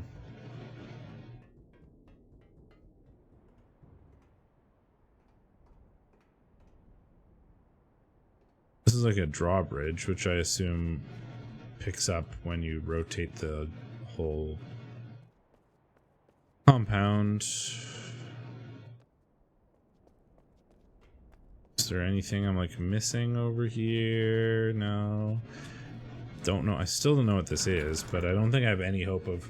This is probably like the way to get out, or the way that like opens up the book that you learn when you like get to these other islands or something. You know, I guess that's fair. I shouldn't be judging people on their hobbies like that, but it seems like a pretty fucked up one.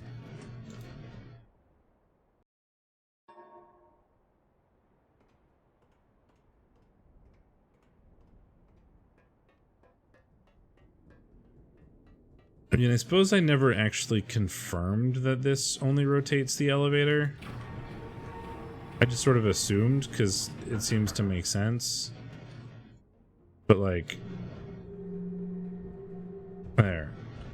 If I do that, like, and then if I like come back to the entrance, have we moved? My assumption is no. Yeah. Good to check, however. So we'll fix that.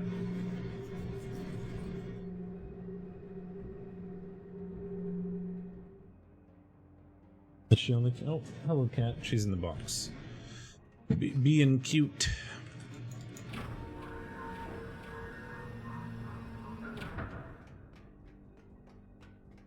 Nothing around here. When I went up, there was nothing there. I just don't understand. This is the button that opens this door. These don't seem to do anything either.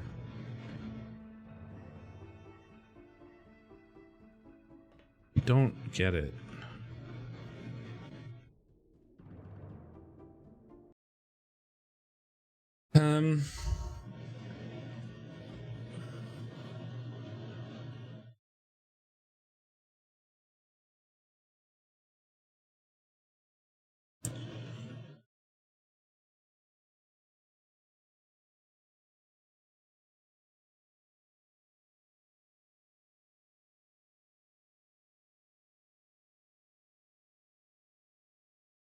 Survivors to learn to use the fortress. 3 islands that I need to rotate it to. This is just a diagram of like how it rotates, presumably. Which is not particularly helpful.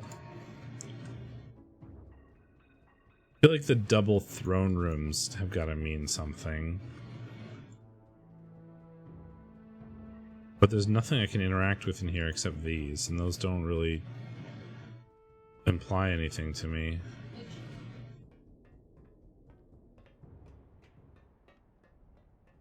And this says rotation simulator.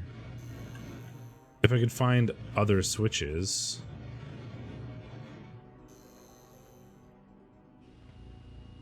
I feel like that would be helpful. But there don't seem to be other switches.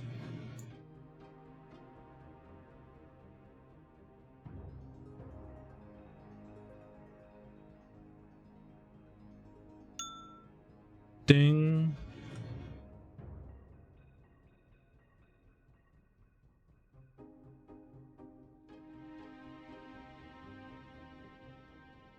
And then we don't rotate. Just goes away. This isn't like attached to anything.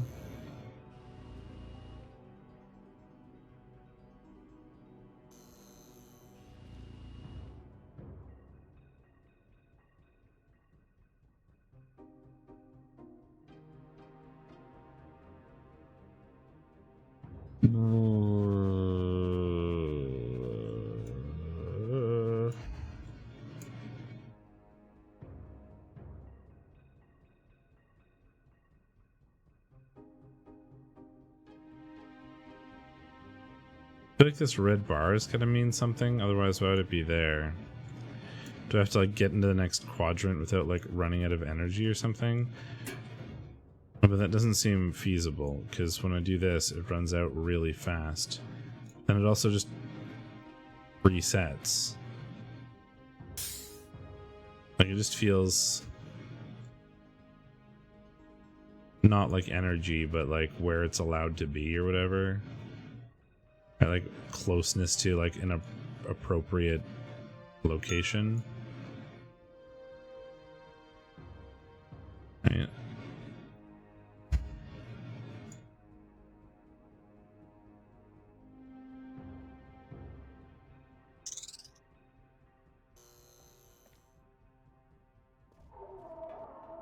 So if that's a simulator, you'd presume that there'd be a real set of levers somewhere that would let you move the whole thing. But I haven't seen any yet.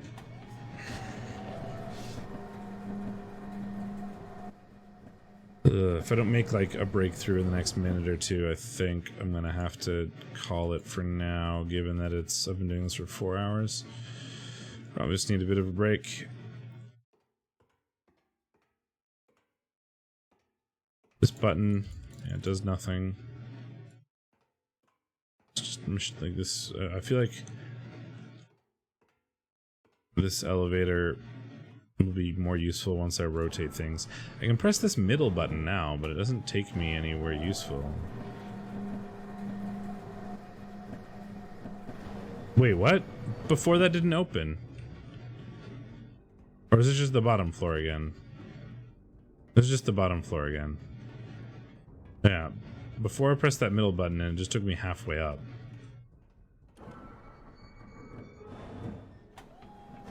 I think you only have like half an hour.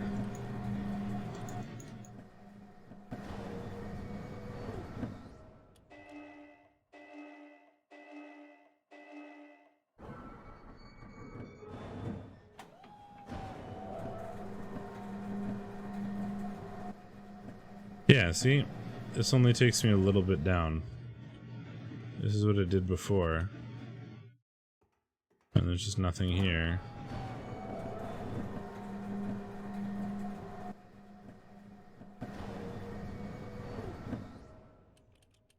Can't press that again. That button does nothing.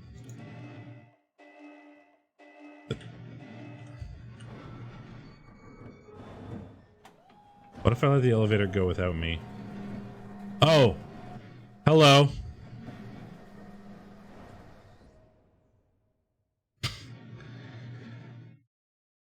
Now let's see if... So this one had to move up a bit.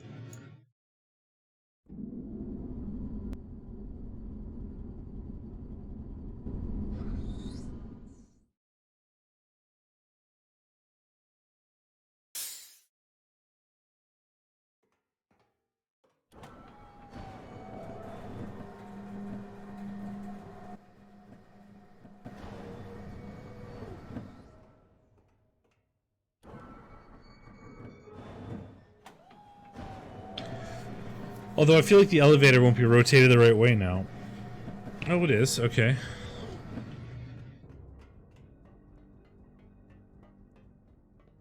So now we should be able to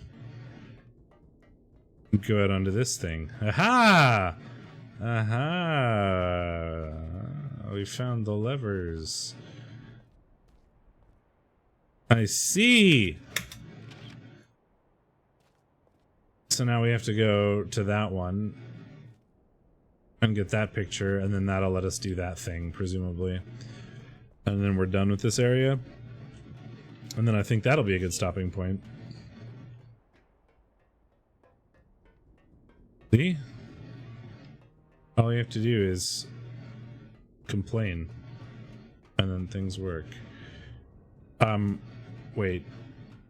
Which direction? It was north. I needed to face north, so I needed to make like a bell chime or whatever.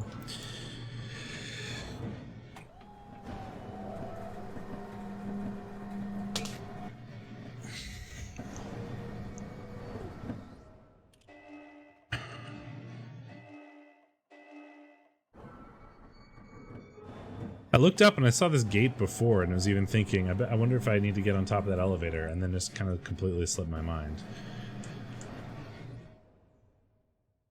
So that goes up like a little bit, and then we go...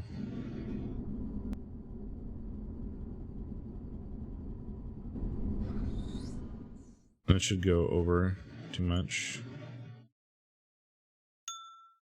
There we go.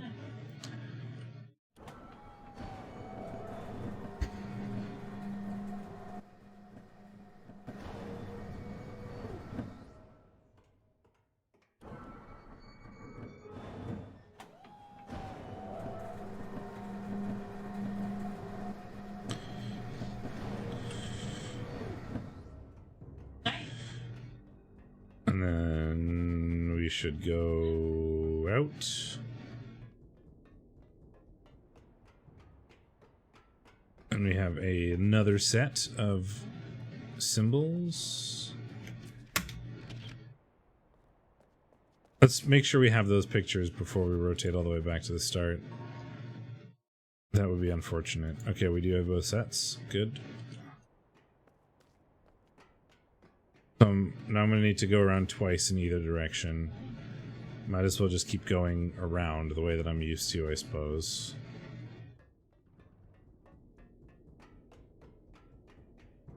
I know, how could it possibly not be 4 bacon? That is disappointing. I don't think it even is 1 bacon.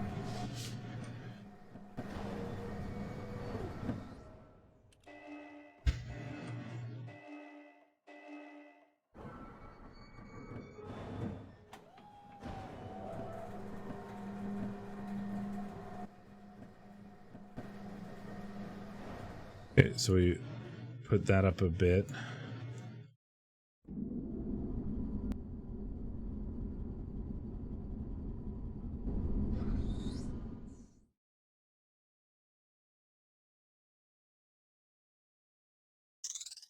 Spin. So that should be facing west. So we're currently facing west, which faces nowhere, if I recall correctly. I can look at the picture. Yeah, so there's just nothing over here. if this is like a modern game, I'd be like, there's probably an Easter egg and I should go check it out. Like, this is The Witness, there's probably an environmental puzzle over there. But the fact this is a game from 1993 makes me want to take like all my gaming instincts out the window and like not think about that kind of stuff. Less likely to be achievements and trophies and that kind of nonsense in a game from 1993. So we put that up and we rotate.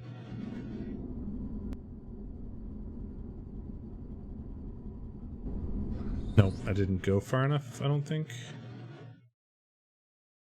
Maybe I went too far. Cowbell, that should be right, actually. Yeah, it is. I mean, I'm 32. This game came out when I was 4. 1993, right? So it's 28 years.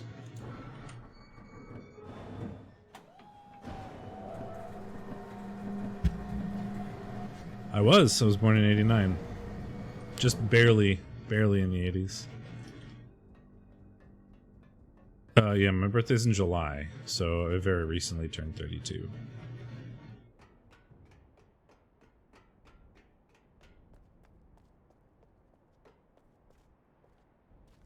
So yours would be later, I guess.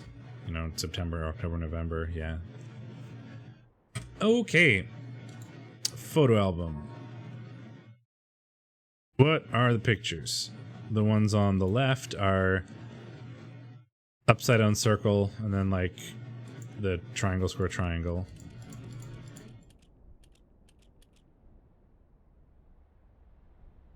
And then the one on the right is spike balls and half moon.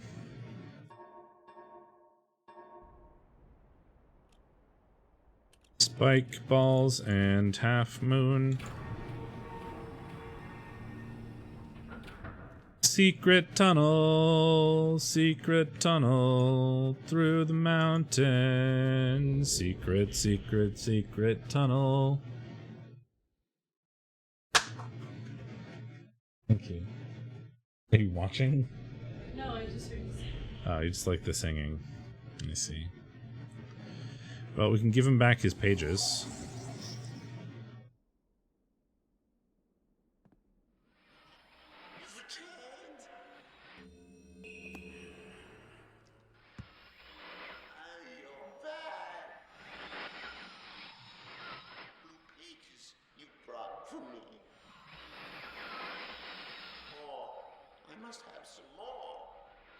You guys are weird and I don't like you. I don't like either of you.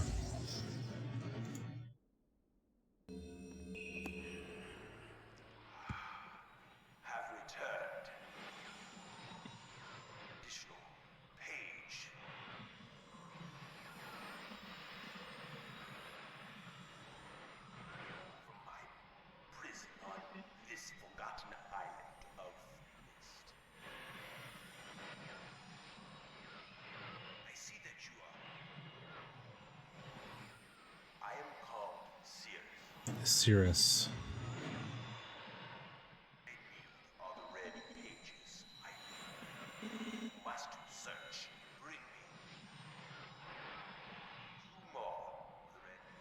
Two more red pages.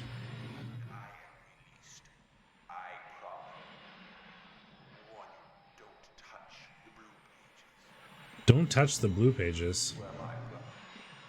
Yeah, see, the game is gonna, like, force me to make a decision about which one to let free.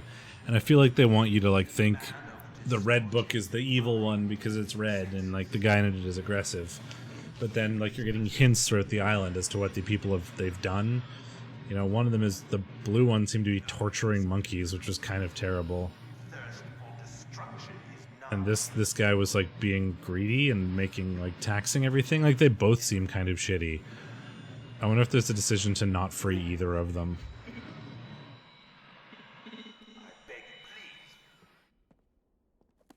Do you have anything more interesting to say?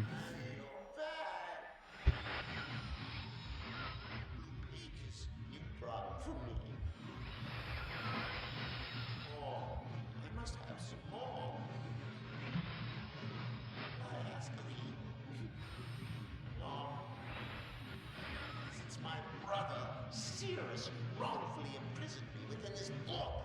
Stupid scheme. That's funny. Pretty speech has been. I don't like either of them. What if I don't want to set either of them free? Be perfectly obvious to you.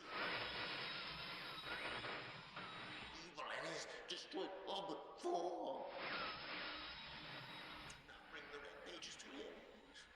You must let him trick you. Well, To the father.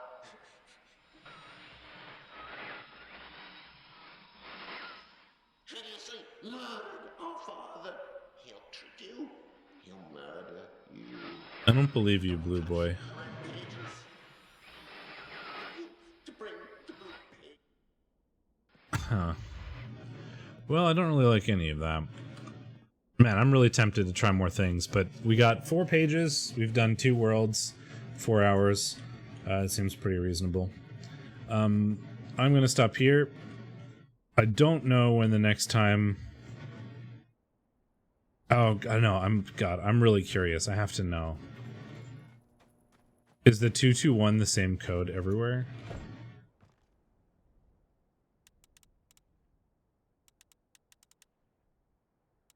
And if so, is okay, no, I had to know. And I was gonna say, if so, then also like dot pattern 221 for the weird like hidden door is probably interesting as well too. But I guess it's not. Okay, I'm gonna end things here. Hopefully get to play a bit more over this weekend. I am doing some family stuff on some of the days though. There's potential for a little bit on Saturday afternoon, maybe like 2 hours or so. Maybe a little bit Sunday morning. Unsure. Or no, I can't do Sunday morning. God, so probably a little bit on Saturday, and then maybe not any until Thursday or Friday of next week. But I'll definitely try to do some tomorrow because I really, really want to. But we can probably get a little bit in tomorrow afternoon. So thanks. Yeah, I'm in AST, which is an hour ahead of EST. So, like probably noonish EST. I'm not sure entirely, but I should be able to play for like 2 or 3 hours at around then, maybe 11 EST. My plans are still a little bit up in the air, so I'm not sure. There's not that many of us. I'm in the east coast of Canada, but it's... Yeah, there's the east coast of Canada and some parts of Brazil that are AST. But I am in the east coast of Canada. I am not Brazilian, if the accent didn't give that away. Yeah, I'm unsure. I'm sorry I can't promise like a real definitive time, but I don't know, keep an eye out. Early afternoon or like late morning EST, and I should be able to get another hour or 2 in. Yeah, I'm really looking forward to playing more. I don't know where we go next. I'll have to figure that out, but I think we made reasonable progress. Thanks everybody for hanging out. I'm in Steak Mittens. I will see you hopefully tomorrow.